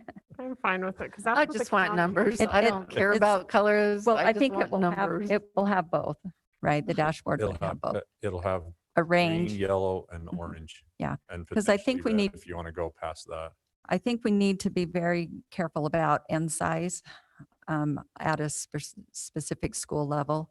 So that's why I like the range at least, 0 to 5. And again, like I said, those numbers are, I mean, they're jumping even by the hour sometimes. And so I think by giving a range, then it doesn't put us in a tough spot. Well, you said yesterday it was this number and now it's this number. So anyway, okay, so are we good with that? All right. And then the other question or the next question is this, the proposed language to modify in the manual and or the reopening plan. I'm fine with that. People okay with the language? Can I add? And do you feel, well, okay, so do you feel like we want it modified in both places? And Steve, you said you had, or Yeah, Mr. Wrigley, you had a just comment. Question. I don't know how we can, I think the issue with board and getting board in on it and teachers and everybody else is, so what do we do when we get to this? I mean, is there some preliminary sort of a thing that we could do? It's not, I don't like this where you get the 15 number, that's it, that you go this direction, you close the whole system down. But is there some kind of an idea that people can know with, if we this follow happens, that the, we've got some security that this is going to happen? Because I think that's what they're asking of the board. They're saying, so you violated what you said, and so we trusted you. well, I think I we mean, spent it a lot kind of of time goes on that back tonight, to but is there some kind of a yeah. thing saying that this is a continuum of what we'd probably do? I think we're kind of arguing both sides of this, right? We're arguing for certainty, but we're also arguing for flexibility. And they're competing, right? So, I mean, in my mind, and my thought here is that when a school gets to that, the second phase, like I get into the 6 to 14 range, I built that out a little bit bigger so that there is time there to develop a plan individual to that school that either the board can meet and tell us, hey, this is what we want to do, or we start to have those discussions, or it gives you the flexibility to do either. You can either do that, or if you feel confident enough at that point, you can delegate. But that second phase would trigger collaboration between the health department, the board, and administration. Well, for example, in this particular case, we got seeing some numbers and we knew a trend was coming in. The first step we did is said, let's address that right away with the 1 week, go onto this line. Then to take a look at it after that to see if we need to continue it for 2 weeks. And if it continues to go, then maybe we have to make the decision to go online. But it just sort of gives a continuum of that for the teachers. I don't disagree with you, Steve, but the way this virus has worked, it's so unpredictable that, like we saw Corner Canyon jump from literally a week ago, we were at 2 cases, and now, so it's so hard to predict that. I think, in my recommendation, if you lock yourself into that continuum, that may be problematic to respond quickly if, there's a spike. But I hope in those phases, in each level. So if we're in yellow, that we would build out what those protocols are. So increasing notification and communication to let parents know, along with the community campaign that we talked about, increasing mitigation. So that might be that once at that point, we kick in intervention steps like less volunteers, more restriction with movement, less in-person meetings. We would engage county health in doing detailed contact tracing, to Nancy's point. So we're looking at each individual case to really understand where it's coming from in the community and who they are potentially spreading to.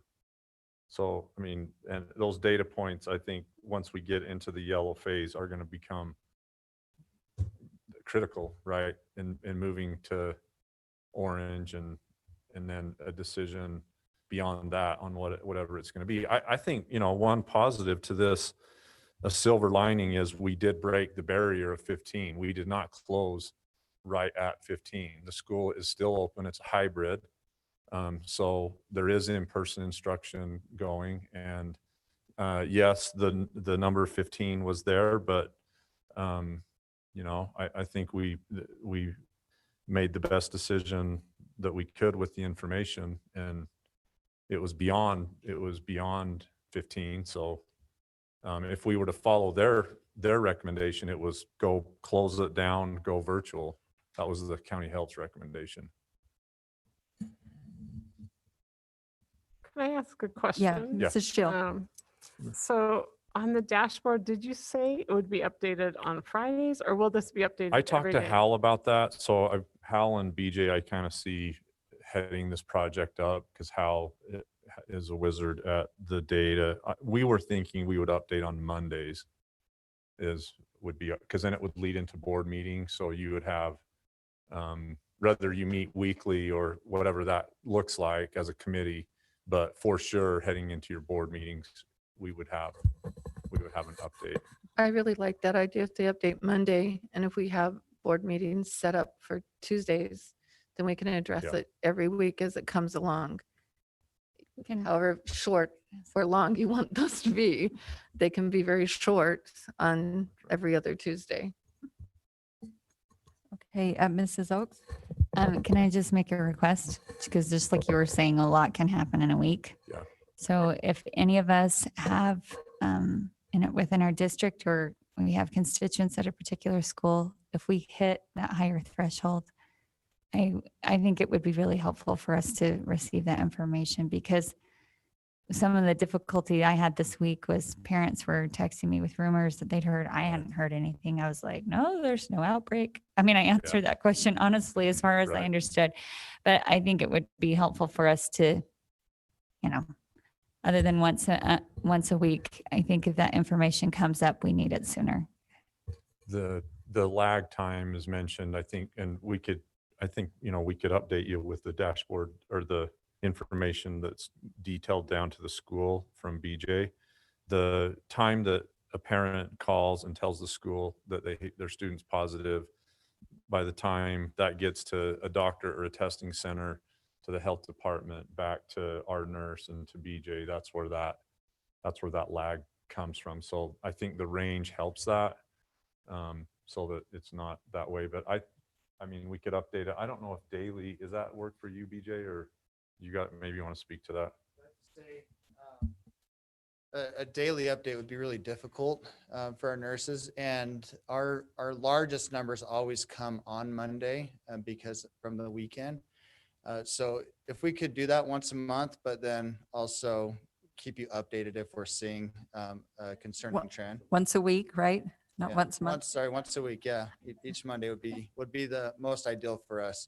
As it is, it's been almost impossible task for our nurses to do all of the contact tracing, verifying if the case is positive or not with the health department. So that would be much appreciated if we could do it once a week. Yeah, thanks.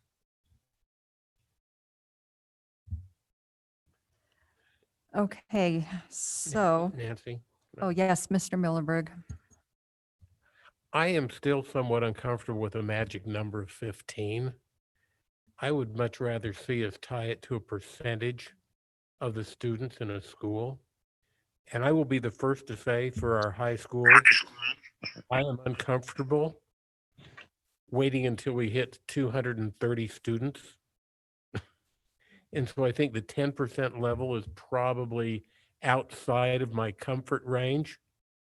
But 15 is such a small number, and I understand geometric progression and how quickly it can grow, but I think that we should establish some sort of a percent, whether that be at 2%, 3.5%, 5%. Yeah. I mean, 1% would still give you 23 in a high school. But I just think that when you start comparing But 1%. Corner Canyon High School with what is it, Bella Vista Elementary, and you say 15 worked for, one size did not fit all. 1% of 500 would be 5 kids, right?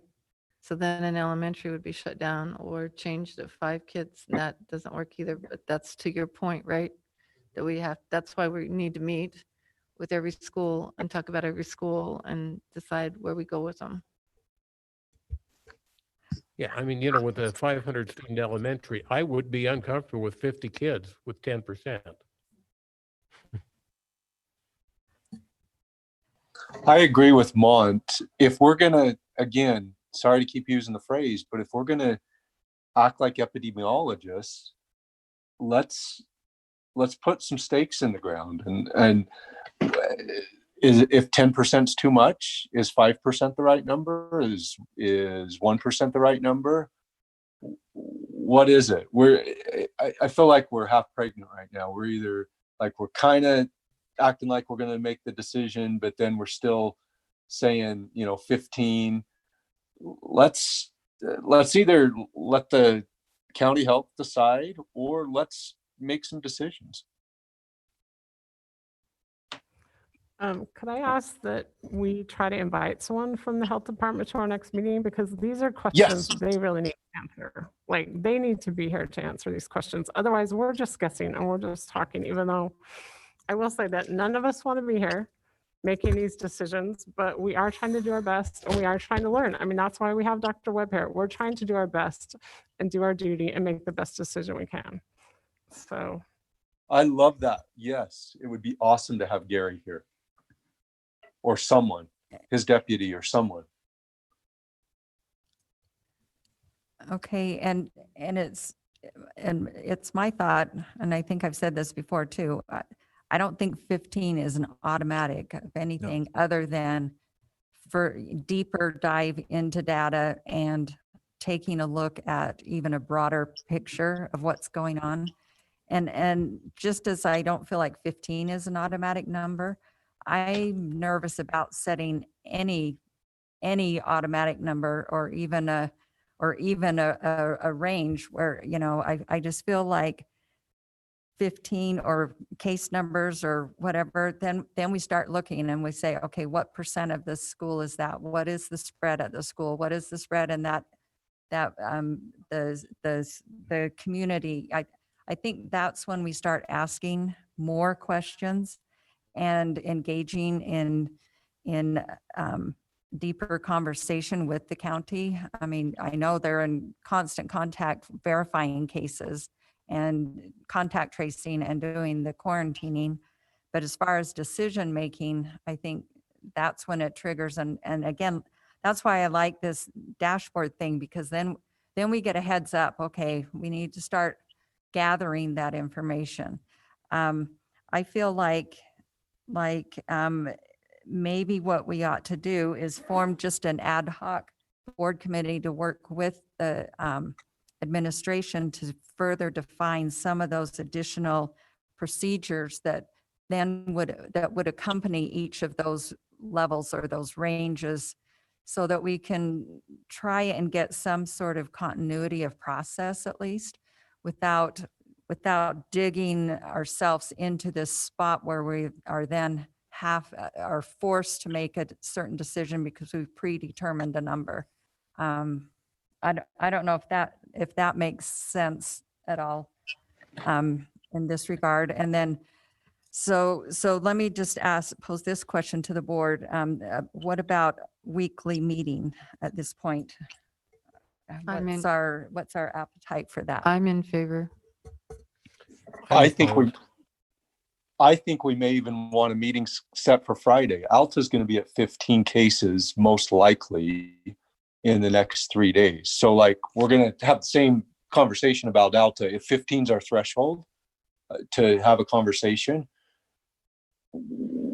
in a number of days, there's a high likelihood that Alta's going to be there. And so what are we going to do? I think we need a plan. Whether it's a committee or weekly meeting or something. But again, if we're leaving 15 as the threshold, we're going to have other schools there soon. Well, I agree with that. Chad, the Friday thing, because I think, I mean, it worked out perfectly this time because then the teachers had the Monday, we had time to plan. If it's a midweek thing and we have to shut down, we're just going to be in a big mess, I think. I think the Friday makes sense if we're going to meet weekly. So I feel are like you we- saying this week Friday or every week Friday? Sorry. Okay. Okay. I'll wait. I'm not All right. sure about that. I don't know. Okay. All right. We'll leave that Maybe- question hanging. Mr. Right. Millerberg. I'm opposed to scheduling a weekly meeting simply because I don't know, maybe I'm the only one on the board that has a life outside of the school board. And I will continue to go places. I will continue to be out of town.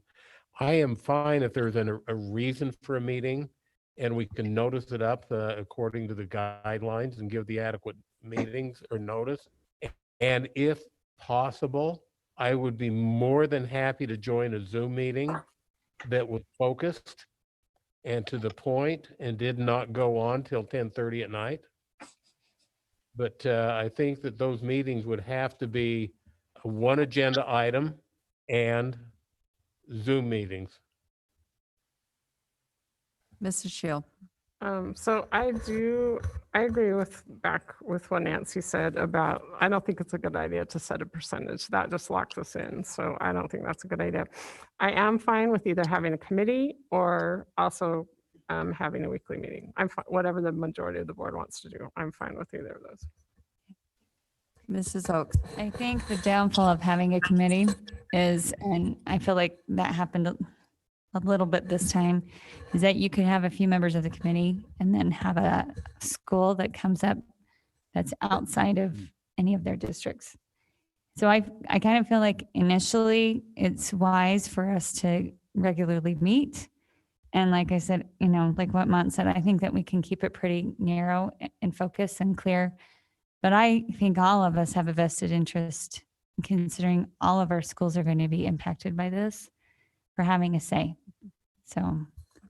And I'd like to clarify that my suggestion about a committee was to task them with working with the administration to come up with procedures that would apply to each of the color levels, whatever, and try and establish a framework by which then future decisions could be guided.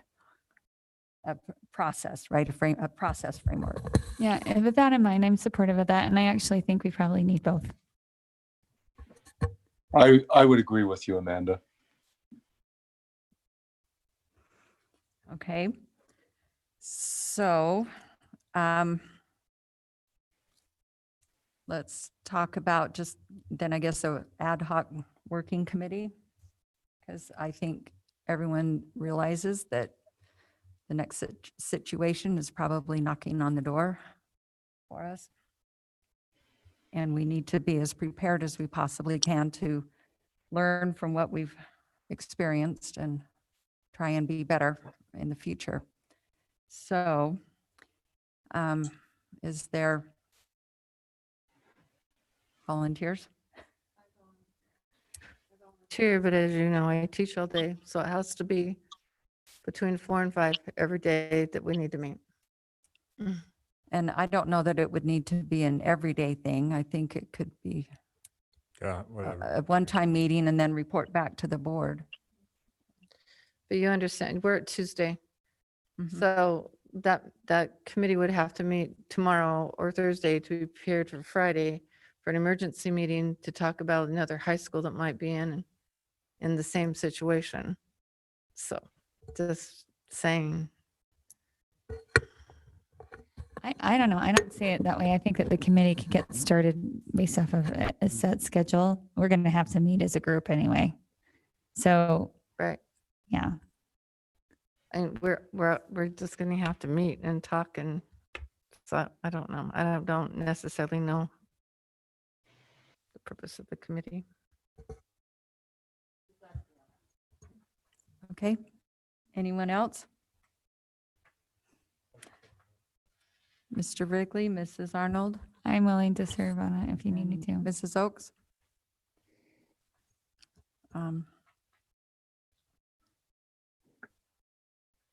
Okay, and then I guess there's some interest in having the board reconvene this Friday for a short meeting.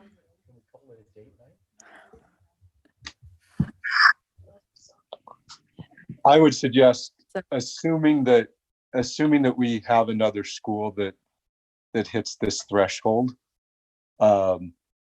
If we don't have a school that hits the threshold, then I don't know that we need to meet. But if we do, and it seems like, what's the purpose of the meeting? Decide whether or not the school goes virtual or stays where it is or moves online. It seems like, again, if Alta, I'm just trying to project, if Alta's at 10 now and is at 20 on Friday, I can't imagine us unfortunately making a different decision than we made for Corner Canyon. So I wouldn't be in agreement with this, but to maintain consistency, we'd probably need to move Alta to virtual or to a hybrid.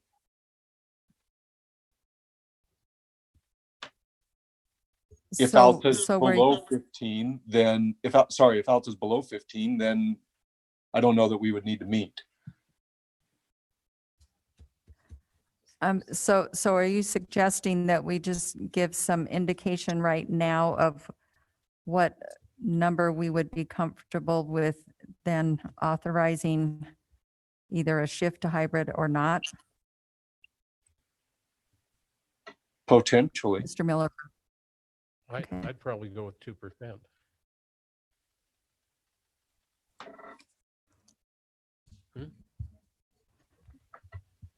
Mrs. Oaks? 2% is where 15 falls for our large elementary schools with a 15 number. I don't know, just as a reference point.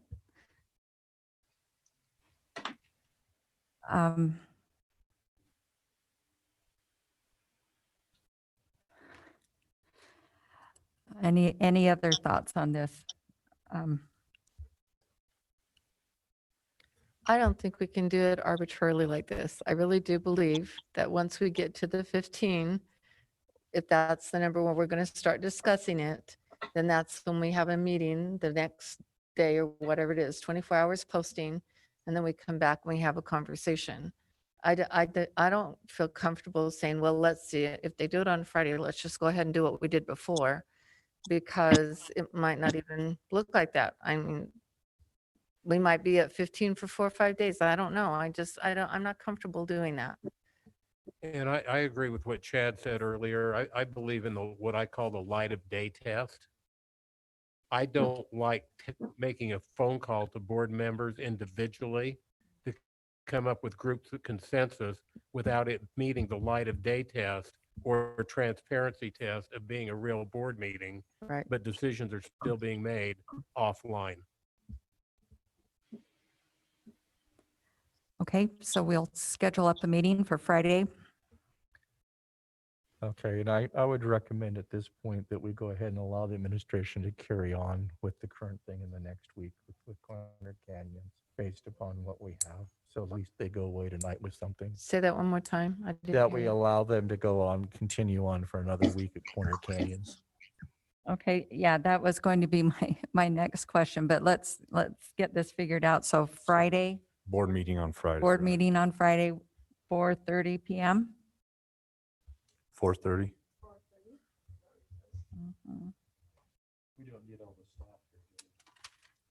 And hopefully the committee will have had a chance to meet before then and could also, so not only an update on where we're at with specific schools, but could give a report back to the board on process, what some recommendations would be for process. Because I feel like we really do need to identify a process that can be applied in whatever setting we're faced with, even though it doesn't prescribe a specific outcome, but it's a process that can get us to the point where we can feel good about the outcome or the decision. So who's on what I'm who's thinking. who's on the committee? So I have Mrs. Arnold, Mr. Wrigley, and Mrs. Oaks. Okay, so I mean, tomorrow's Wednesday, and then You got one day, so That's what I like was saying. tomorrow's probably the day. Okay. And now to the question that Mr. Wrigley brought up, as far as Corner Canyon, I think the superintendent has recommended that the school remain on the hybrid schedule for a second week as we continue to monitor and watch the situation. And I think the board is supportive of that recommendation at this point. Mrs. Oakes. Yes, in light of that, I just want to reiterate something that Chad brought up, and I think is really critically important, that for all of those students that are going on to quarantine or isolation, we need to figure out how to make this transition better for them, especially with synchronous learning. It is a struggle, and I don't know whether or not we need more cameras, more training, or whatever it is, but to be able to actually allow some sort of feed for the kids to actually see an instructor, it's really critically important. I promise you, we're going to have emails blowing up our inbox here within the next week from Corner Canyon parents over that issue. So. Okay. Superintendent, let's see, I think we've addressed everything, but the last question I have is back to this language. I feel like if we insert it into the board approved plan, then it needs to be, the board needs to take formal action on that because the board did approve that plan. And I feel like this is not just a clerical addition or correction. Do you want to wait? So we Can we could, wait until Friday? we could wait until Friday, or we did list this agenda item as some possible action. If someone wanted to make a motion tonight, that would be in order. So the part that says the Canyon School Board reserves the right to delegate the final decision to administration, I don't necessarily like that. Okay, let's just let this right now sit, and then we'll talk about it Friday. Okay? Anything else, Superintendent? No.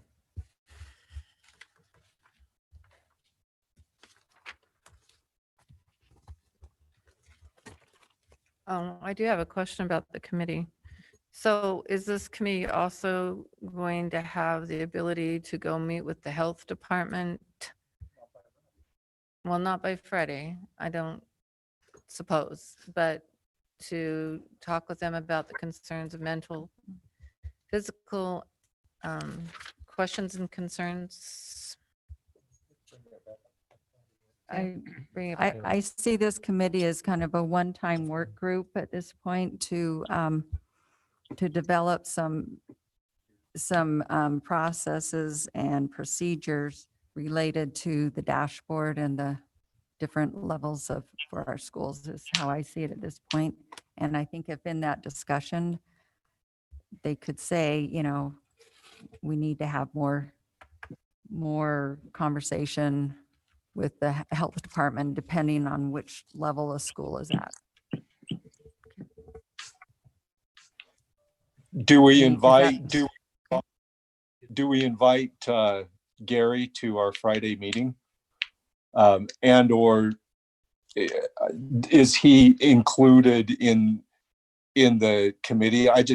Whether it's the three people on the committee interacting with Gary or Gary coming to our Friday meeting or a meeting here in a couple of weeks, I really like that idea of more engagement with, again, the decision maker. Can that be part of the collaboration that we have written up, that we will collaborate with them? We'll see if they'll collaborate with us. I see the committee as you guys are going to be working on internal processes. You're not going to be discussing the health department stuff. That's what I think. So I think he should come whatever Friday or next Tuesday board meeting, whatever.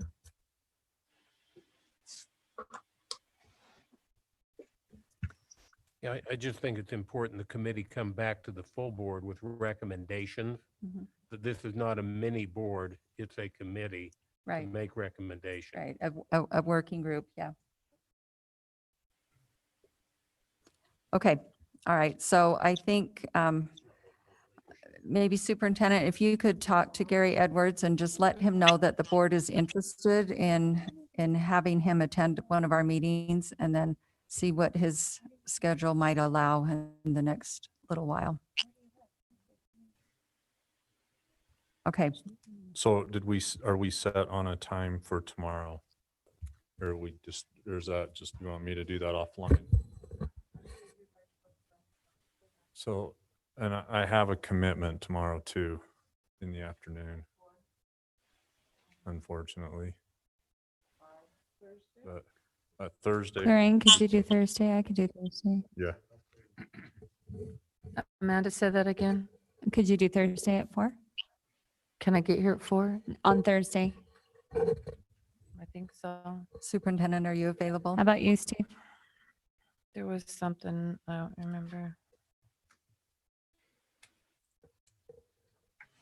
So I have a meeting with CEA at 3:30 on Thursday, but I could, I mean, by like, yeah, 4:30, if we made it short. I can make that meeting shorter if you need to go at 4:30 would be better. I could do 4:30. Okay. Does that work, Stephen, Clarine? Yeah. I have another commitment to it. I will tell them I can't make it. Okay. So Thursday, 4:30. Yeah. Okay. All right. All right, well, thank you. So that concludes that item. And now Superintendent, while you're there at the microphone, do you have any additional I've said things enough. to report?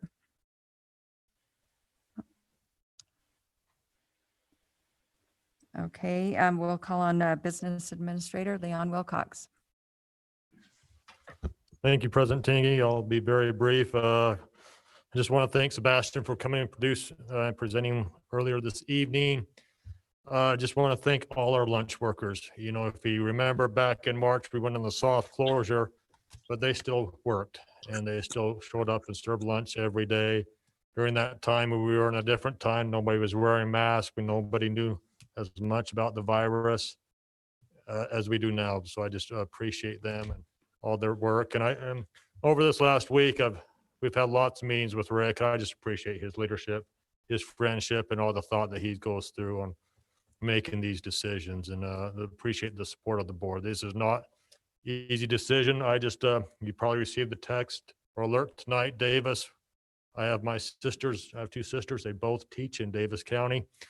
You know, they were on the hybrid every other day, but I got an alert tonight that starting in this month, they're going to go back 4 days a week full time. So as to Dr. Webb's point, no proof is foolproof on first attack. So this is always a changing thing, and I appreciate Rick's leadership and the board's leadership as we work through this difficult time. And that's all I have. Thanks. Thank you. Okay, board member comments. Let's start with Mrs. Arnold. I just want to thank everybody for all this great conversation and for being able to look at both sides or the many sides of this story. And I just want to thank the board members for also working together. That's all. Okay, thank you. Mr. Iverson? Yes, thank you. It's been a long evening, so I'll be very brief. I made a comment this morning, or this feels like it was this morning. I made a comment this evening about reservation, which in hindsight was inconsiderate and thoughtless. And BJ actually called me out on it, which I really appreciate. I appreciate his candor, and I will do better and be more thoughtful in my comments and as I'm thinking about different groups of people and constituents. That's all I have. Thank you. Mr. Wrigley? Just really quickly, we talked about a lot of logistical things. I want to bring up just really quickly. I've had several conversations with teachers this week. I think we hit the beach. It took everything we had to hit the beach a couple months ago as we started this. At this point, I'm seeing a lot of hesitation with teachers. They still want to have more involvement as far as please involve us or whatever. And I would encourage our administration to start working with the teachers as much as they possibly can to see if there's some things that are overloading, how we might be able to do that or not. Because my concern is we talked about all these numbers. If we lose our teachers on this out of fear or out of overwork, we're going to have even harder problems. So the teachers are a goose with a golden egg, and we have to really watch on that. So we were overwhelmed at the very beginning. We're still overwhelmed. But somehow I think at this point, we need to try to figure out how we can get back with our teachers and help them understand what's going on. Because I found in talking with them after I spent some time and telling them what was happening, they felt more comfortable. But I do encourage that. Other than that, I've said enough tonight. Thank you. Mrs. Schill? No comments. Thank you. Mrs. Oaks? Just one thing real quick. A really positive thing that happened last week was I had a chance to go tour Alta High School and see all of the changes that have taken place over there, and was blown away by how beautiful that performing arts building is. And the first thing I thought, and I said to Leon, he said, bring it up in board meeting, was the fact that we really ought to have our Teacher of the Year and perhaps our Apex Awards ceremonies there, because it really is large enough and wide enough to be able to socially distance. And it would be a beautiful venue for a wonderful evening of needed celebration for the district. So thank you. Mr. Millibird? I feel like I'm smarter now than when I came to board meeting, which is always a good thing to have happen. Thank you for educating me and schooling me and making me smarter than I started. Just one point that I'd like to ask on, and I really don't know where we stand on this. I've had a couple of people talk to me about students in our middle and high schools having access to lockers in the school, that it's really hard for the kids to carry everything with them all day long. And I don't know that getting in and out of a locker is any more congested than getting in and out of a classroom or even sitting in some of the classrooms. So I just throw that out as something to think about, because I've been told it's really tough for the kids. Okay, thank you. I won't say a whole lot more, but I just want to express my appreciation and just reiterate that this board is committed to focusing on what is best for children, and I appreciate that and appreciate the time everyone's given. And thank you again, Dr. Webb, for being here with us. And thank you, Superintendent and the administration team. I know that you've done a lot of work and that we all have the same goal. Our top priority is to do what's best for children while we are providing educational opportunities, because we are looking to the future and not just tomorrow, but the long term as well. So with that, unless there's anything else, I will adjourn the meeting, and thank you all for being here. Amen.